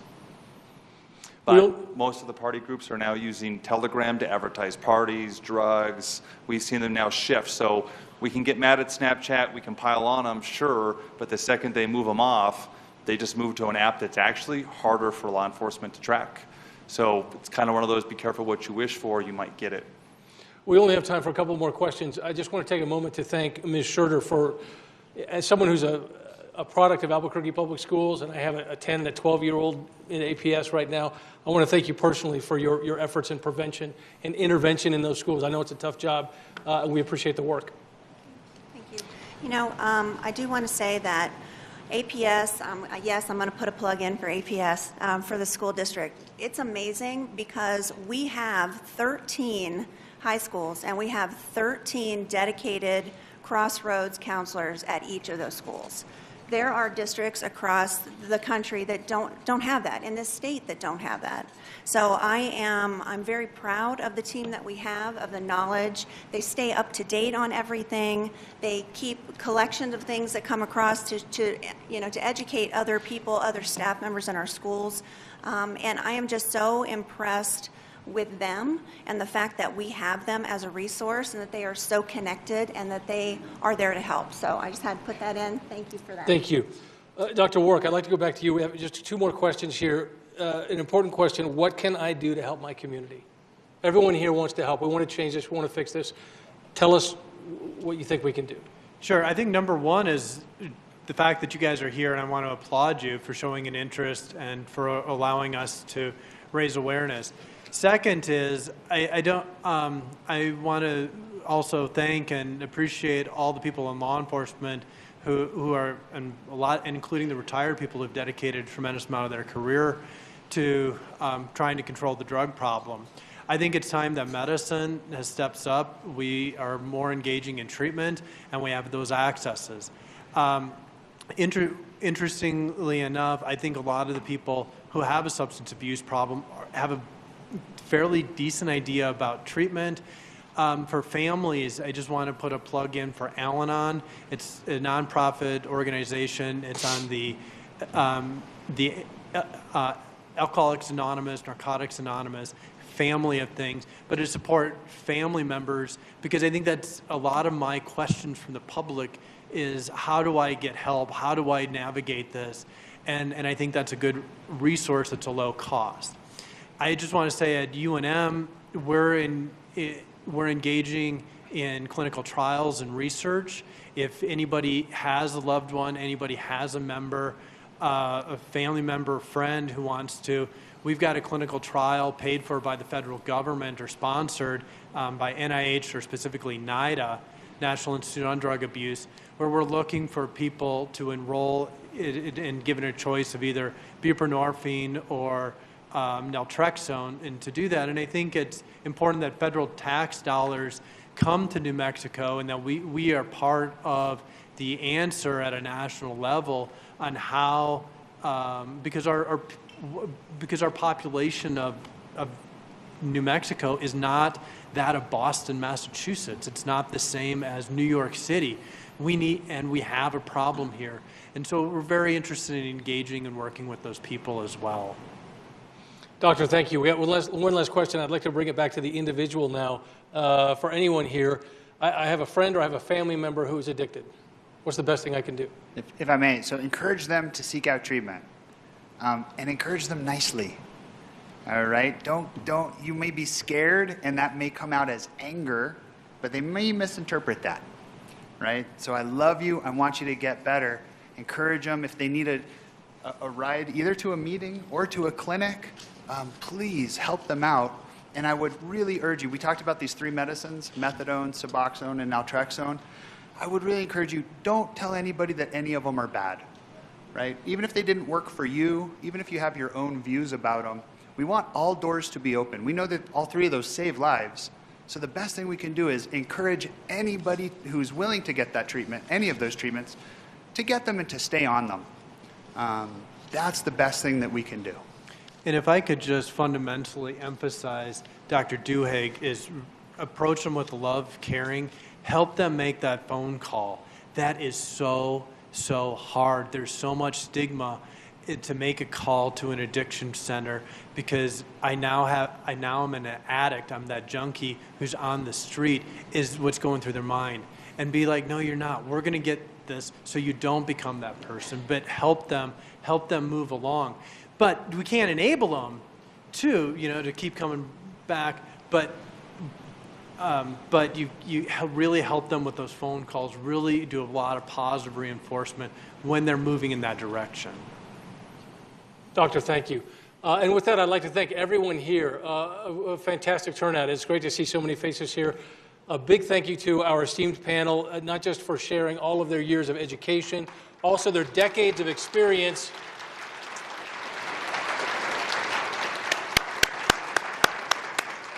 And most of all, I think their dedication to rising to this challenge to try to solve this problem in our community. We thank you so much. Thank you.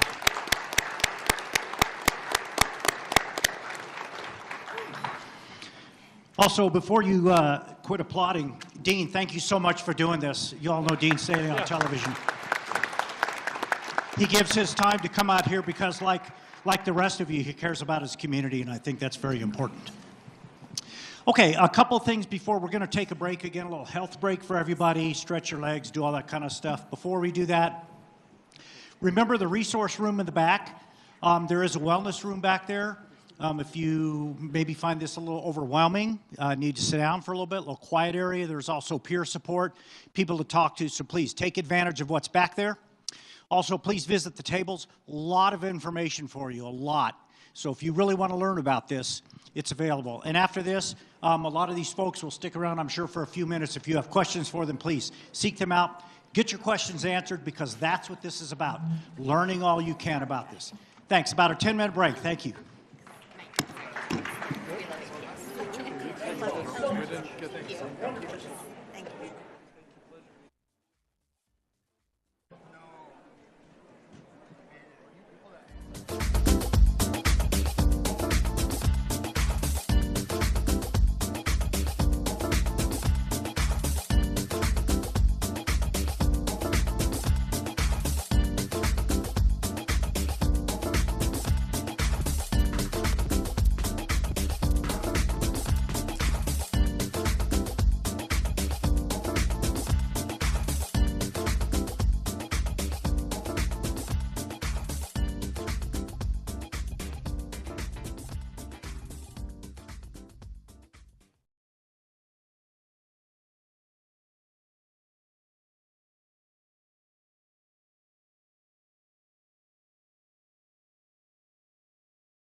Hi, my name is Rick Hendricks, and I'd like to thank you for tuning in to the virtual Bosque Chili Festival. Today I'm going to be talking to you about the Chili Kings, Fabian Garcia and Roy Nakayama. Fabian Garcia was born in Chihuahua in 1871. He lost his parents when he was very young, and he moved to southwestern New Mexico.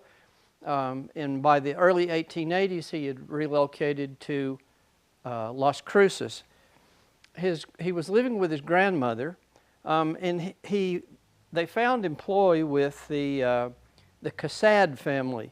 The Casad family had an orchard operation in Las Cruces. They grew over 100 varieties of apples, and as a young man, Fabian was exposed to the production of apples and various other fruits, and he also learned to deal with pests, and that was something that was going to be important for his future.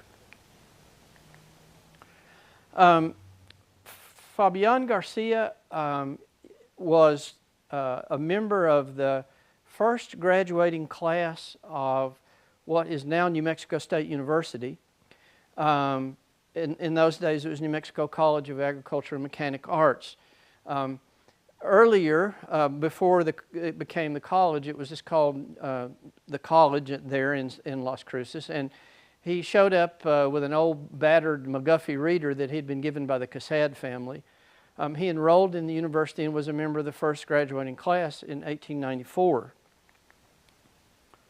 After he graduated, he did some additional work at Cornell University. He didn't take a degree there, but he studied various aspects of scientific agriculture while he was there. He studied animal husbandry and cultivation of crops and various things, and that was to be his future livelihood. He had a sense of humor. You can see this photograph here where he's in a boat, typical of the day.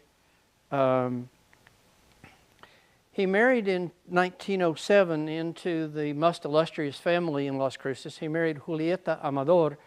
Her father was Martin Amador.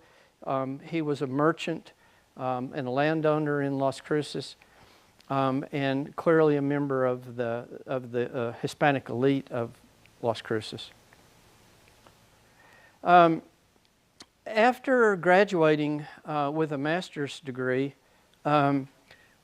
Fabian worked at the university with the experiment station. And this was sort of the early years of scientific agriculture. And one of the things in 1912, the college there in Las Cruces started demonstration trains.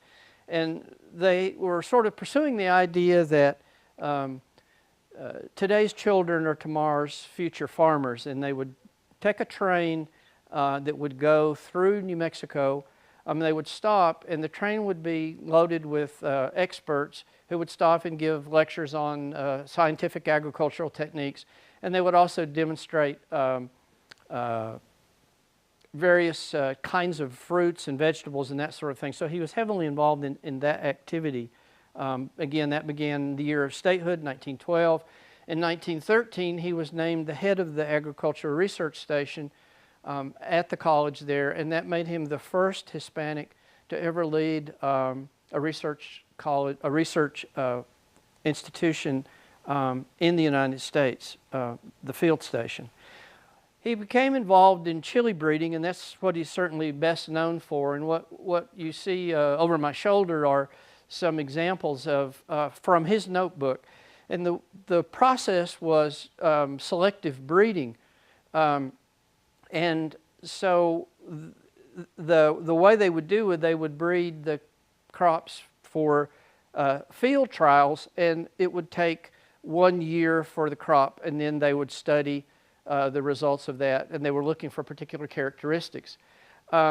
So what he was trying to do was develop a chili that had narrow shoulders and that was not quite as hot as some of the land races. He thought that it would be something that would sell better because Anglos would like it better than the super hot chilies. And so after 9 years of breeding, he had come up with the one that he wanted, and it was New Mex number 9. New Mexico number 9. And it was,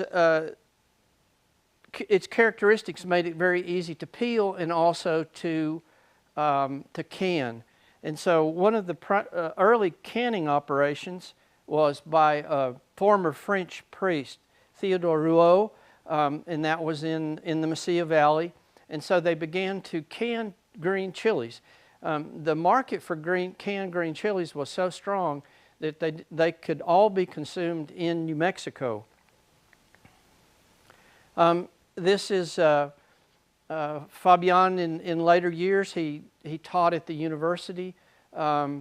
His wife had passed away in 1920. He never remarried, and he was always very involved with the Casad family, and he was very interested in the promotion of Hispanic students in the pursuit of agricultural studies.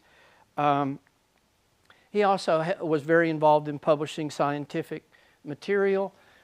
He published a lot of bulletins. He also wrote for newspapers and scientific journals on a variety of different things, pests and growing techniques and various different things of that nature.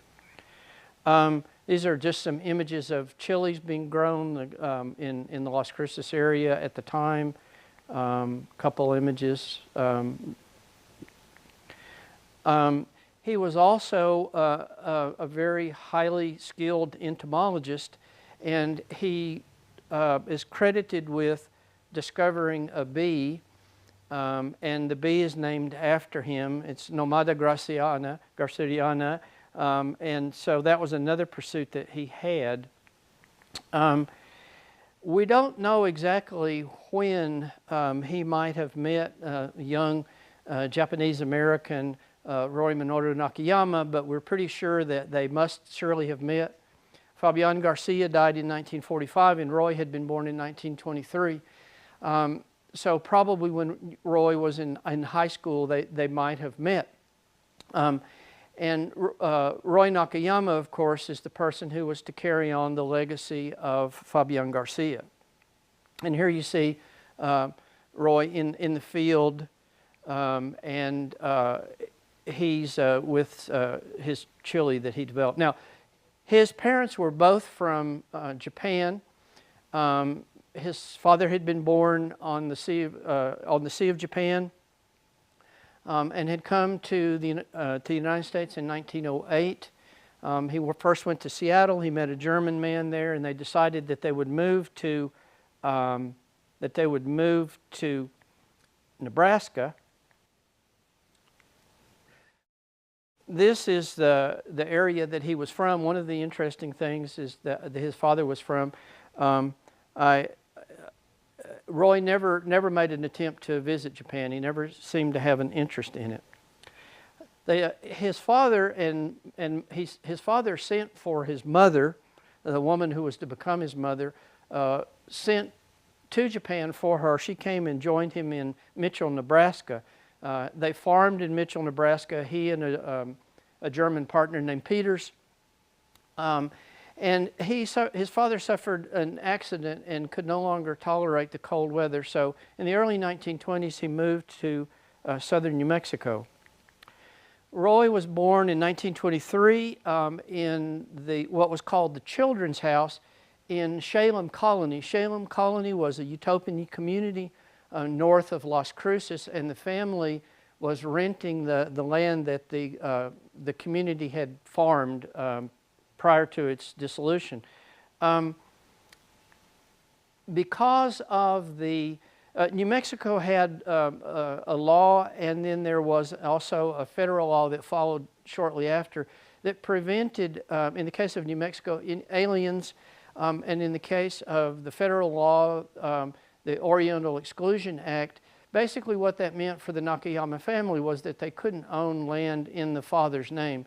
So the land that the family was farming, and they were truck farming basically north of Las Cruces, that land was in Roy's brother Carl's name.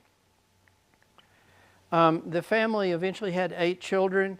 All of them attended Las Cruces High School, very distinguished family. Roy became, as a young man, became interested in animal judging.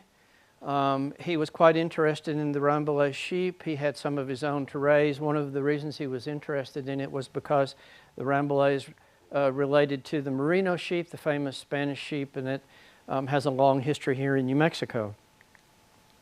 The family was primarily involved in truck farming. They grew crops north of Las Cruces. In 1943, he enrolled at the university, at the college, and studied for 2 years. And at the same time, in Merced, California, the woman who was to grow up to be his wife eventually, their family was detained because they were Japanese Americans. They went to Manzanar, to the camp, and they went through that experience. And here's some pictures of the Japanese families at Manzanar. Roy actually met his wife later on in the 1950s. After 2 years at the college, he enrolled in the military. He was stationed for a little while in Texas, and then he ended up in Europe. And almost immediately, he was in the 159th Infantry Battalion, and they were involved in the Battle of the Bulge, and he was captured. And he spent the remainder of the war in a in a prisoner of war camp. Here you see the prisoners of war, December 1944, and he was in Stalag 13C. The name Stalag 13 may be familiar to many people because Hogan's Heroes took place at Stalag 13. There were actually two camps there. One was for officers and one was for enlisted men.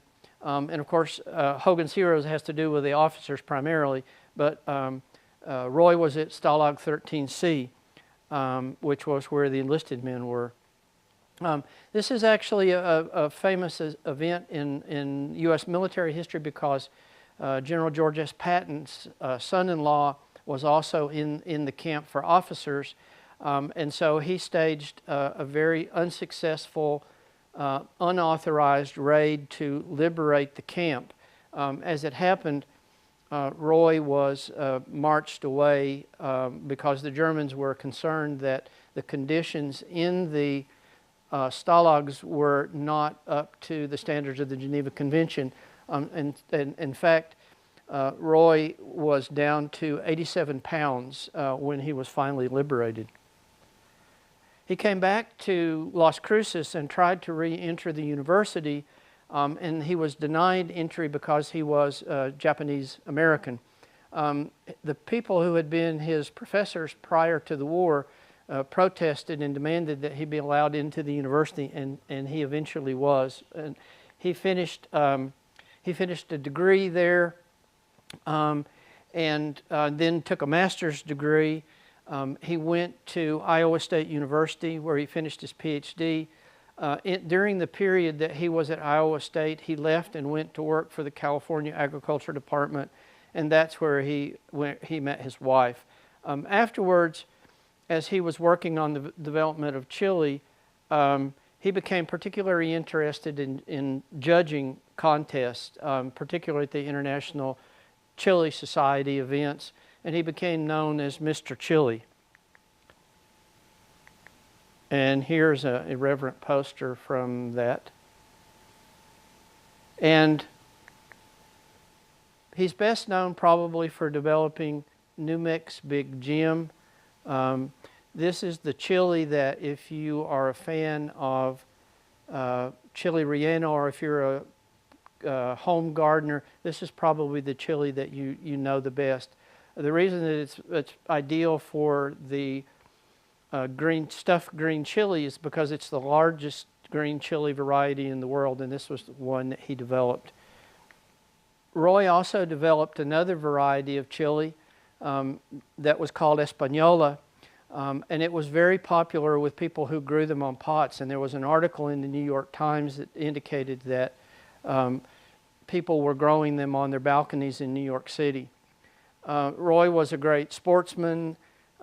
He enjoyed bowling and he enjoyed playing golf, as did his wife. And when he passed away, it was determined that he had added $10 million a year to the New Mexico economy just on the work that he had done developing chilies. So I'd like to thank you for tuning in to the virtual Bosque Chili Festival, and I hope you enjoy the other events.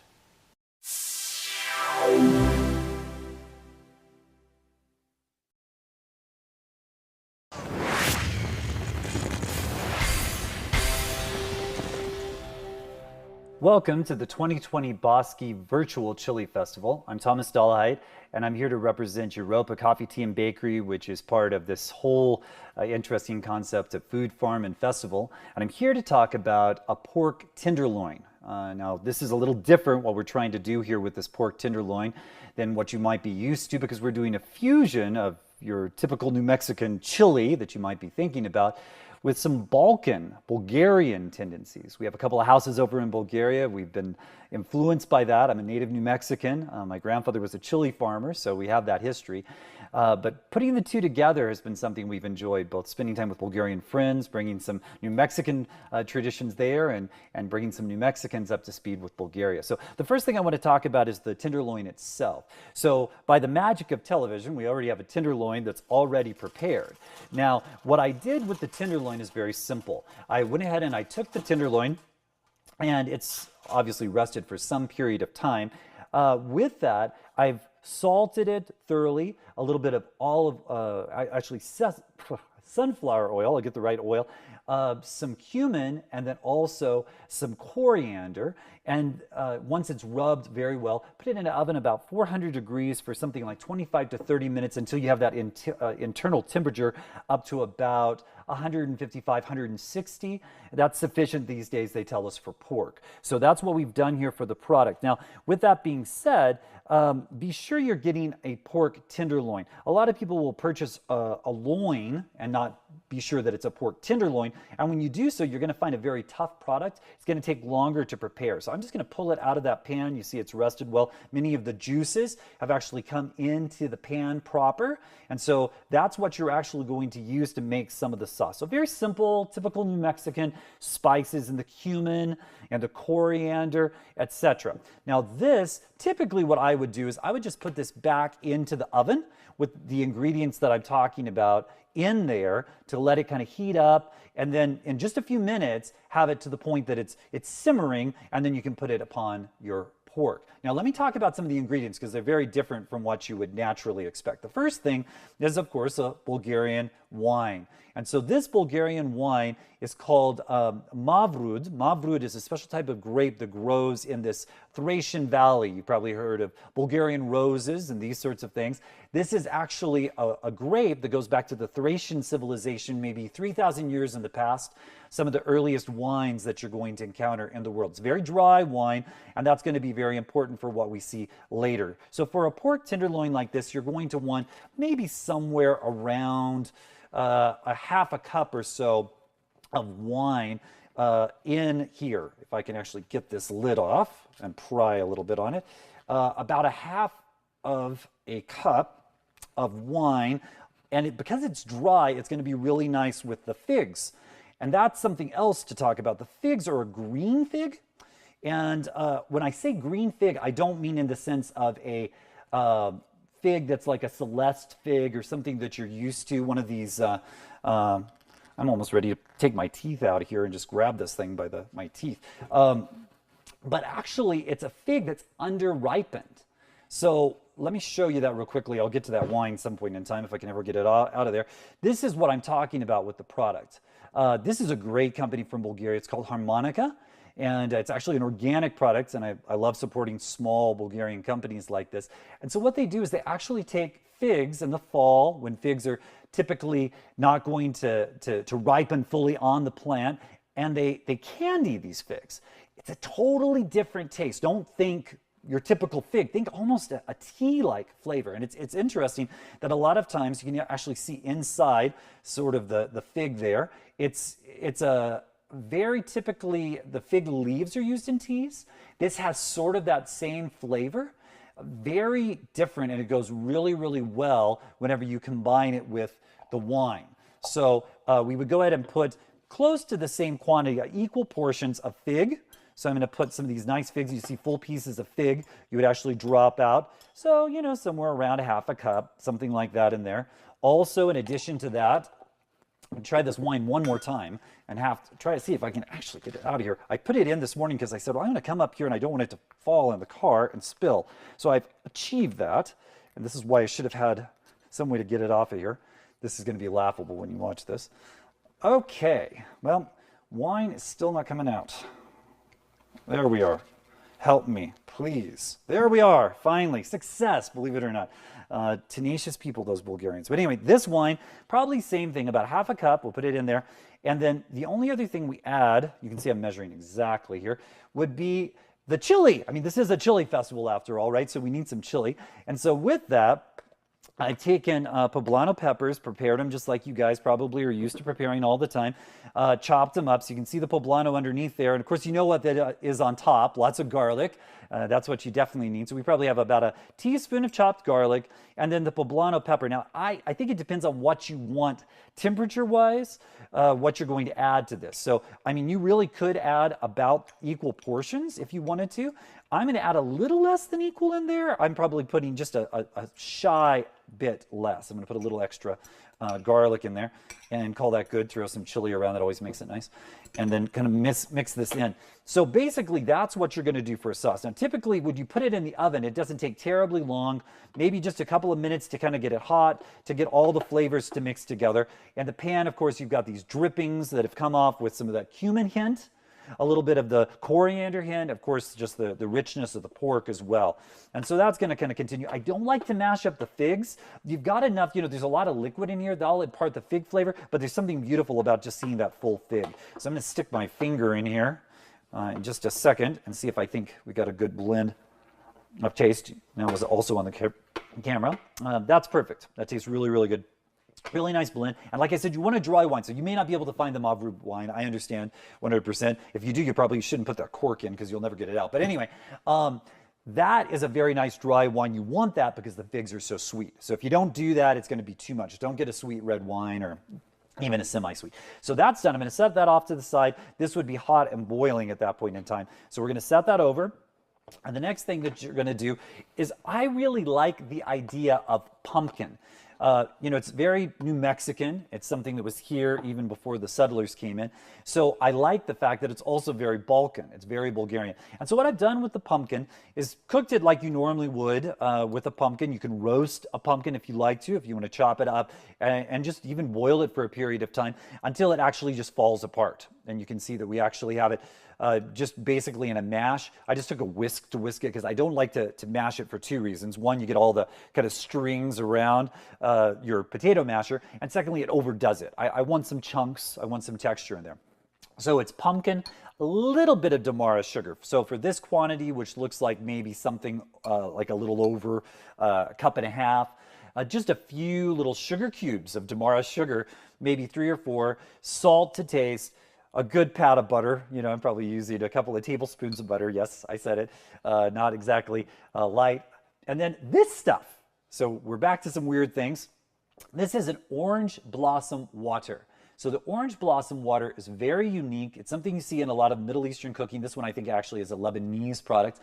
I really like this flavor because it is that floral hint, but because it is a floral hint, do not overuse this stuff. You know, some people really get excited with rose. It's very popular these days. I love the taste of rose, which is very Bulgarian, but they, you know, I mean, it's like a person that doesn't know when to stop with the perfume, right? It's very similar when you're cooking. Very little, it's delicate, it's a hint, right? Same sort of thing here. So it's a wonderful scent. And then you're probably, I'm a cap sort of person, so you're literally using just a small portion there on the cap. It's like a 1/8 of a teaspoon or something like that. Try it, you know, if you can handle more, great. Try some more. That's really all you want. But the scent, I mean, if you smelled it, it's just absolutely beautiful. That goes into the pumpkin. So we're going to go ahead and start with the plate. And the first thing I'm going to do here with the plate is we're going to go ahead and add our pumpkin wherever you want to place it. I'm just going to place it here in the back and make a bit of a mound that's going to go forward. And that gives us kind of our spacing there. I like that. And then with that, we'll go ahead and take our pork and just kind of angle it off. That first piece is never as pretty. And then just kind of cut some pieces off. I'm going to only do a few of these because I think it's kind of nice to see the whole piece on there. I know it's going to make a mess whenever we actually try to serve it, if this is like a dinner party or something like that maybe, but at least for the general aesthetics to start with, it's good. And I mean, hey, food that kind of looks used, in my opinion, sometimes is the best food because you're not going to worry about being too pretentious. So, you know, basically I put the pork on there, something like that. Separate it out just a little bit. I think it looks nice. And then with your fig, the fact is, we're going to have something cold in just a second come on here. So I would like to kind of put the fig off to one side and something cold that I'm going to tell you about in just a second on the other. So here we go. This would have simmered obviously a little longer in the oven, but your texture is going to be pretty similar. Your makeup's going to be somewhat like that. You want it somewhat runny. It's great. It's all down into some of those pieces. down into the side there.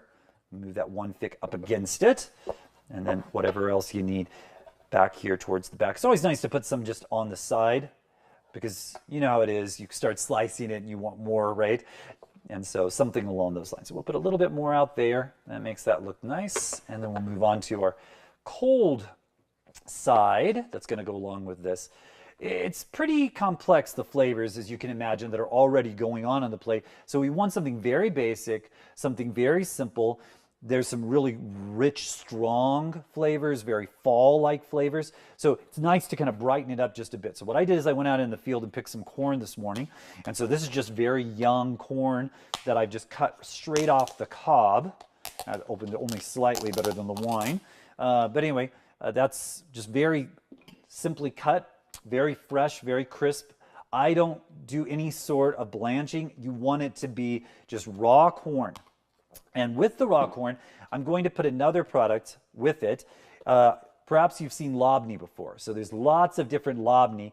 Labneh is a Middle Eastern strained yogurt product that is sort of akin to a yogurt cheese, very soft.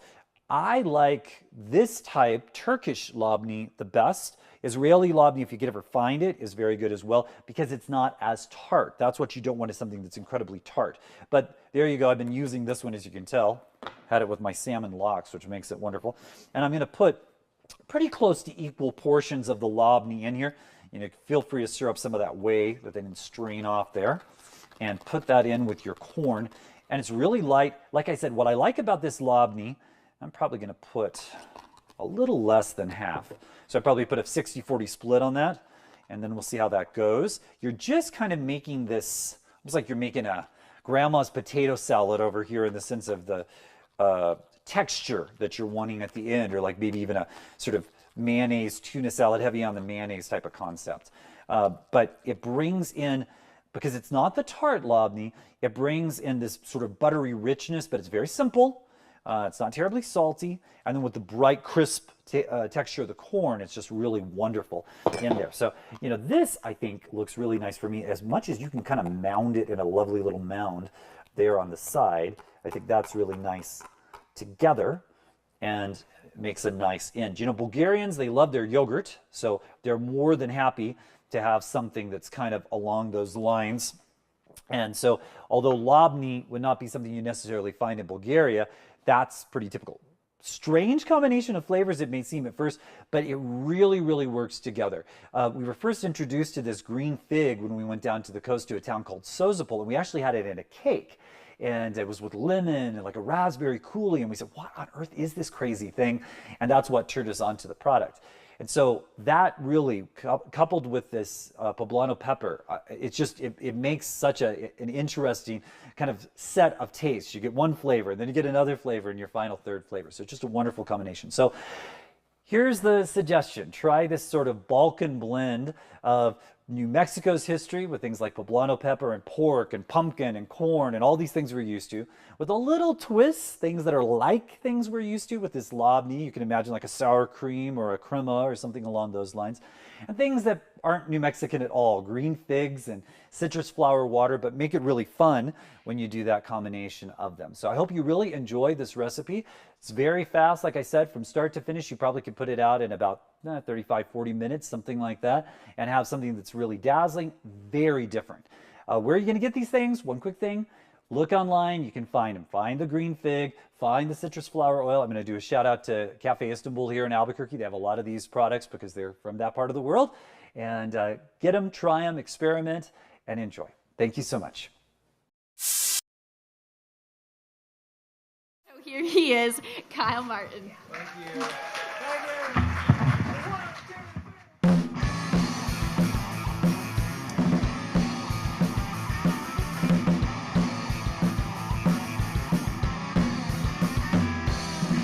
Ever had a hot day, one of those campaign things go a little too far? In the middle of a good night, have you ever got around a backseat of your car? Well, I said stand up.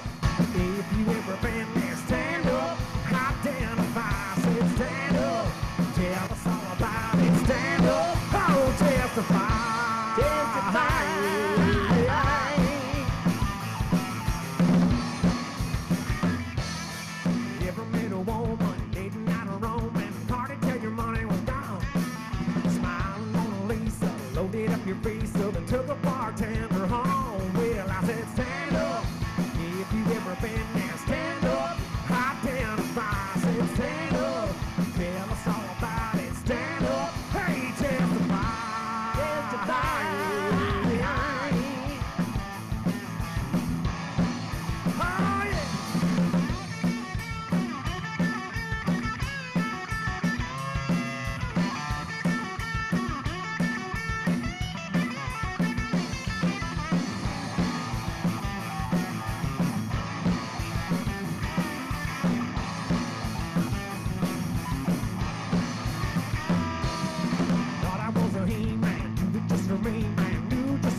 Hey, testify, say stand up. If you ever been there, stand up. Identify, stand up. Tell us all about it, stand up. Hey, testify, testify. I said stand up. Yeah, and I want you to stand up. Hey, everybody stand up. Yeah, and I want you to stand up. Stand up. Oh, yeah. Hello, ABQ Biopark. How are you? Man, y'all look good. Thank you for coming out and seeing us tonight. My name is Kyle Martin. Let's just cut right to it and introduce the band. On my left, the vivacious, the shark tattoo having, ladies and gentlemen, on bass, Miss Dawn Tarpley this evening. Thank you so much. Back behind me, the human metronome. You have to have a license just to have him in the band all the way from New York City. Mr. Billy Lauren on the drums. Thank you. We appreciate it. Here's an original song off the first record we ever had out. The song's called Don't Shoot. It goes like this. I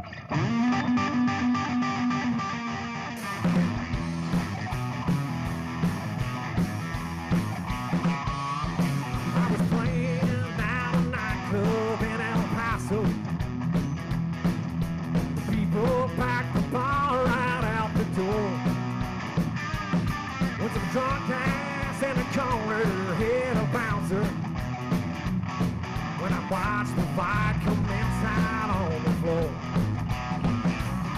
Then 2 shots rang out somewhere near the jukebox. And I decided I'd run out of songs to play. Then the door broke down, I saw a badge and handcuffs. What I heard the police say, don't shoot the cowboy with the guitar. But I saw him here last night, he prison sing. Don't shoot the cowboy with the guitar. From the bandstand, I bet he saw everything. Look out!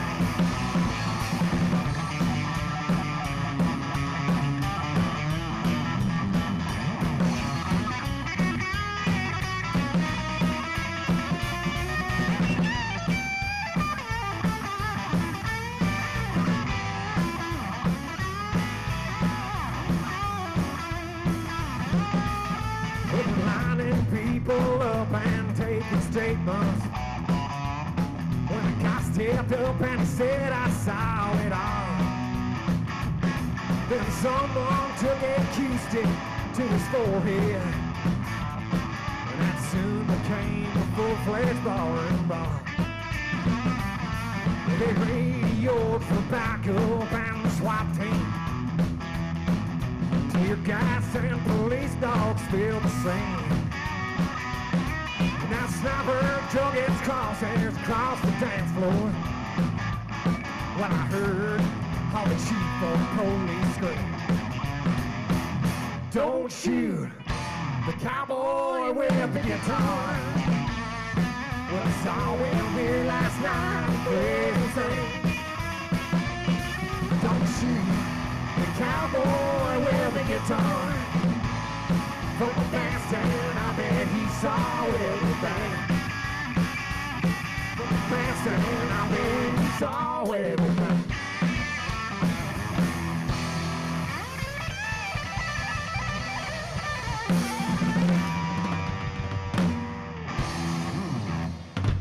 Woo, thank you. Thanks so much, we appreciate it. Oh my goodness. All right, folks. Let's see if you can. Oh, watch out! See, she has these costume things that you kind of got to be ready for. I've learned over the years. Her shark hat. Area code 505. That's all I'm going to say. This is for Jenny.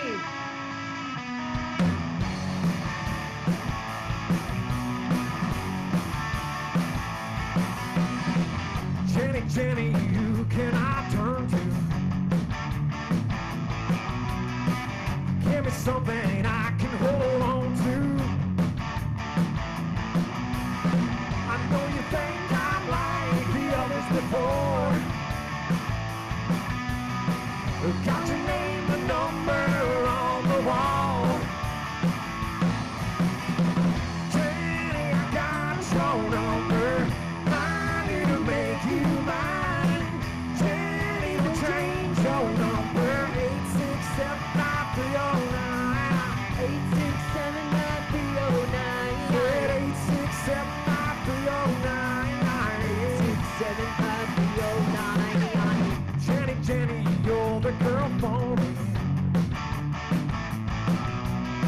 Oh, you don't know me, but you make me so happy. Yeah, you do. Tried to call you before, but I lost my nerve. Tried my imagination, oh, but I was disturbed. Jenny, I got your number. I need to make you mine. Jenny, don't change your number. 8675309. 8675309. Said 8675309.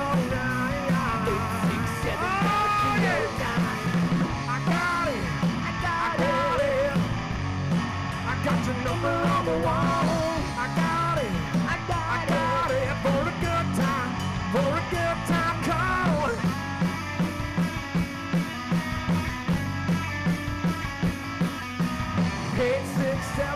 309.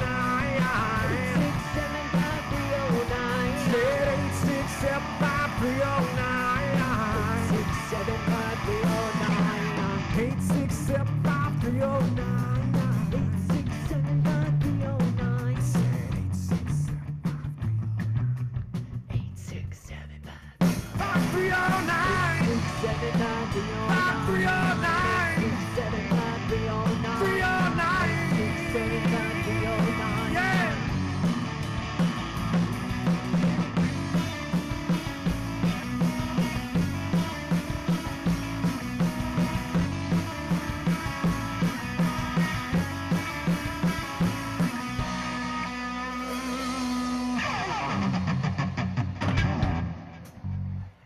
Area code 505, don't forget. Thank you so much. Oh, yeah. Whew. Well, we have a brand new song that came out actually the 1st of July. A new single on a record that's going to be out in September. And we're going to do that song for you now. The music video comes out next Wednesday on YouTube. Yeah, hint, right? So be looking for it. The song is called The Bottler Home. And it goes like this.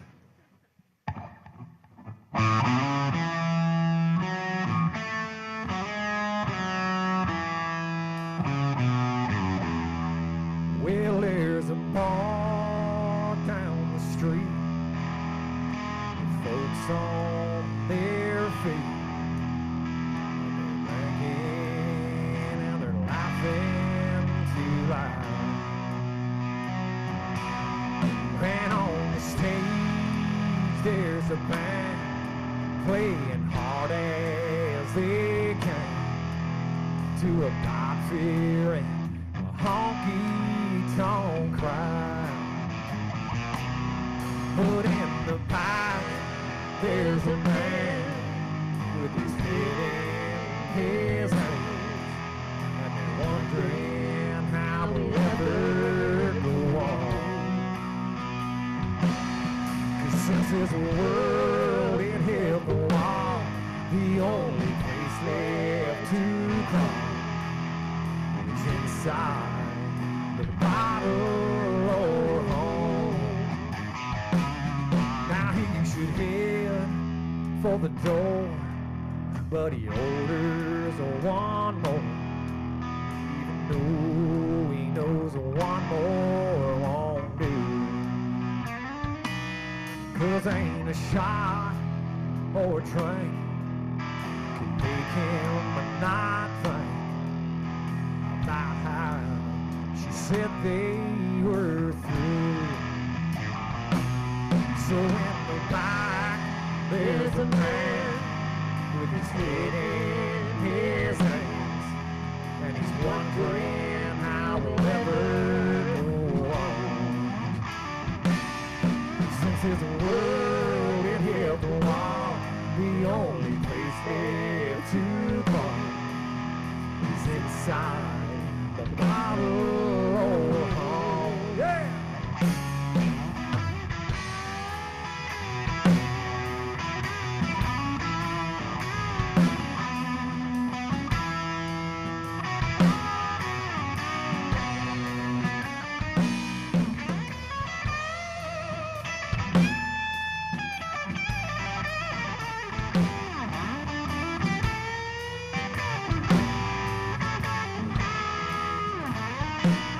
So when by there's a man with his head in his hands, and he's wondering how he'll ever go on.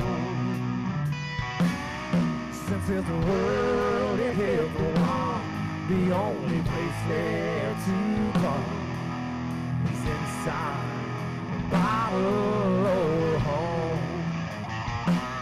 Yeah, since there's a world in hell go on, the only place left to crawl is inside the bottle or home.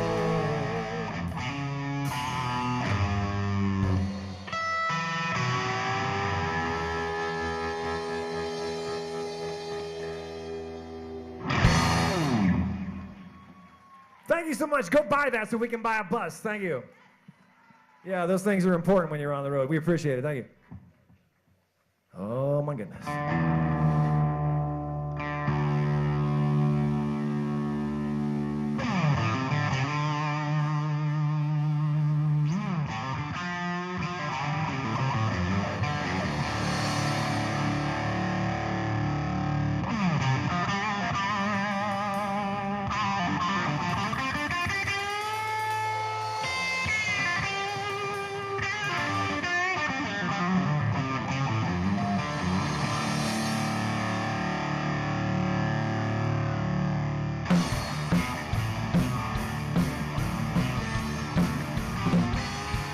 Well, I don't know why I came here tonight.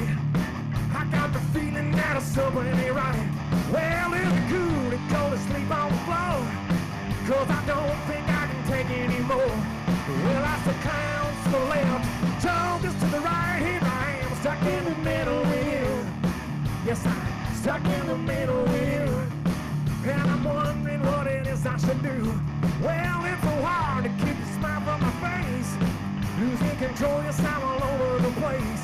Well, I said clowns to the left, jokers to the right. Here I am, stuck in the middle with you.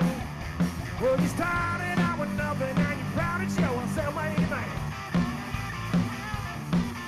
Friends, they all come calling, slap you on the back and say, please, please.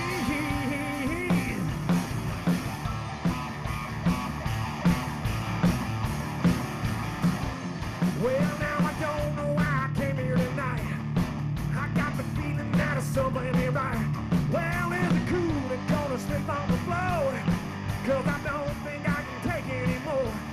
Well, I said clowns to the left, jokers to the right. Here I am, stuck in the middle with you. Well, you started out with nothing, now you're proud to show us everything. The friends, they all come calling, kick you in the back and say, please.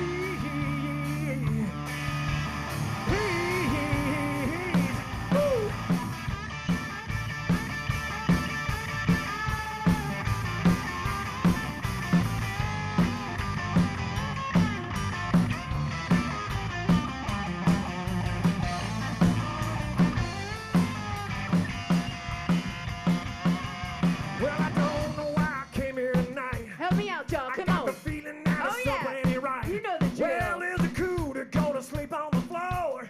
Cause I don't think I can take anymore. Well, I said clowns to the left, jokers to the right. Here I am, stuck in the middle with you. Yes, I said clowns to the left, jokers to the right. Here I am, stuck in the middle with you. Well, I said clowns to the left, jokers to the right. Here I am, stuck in the middle with you. Stuck in the middle with you. Stuck in the middle with you. Stuck in the middle with you. Oh, yeah, thank you. Or stuck up front with you or something like that. I don't know. Thank you. We're going to do you another original song now. I'm sure you're quite excited. This is off the Atomic West record.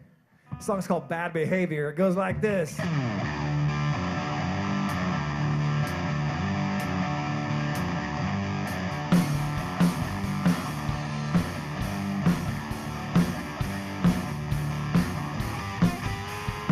I was raised on stage in a honky-tonk bar, and I cut my teeth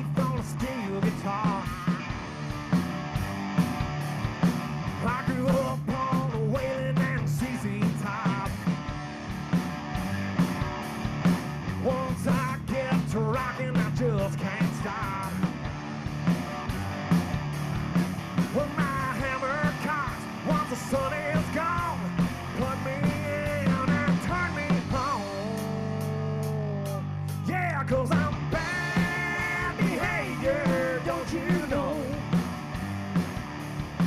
Yes, I'm bad behavior, just let me go. Well, I'm bad news and that's a plain to see. Here I come, so get ready for me. Yes, I'm bad behavior. Oh, yeah.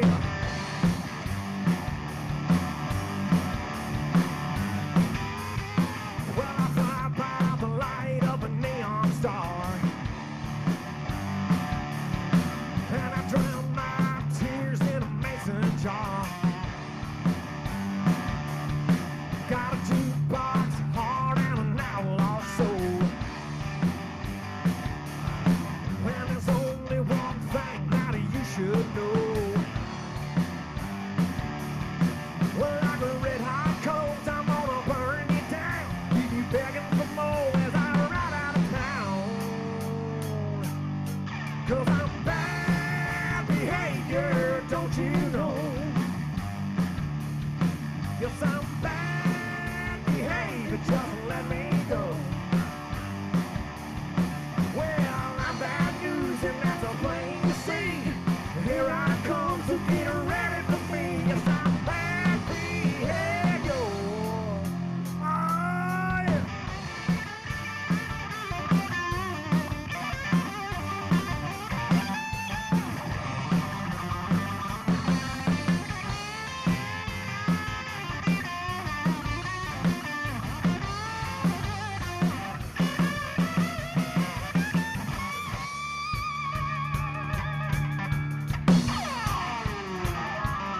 Yes, I'm bad behavior, can't you tell?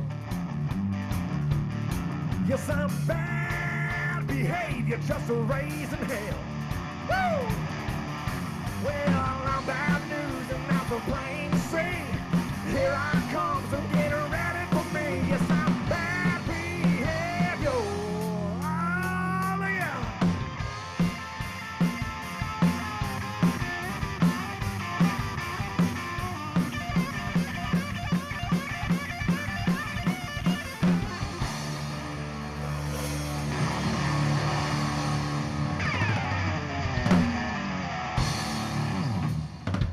Woo, thank you.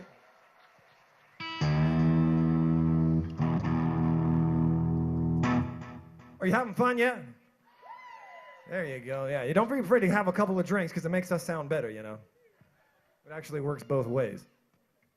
Here's a guy that we opened for right here in Albuquerque not too long ago.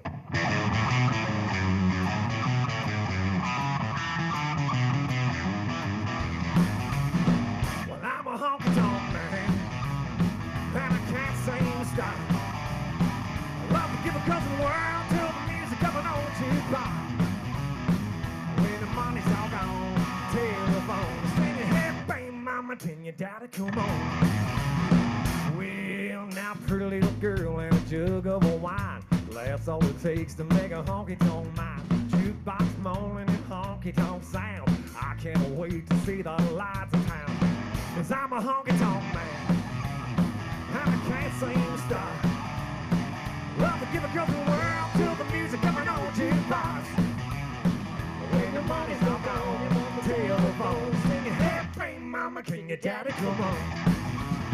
Well, now we live fast and dangerously, but I got plenty of company. Moon comes up and the sun goes down. I can't wait to see the lights of town. 'Cause I'm a honky-tonk man, and I can't seem to stop. I love to give a girl the world till the music coming on jukebox. When the money's all gone, the telephone is singing, hey, baby, mama, can your daddy come on?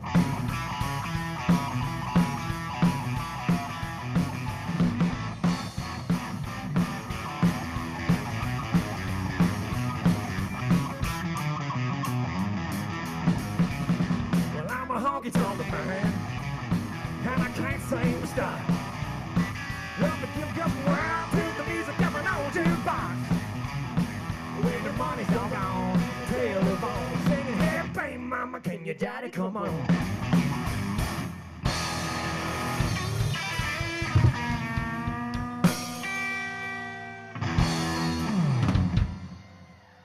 Oh, thank you.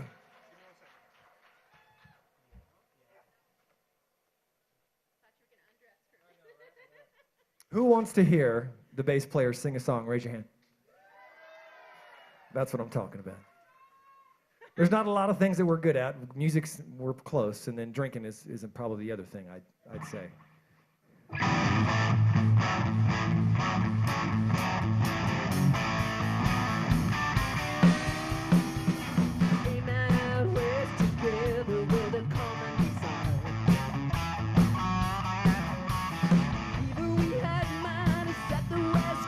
On fire. 2 months later, got trouble in mind. My baby moved out and left me behind. Well, it's alright, and it's midnight, and I got 2 more bottles of wine. The way he left sure turned my head around. I'm falling down, and he jumped up and put me down.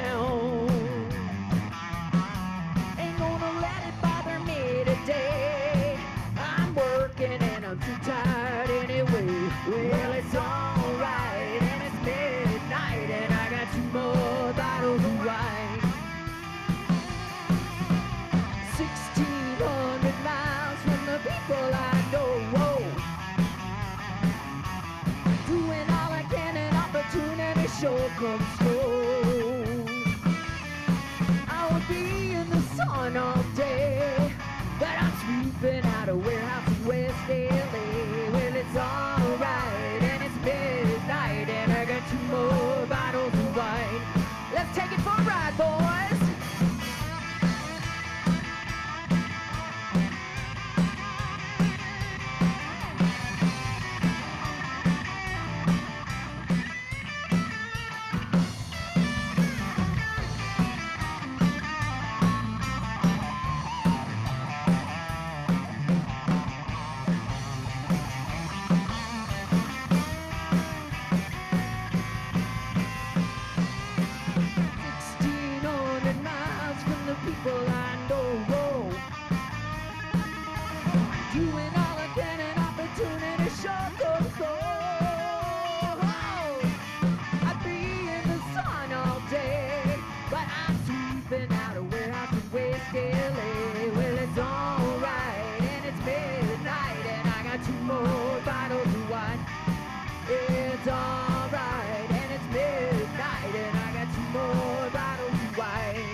Give it up for Mr. On Top of the Queen.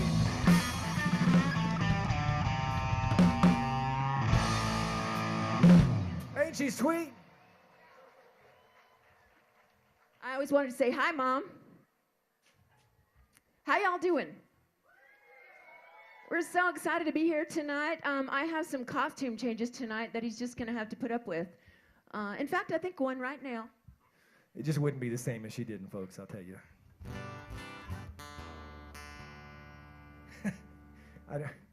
There it is. So, somebody told me that it was Shark Week, but I happen to know that it's 10 days, 4 hours, 32 minutes, and 26 seconds till Shark Week. It was Shark Week in that cafe when we went in there, though. That was pretty cool. It's Shark Week every day for me. This is another original song off the Alien Cowboy record. It's called Two Big Holes. It goes like this.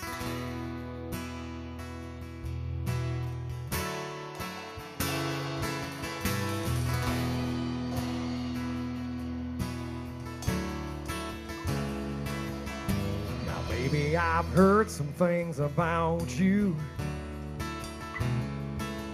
and I just wonder if it's true. Sister seen you with another man, they're kissing and laughing and holding hands.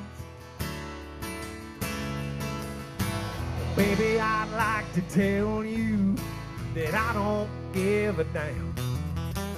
If you think I'm gonna start a fight, well, I'm not that kind of man. I dug two big holes out behind the barn. One's just about your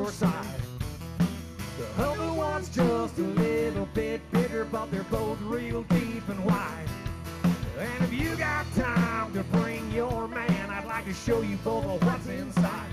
'Cause if you look real hard, gonna see the place where all of them went to die.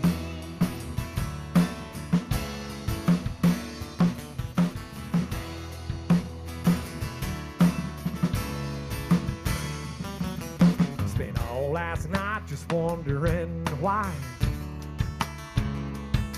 Well, you go and leave me for another guy. Yeah, but I want you happy and to prove it's true. Oh, I went and dug up a little something for you. Yes, I did, sugar. Woo! Baby, I'd like to tell you just what I've got. And oh, I hope you like it. No, it didn't cost a lot. I dug 2 big holes out behind the barn. One's just about your size. The other one's just a little bit bigger, but they're both real deep and wide. And if you got time to bring your man, I'd like to show you both of what's inside. 'Cause if you look real hard, gonna see the place where our love went to die. Yeah, now if you look real deep, gonna find the place where our love went to die. All of them went to die. Yeah, yeah.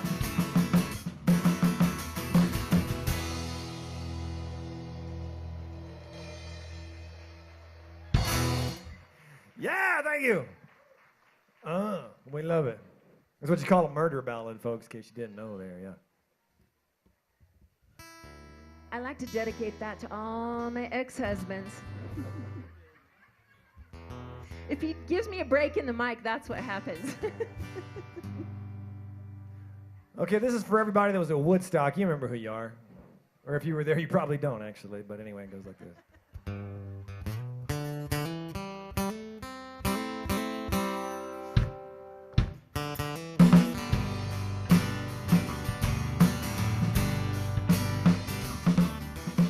I pulled into Nazareth, was feeling about dead. I just need some place where I can lay my head. Hey, mister, can you tell me where a man might find a bed? He just grinned, shook my hand, no was all he said. Take a load off Annie, take a load for free. Take a load off Annie, and you put the load right on me.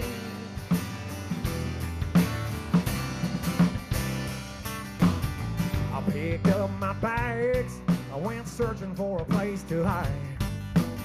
When I seen old Carmen and the devil walking side by side. Well, I said, hey Carmen, well baby come on, let's go downtown. She said, I've got to go, but my friend, he can stay around.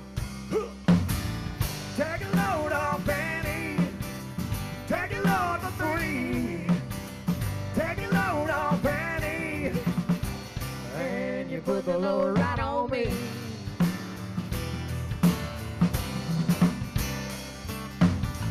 Well, go down Moses, there ain't a damn thing that you can't say. Well, it's just old Luke and Luke's waiting on the judgment day. Well, Luke, my friend, oh, what about young Annalie? He said, do me a favor, son, I won't stay and keep Annalie company. All right, take a load off Annie, take a load for free.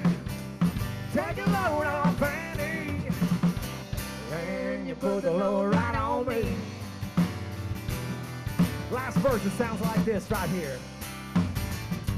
Catch a cannonball now to take me on down the line.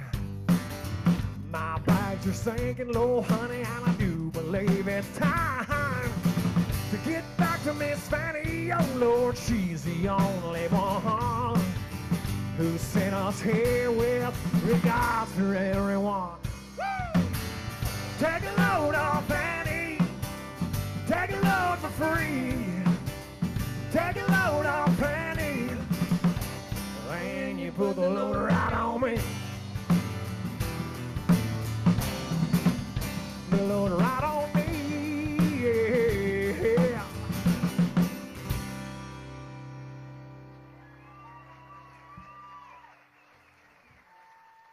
Thank you. Oh, that was fun, wasn't it? My goodness. I tell you what, we're going to do you one now here. This is a real classy number. A real classy number. This is another song off the Alien Cowboy record, which I'll be honest with you, of anything I've ever put out there, my favorite is the Alien Cowboy record. So when you go download it tonight, hint, that's the one you might want to look at. Anyway, this one's called That's About All I Got. It goes like this.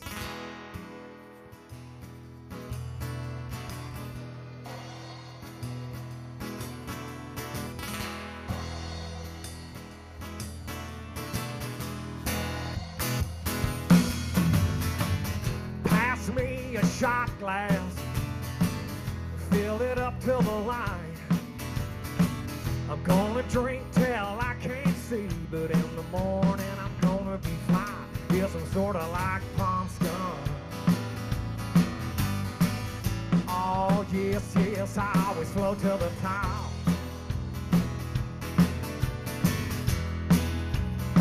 Well, I tell you, mama, I was worthless. Left head is on a big old hog. Honey, that's about all I got.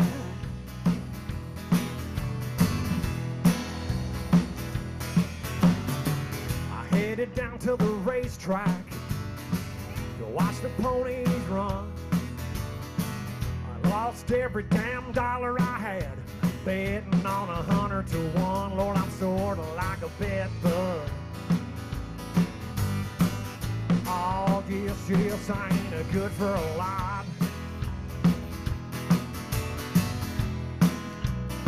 I tell you, mama, I was worthless. Like with tears on a big old hog. Honey, that's about all I got. This song goes out to your boardwalk, your park place types. You know who you are. You're super classy people. Stumbled into the strip club to watch the ladies dance. They kicked me out head first on the street. They never even gave me a chance. No, I'm sorta like a crackhead. Oh, no, no, I never know when to stop. I tell you, mama, I was worthless. All with titties on an old boar hog. Honey, that's about all I got. Yeah, I tell you, baby, I was worthless. All with titties on a big old hog.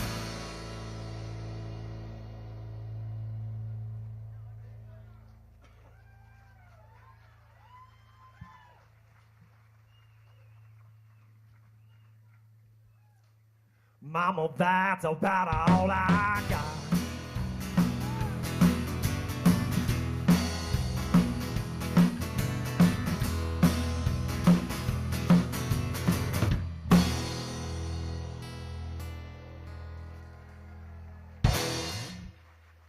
Thank you so much. Oh my goodness. What a ridiculous song. Thank you, we appreciate it. Well, we're very excited to be here today at the Biopark, the Botanical Gardens. I want to thank Lucy, wherever Lucy is. I love Lucy. She's been our backstage princess the whole time. Green room, free water. I mean, free water, come on. Yeah, I love Lucy, right? So this one goes out to Lucy here. Anyway, we're going to do something that sounds like this. People are strange when you're a stranger. Faces look ugly when you're alone. Women seem wicked when you're unwanted. Streets are uneven when you're down. When you're strange, faces come out of the rain. When you're strange, I tell you, no one remembers your name. When you're strange, when you're strange, when you're strange. Yeah, people are strange when you're a stranger. Faces look ugly when you're alone.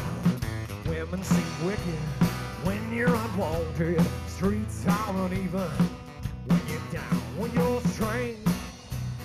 faces come out of the rain.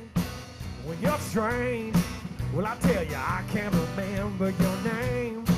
When you're strange, when you're strange, when you're strange. All right, yeah.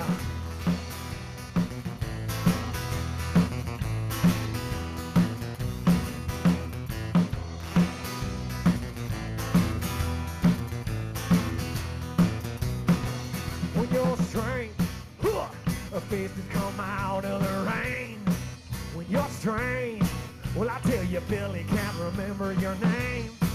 When you're strange, when you're strange, when you're strange.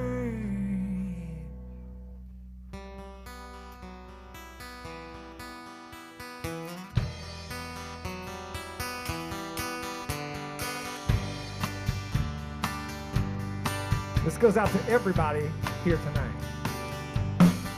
Desert moon, oh, lights the freeway up tonight. Chevy van, yes, how I wish that you could fly. I gotta get to her and tell her I was wrong. I'm still such a long, long ways from home, and the road goes on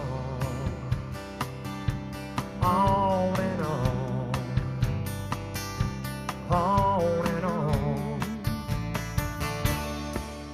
But the lights of Albuquerque, yeah, was soon shining bright, oh, like a diamond in the desert. Yeah, like a beacon in the night. And I wonder if she'll take me back. Will she understand? Hey, will the lights of Albuquerque shine for me again?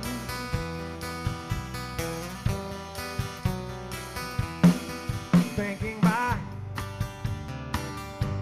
oh, all the foolish things I said, staring out, yes, at the white lines up ahead. I gotta tell her I can't make it on my own. This empty feeling, it won't leave me alone. And the road goes on and on and on. But the lights of Albuquerque, yeah, they're soon shining bright, oh, like a diamond in the desert, yeah, like a beacon in the night. And I wonder if she'll take me back. Will she understand? Hey, will the lights of Albuquerque shine for me again? And I wonder if she'll take me back. Will she understand? Hey, will the lights of Albuquerque shine for me again?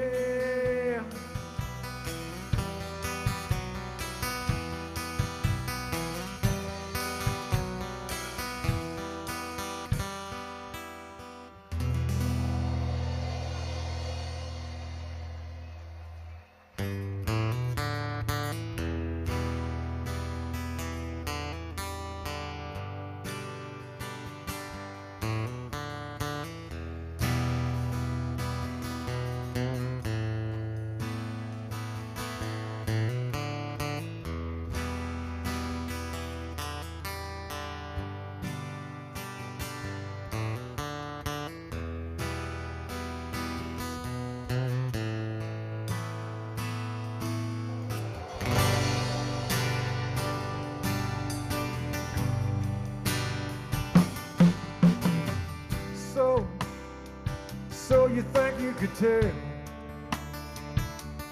heaven from hell, blue skies from pain. Can you tell a green field from a cold steel rail, or a smile from a red? Yeah, do you think you could tell?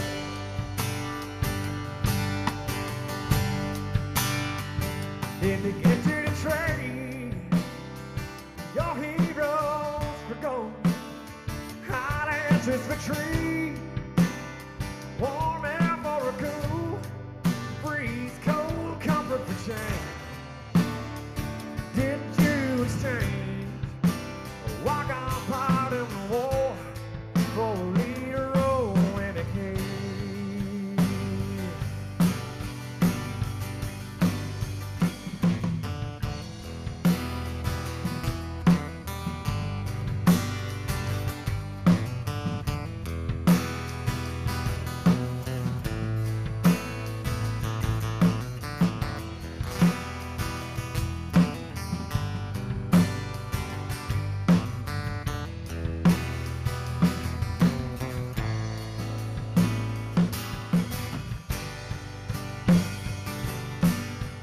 Come on, you know this part. How I wish you were here. We're just two lost souls swimming in a fishbowl, year after year, running over the same old ground. What have we found on the same old fears? Wish you were here.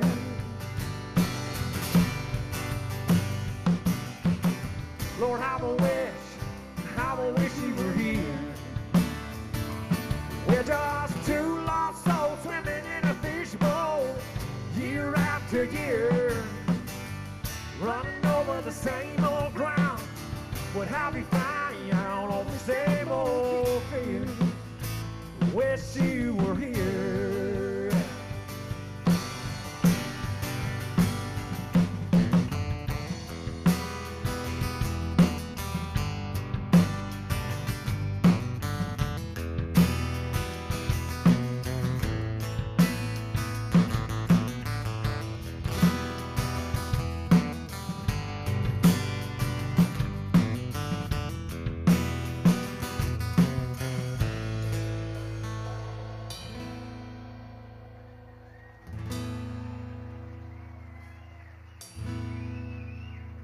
Thank you. That's a good old country classic. That one goes out to Mr. and Mrs. Floyd. We're glad they could make it this evening. Thank you.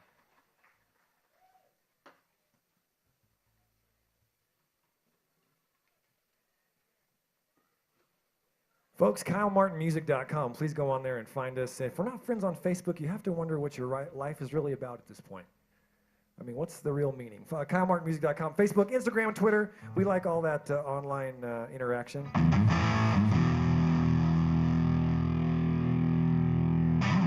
Here's a legit country song. I grew up playing this song with my dad in Socorro many, many, many years ago. It goes like this. Well, they call me a playboy while I'm making my round, chasing the bright lights of each night sparkling town. Though I never show it, my heart's breaking and empty. They call me a playboy, and I'm just lonesome for you. Well, I once had a real love, that was when I had you.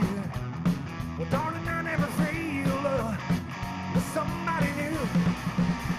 This false one I'm wearing just to cover my place. They may call me a playboy, and I'm just lonesome for you. And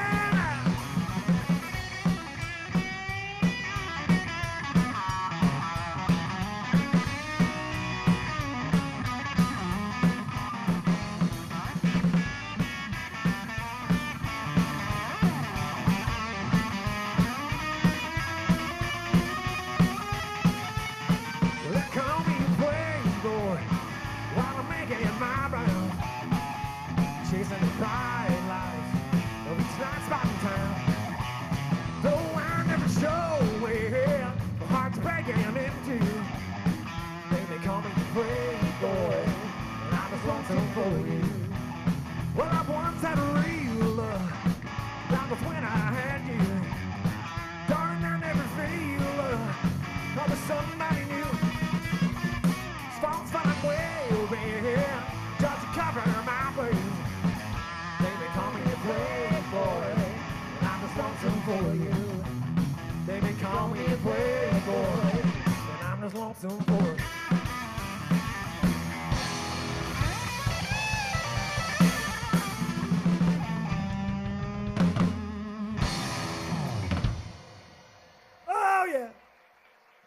Thanks so very much. Okay, so now we're going to do the OG. This is the OG right here. This is like one of the first songs we ever did where I looked out in the crowd and I saw some strange man actually singing the words to a song that I had written. It kind of freaked me out, but what a cool thing. And so I've gotten over it since then. It's called I Wish I May. It goes like this.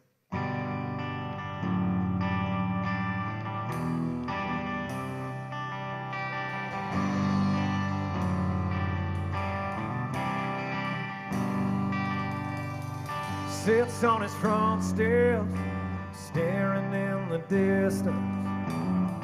Nobody calls, nobody goes by. As the sun is sinking, well, he thinks about his first love. Then he hangs his head and he gently sighs. Gets in his truck, drives to the desert. Hears the coyotes howl and he wonders why.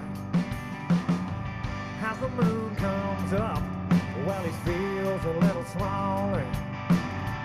Then he makes a wish, hey, on the nighttime sky. I wish I may, I wish I might understand why I'm here tonight. Open my eyes, let me see some light.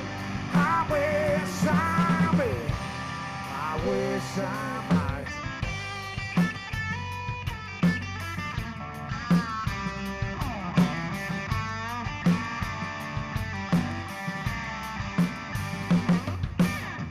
Alarm clock rings, well, he pours a cup of coffee. Then he drives to work for the millionth time.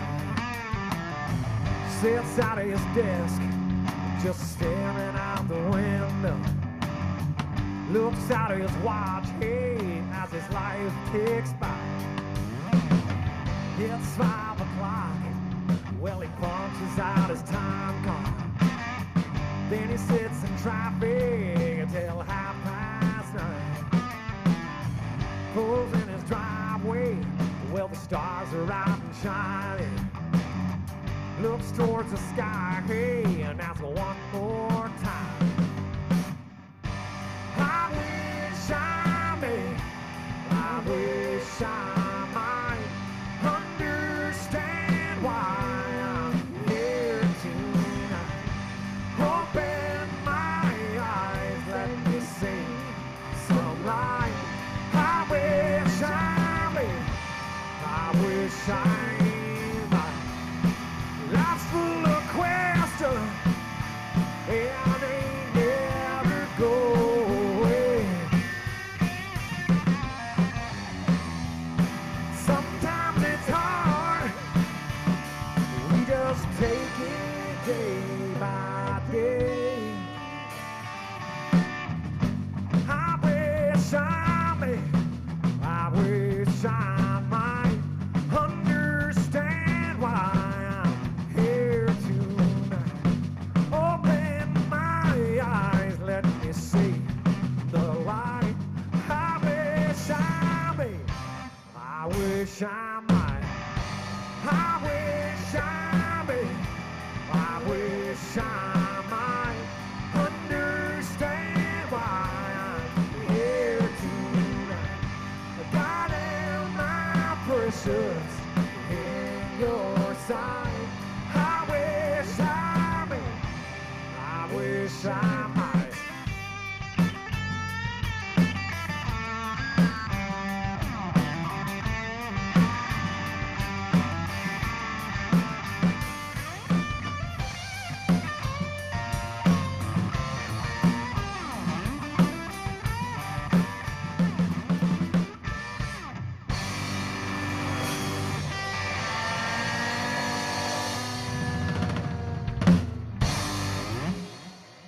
Oh, there you go.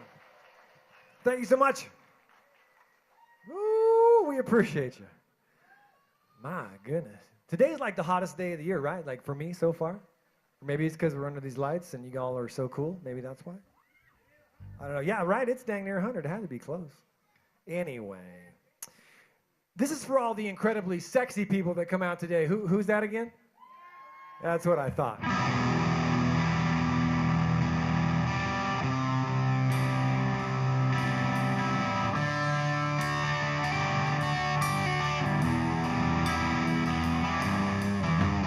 I've known some painted ladies who sparkle in the light.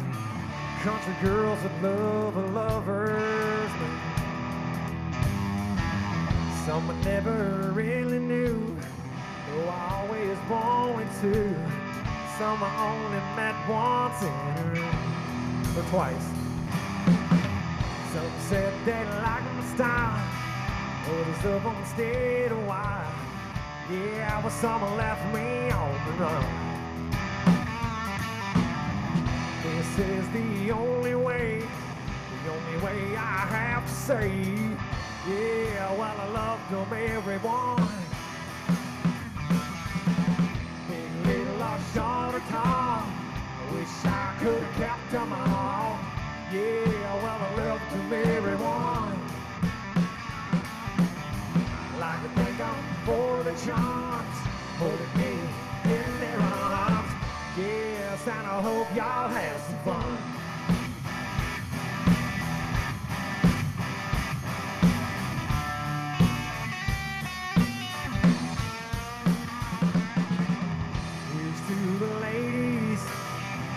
Saloons and living rooms, summer nights that lasted until dawn.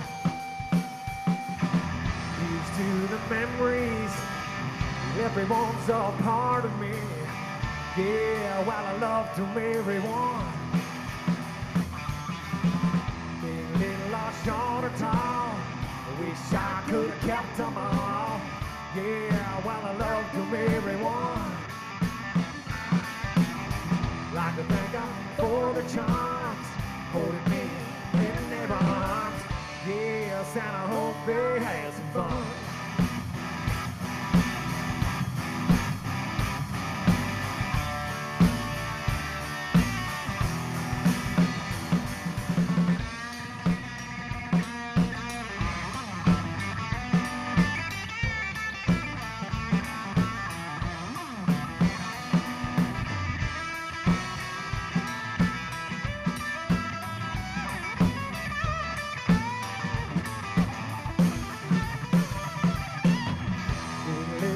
Short or tall, wish I could have kept them all. Yes, well, I loved them, everyone. Like to thank them for the charms, holding me in their arms. Yes, and I hope they have some fun. Big, little, or short or tall, I wish I could have kept them all. Lord and Mama, yes, I love you, everyone. Thank them for the charms, holding me in their arms. Yes, and I hope y'all have some fun.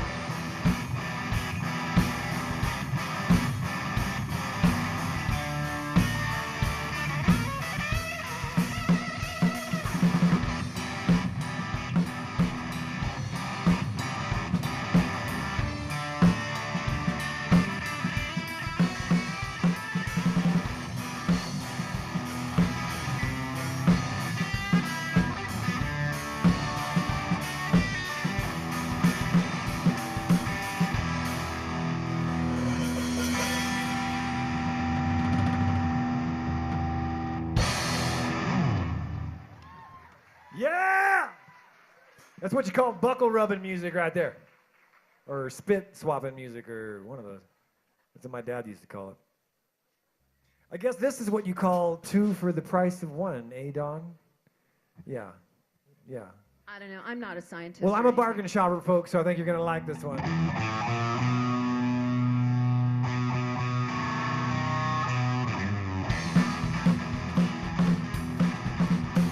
Well, I hear that train coming, rolling around the bend. Well, I ain't seen the sunshine since I don't know when. Hell, I'm stuck in Folsom Prison. Time keeps dragging on. Yeah, well, that train keeps rolling on down the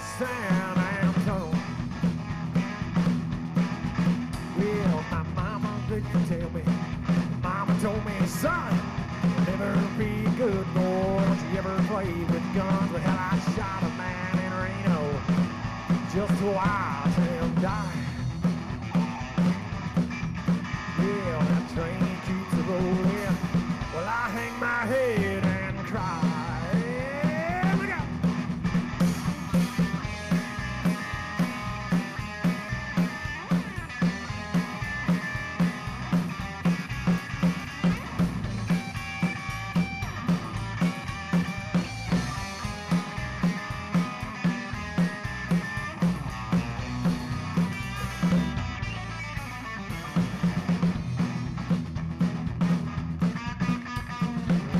Rich folks see fancy dining car, probably drinking coffee and smoking on a big cigar. But hell, I know I had it coming.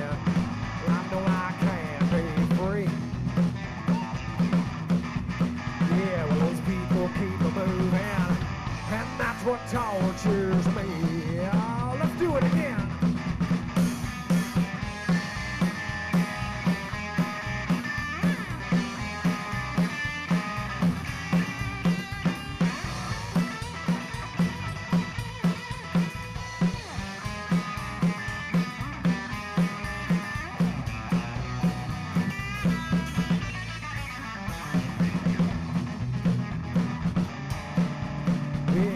Free me from this prison. That railroad train was mine. Bet I move it on a little farther down the line. Well, far from Folsom Prison, that's where I want to stay. Oh, sewer! I left that lonesome whistle, blow my blues away. Yes, well, I left that lonesome whistle, blow my blues away. Yes, I left that lonesome whistle, blow my blues away. Look out!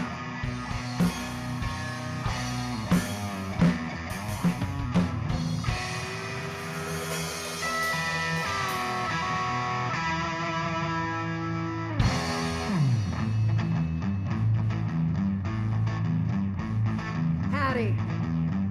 That's the only way you can introduce this song. Howdy.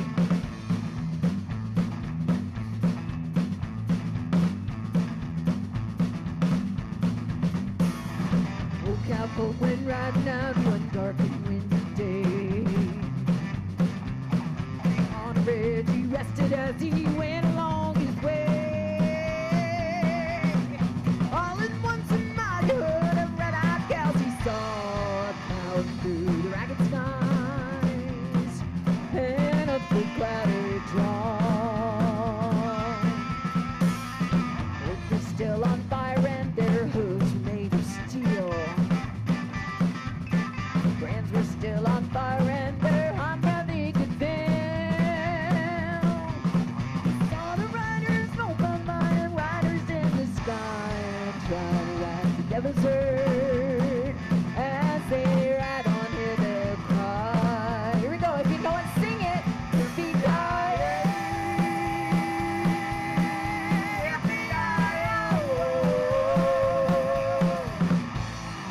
those riders in the sky.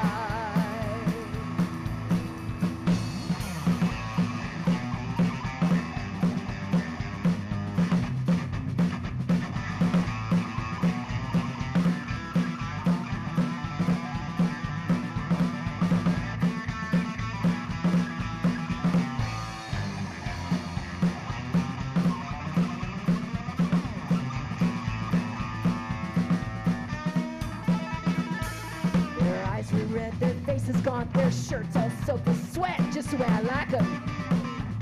They're riding hard to catch that herd, but he ain't caught him yet.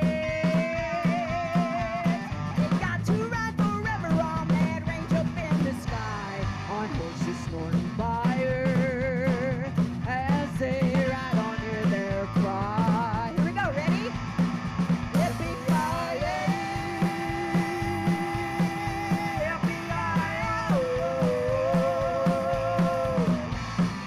those riders in the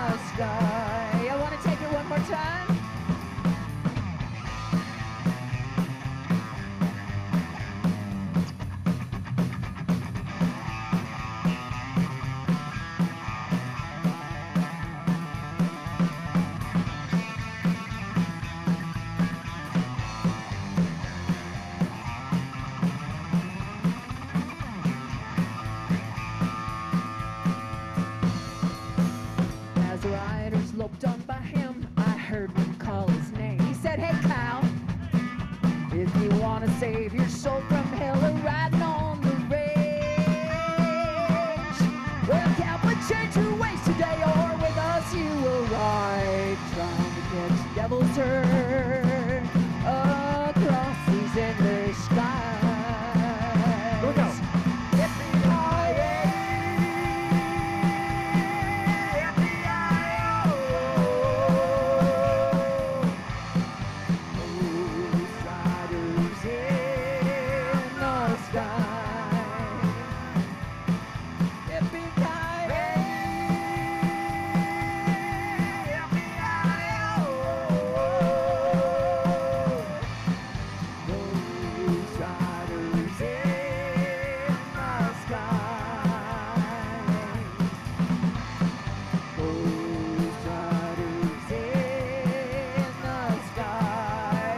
Here we go.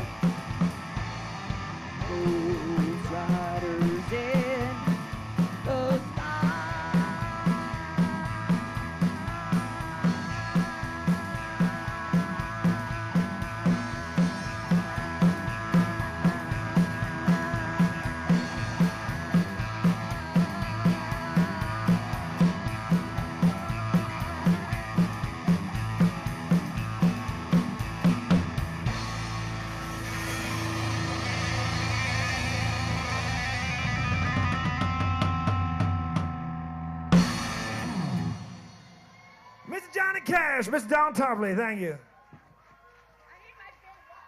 My goodness. That was so hot, I think you broke your fan, Don. No, no. All right, I'm going to have a drink. Y'all talk amongst yourselves for a second. So most fun you've had here this year, right? Of course, that's the right answer. Thank you so much. We're going to do another original song now. Ooh, this one's got a music video. If you go on YouTube and you type in my name, Kyle Martin, and you type in Devil in Your Eyes, you're going to see this music video right here. It goes like this.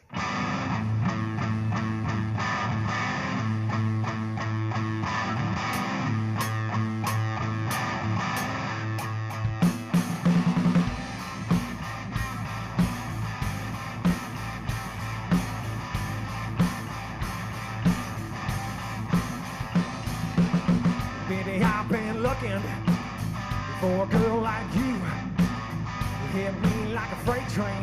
What's a man supposed to do? You're blue ribbon, baby. Yeah, and I wanna win first prize.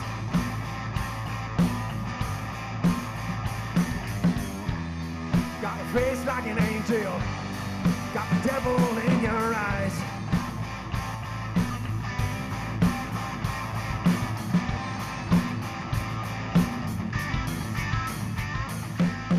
I'm a cowboy Batman, better hope you don't get caught. But like Wonder Woman, you got me tied up in knot. Yeah, don't worry, baby, oh, I won't tell you no lies.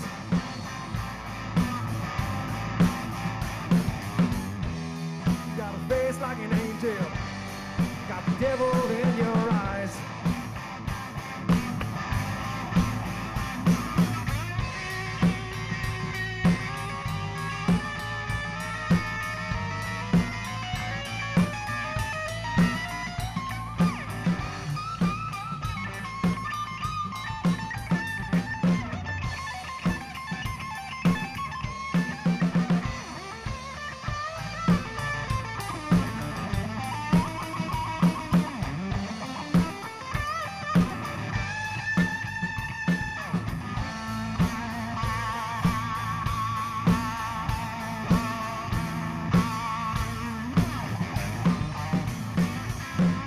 Got a mind like a trash can, it's full of nasty things. But my heart's like a cage bird, and for only you it sings. Yeah, I couldn't want you no more, oh, not even if I tried. Oh, no, no. Got a face like an angel, got the devil in your eyes.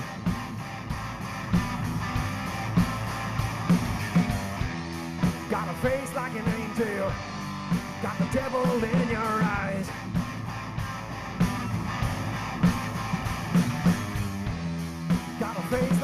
tell. You got the devil in your eyes. Yeah, yeah.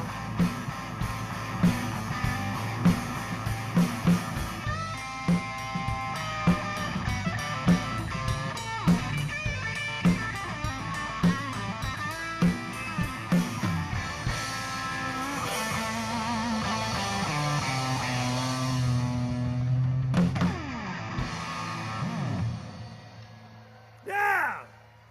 Thank you so much. We appreciate it. Thank you so very much. Oh, I can feel a costume change coming on. Do you see that? Well, that is a beautiful hat, Don. Do you do you want to talk about that hat? No? Well, I know Dawn happened to be in France the other day. Dawn actually just rode a incredibly large portion of the Tour de France. We should give it up for her. Yeah, that's no lie. She is no bullcrap, folks. She came back with that hat, so I figured we had to do this song. Well,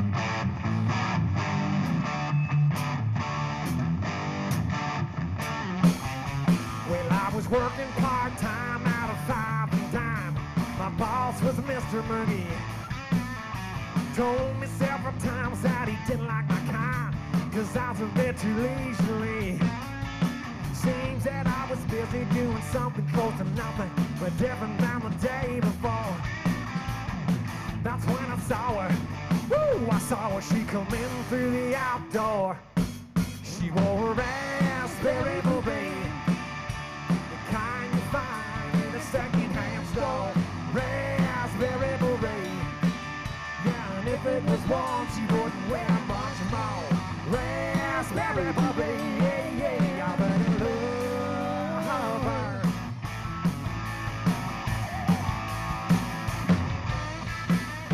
Built like she was, had the nerve to ask if I planned to do her any harm.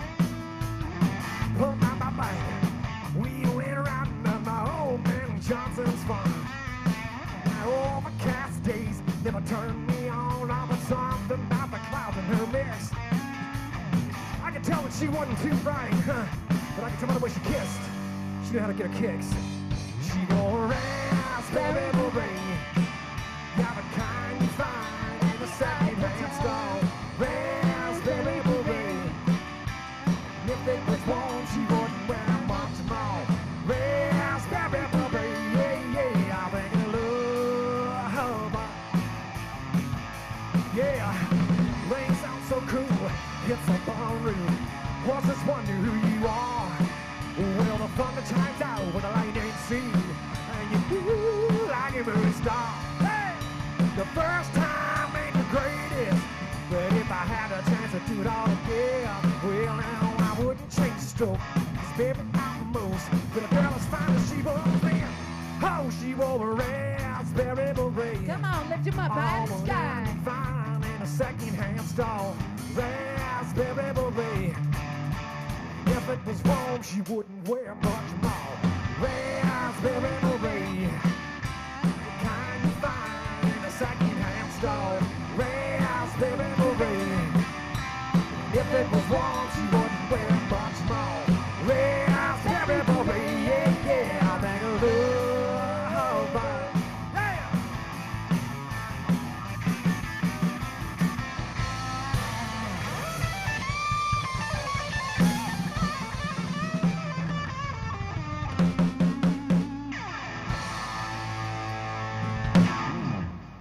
Oh, there you go, Mr. Prince. Thank you so much. Oh my goodness, we appreciate it. Do you think we should introduce the band again? No, I'm trying to quit. Thank you. Let's introduce them one more time. Back here on the drums, in case you got here late and you're out in the truck doing God knows what. On the drums, all the way from New York City, my man, Mr. Billy Lauren. Give it up, please, one more time. You got to have a license just to have him in the band. He's illegal in multiple states. On my left, I don't have enough euphemisms to throw at this one over here. On my left, the fantastic, the shark tattoo having, the bass playing, the singing, Miss Dawn Tarpley. Give it up one more time, please. I guess we'll dedicate this one to you, Dawn, okay?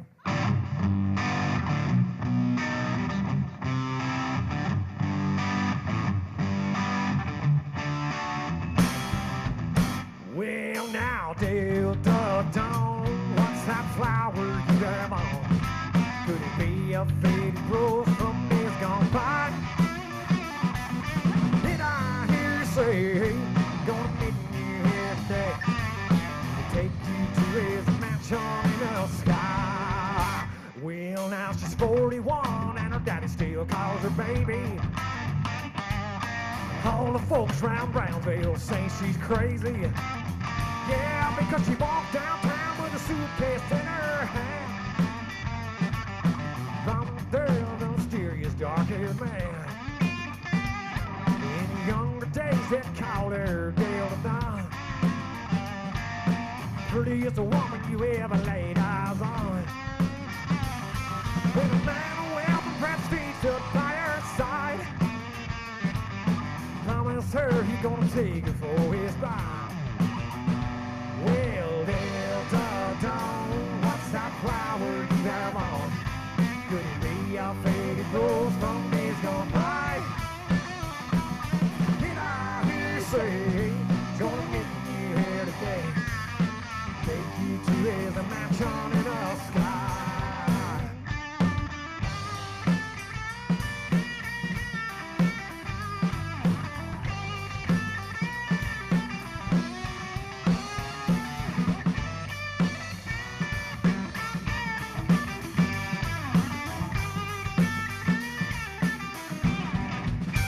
Yeah, now she's 41 and her daddy still calls her baby. All the folks around Brownsville say she's crazy. Yeah, because she walks downtown with a suitcase in her hand, looking for a mysterious dark-haired man. In younger days, they'd call her Dale the Dawn. Prettiest woman you ever laid eyes on. When a man who bragged best deed stood by her side, promised her they're gonna take her for his bride. Well, Delta Dawn, what's that flower you have on? Could it be a faded rose from days gone by? Did I hear you say he's gonna meet you here today? Take you to his mansion in the sky. Well, now, Delta Dawn, what's that flower you have on? Could it be a faded rose from days gone by? Did I hear you say, gonna meet you here today? Take you to his mansion in the sky. Yeah, now, did I hear you say, I'm gonna meet you here today? Woo! To take you to his mansion in the sky.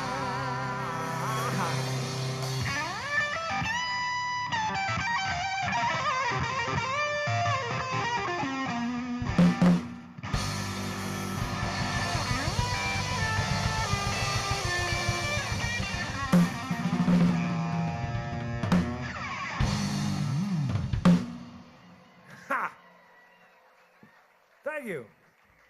Oh, that one's fun, right? It's like, how do you not like that song? My goodness gracious. Woo! Well, let's see if y'all are ready for this. I don't think you are, but we're gonna do it anyway.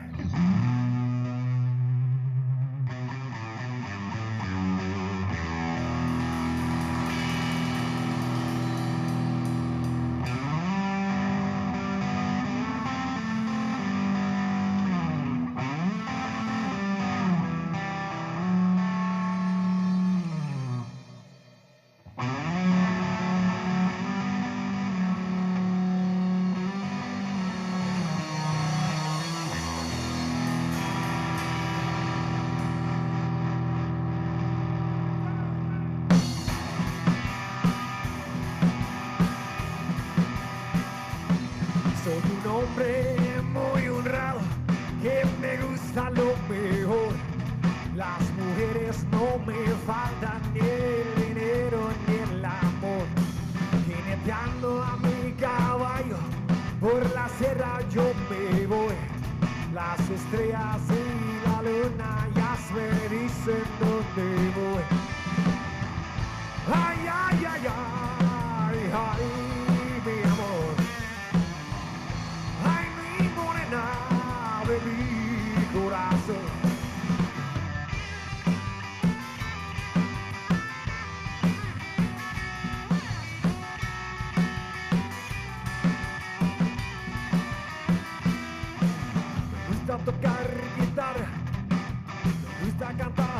corazón. Mariachi me acompaña cuando cantar mi canción. Me gusta tomar mis copas, aguardiente es lo mejor. Y también el tequila blanca con su sal en la sabor. Ay, ay, ay, ay, ay, mi amor. Ay, mi morena de mi corazón.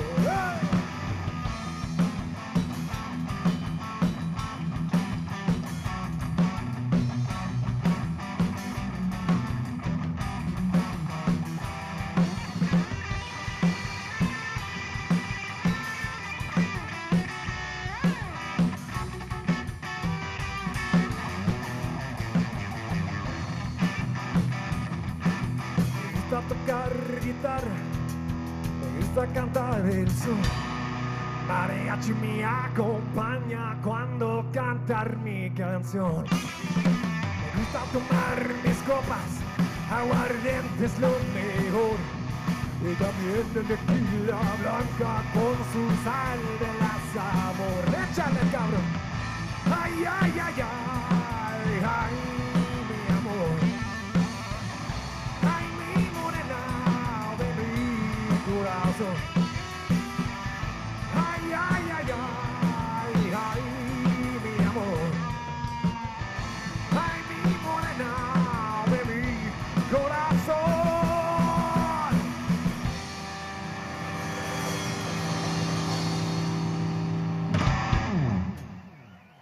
Yeah! Hell yeah! My goodness gracious, ladies and gentlemen, I'll tell you what we're going to do. I wasn't going to do this one tonight, but you know what? I'm feeling it. I'm feeling it. Oh, you're going to know. Who's feeling funky tonight? Who's feeling a little bit funky? And not because of how much you had to drink. Yeah. Well, we're going to take you on a funky little tour, and your tour guide for this evening is going to be the phenomenal Mr. Billy the Box Thornton, Lauren back here. Take me there, baby.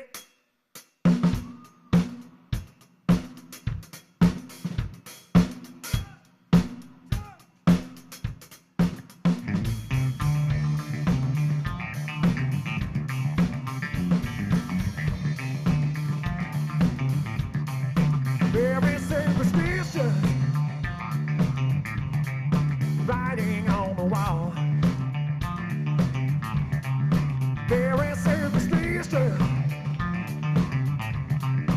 ladder about to fall.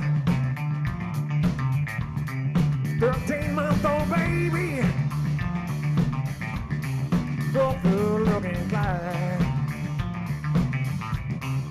7 years of bad luck, good things in the past. If you believe in things, baby, you don't understand, and you suffer. Superstition ain't the way.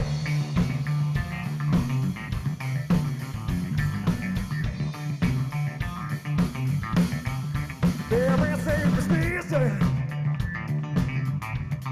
wash your face and hands. Get a little problem, do all that you can. Keep me in a daydream, keep me going strong. You don't want to save me, say it is a song. If you believe in things, sugar, you don't understand, and you suffer. Superstition ain't the way.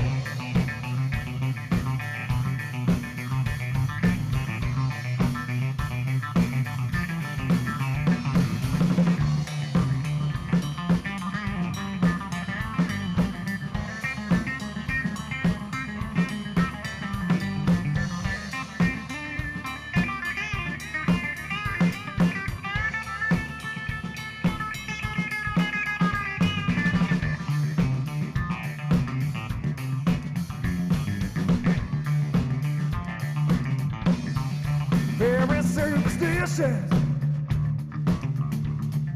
Nothing more to say. Very superstitious. Well, now the devil's on his way. 13-month-old baby broke the looking glass. 7 years of bad luck, good things in the past. If you believe in facts, honey, you don't understand, and you suffer. Super the John ain't the way. Yeah, no.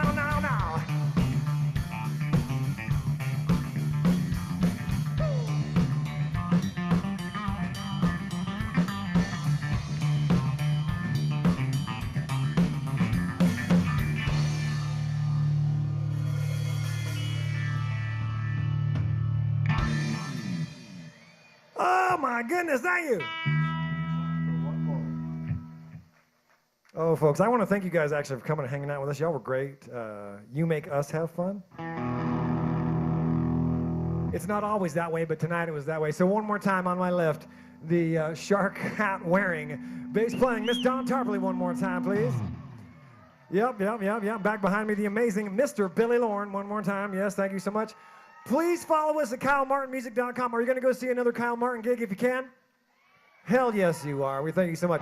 We're going to give you a special treat tonight. This is a brand new song off of our new record. We've never played this song anywhere ever before. You are the first ears to ever hear it. It'll be on the new record that comes out in September. The record is called Raunchy Tonk. This song is called Big Boy. It goes like this.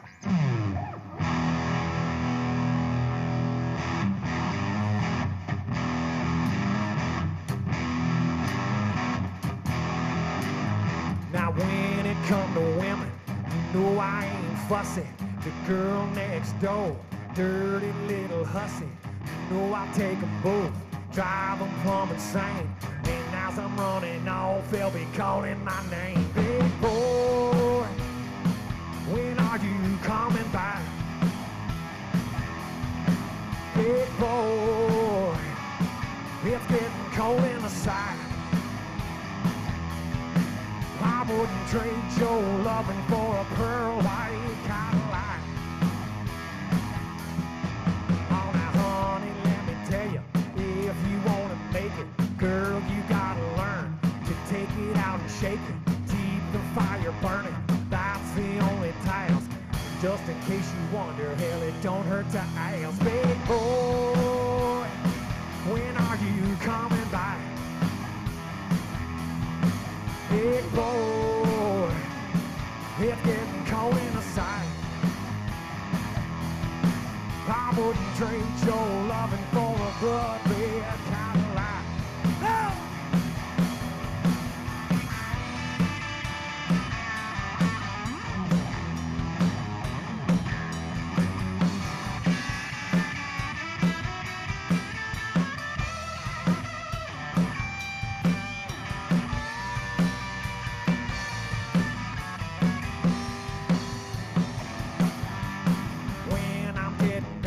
Cross the great divide, don't you go to cry, no, don't run and hide. Get the girls together, hands stretched to the sky. And as I'm floating over, you can wave me goodbye. Big boy, when are you coming back?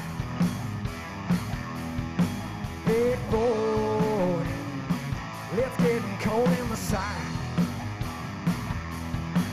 I wouldn't trade your loving for a blood red Cadillac. Big boy, when are you coming back? Big boy, it's getting cold in the side.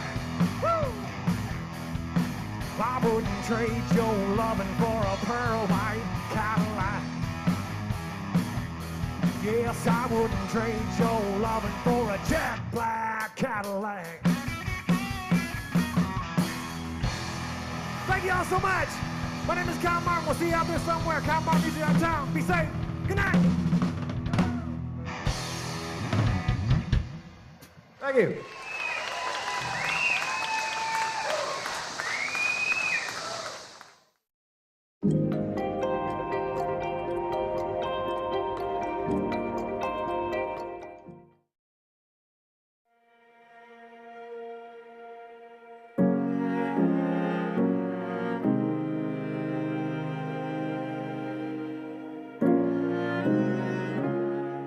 The Medical Reserve Corps is a group of dedicated medical and non-medical volunteers that are trained, credentialed, and background checked to help in times of catastrophic disaster, public health emergencies, but we also get involved in our communities as well with sporting events, marathons, and other worthy causes. Just prior to the pandemic, MRC had been doing a clinic, a volunteer clinic at the large West Side homeless shelter.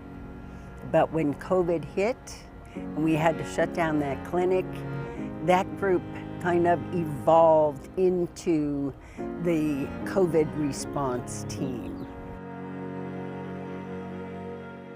Came about through a government plan.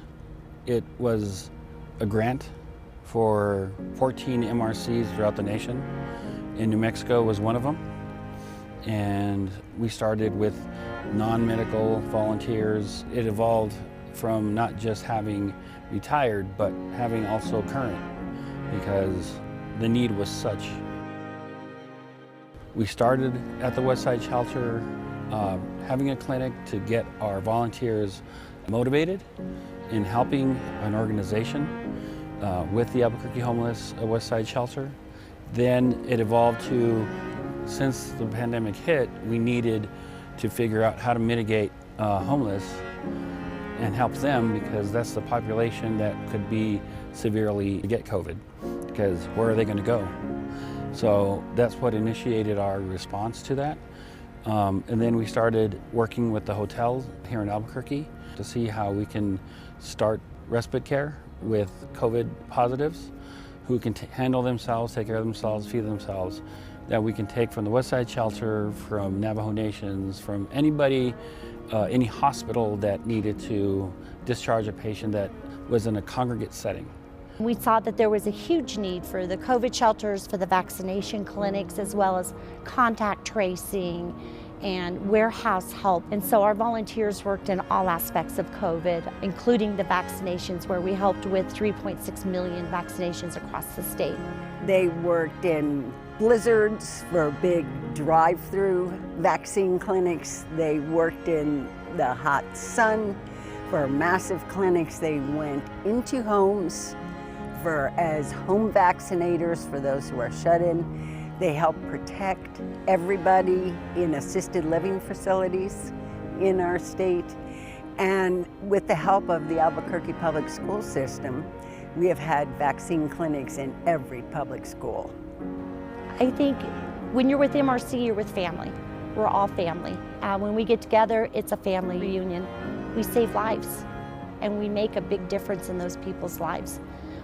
With the homeless population, they give the love, care, and love that they need, that they don't get normally on the street.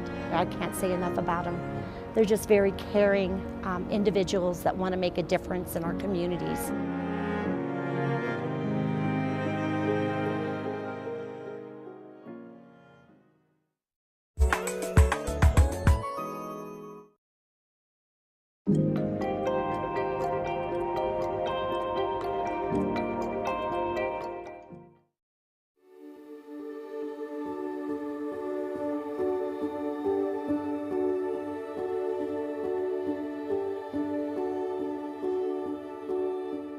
Rio Grande Food Project has been doing critical hunger relief work for almost 33 years.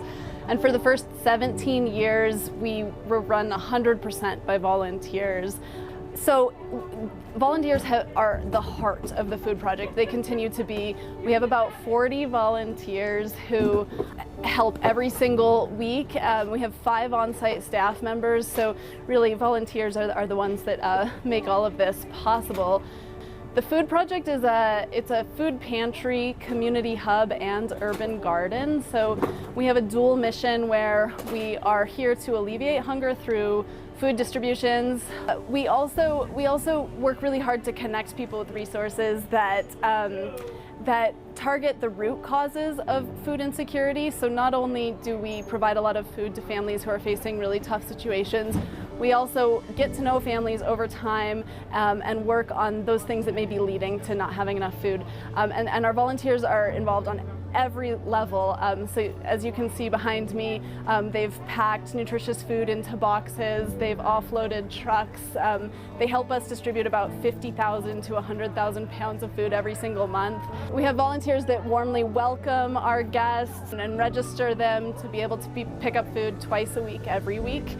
And then we have volunteers that are helping with those root cause issues too. So we have a really small computer lab where we're helping people get their first email address, work on a resume, build pathways toward employment, enroll in public benefits.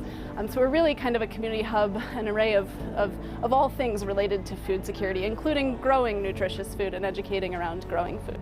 We care in many ways. I'm involved in the food project side. But it's about caring for others so they might eat. We all have to eat.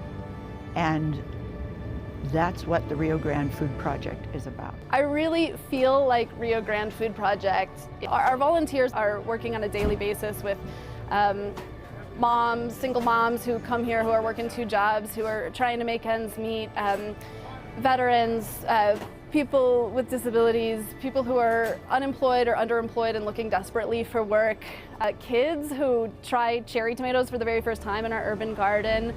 So we really, here at the Food Project, where we see people from all walks of life, and that goes for our volunteers too. Our volunteers are a wide range of individuals. Some are retired who've worked full careers and who are in a place where they can give back a lot of time and energy and resources.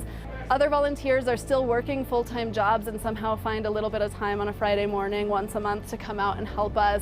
Other volunteers are doing some community service work to sort of get back on their feet and gain some work experience. We have volunteers who have special needs and disabilities who are pros at packing our food boxes and making this all work. So Rio Grande Food Project is community. It's not only a connection to the community, it truly is a slice of our community. I'm happy to be associated with an organization that where the management is thoughtful about how to proceed forward no matter what the situation. The volunteers here are amazing. They're resilient, they're dedicated, and again, I can't say that enough. They're caring.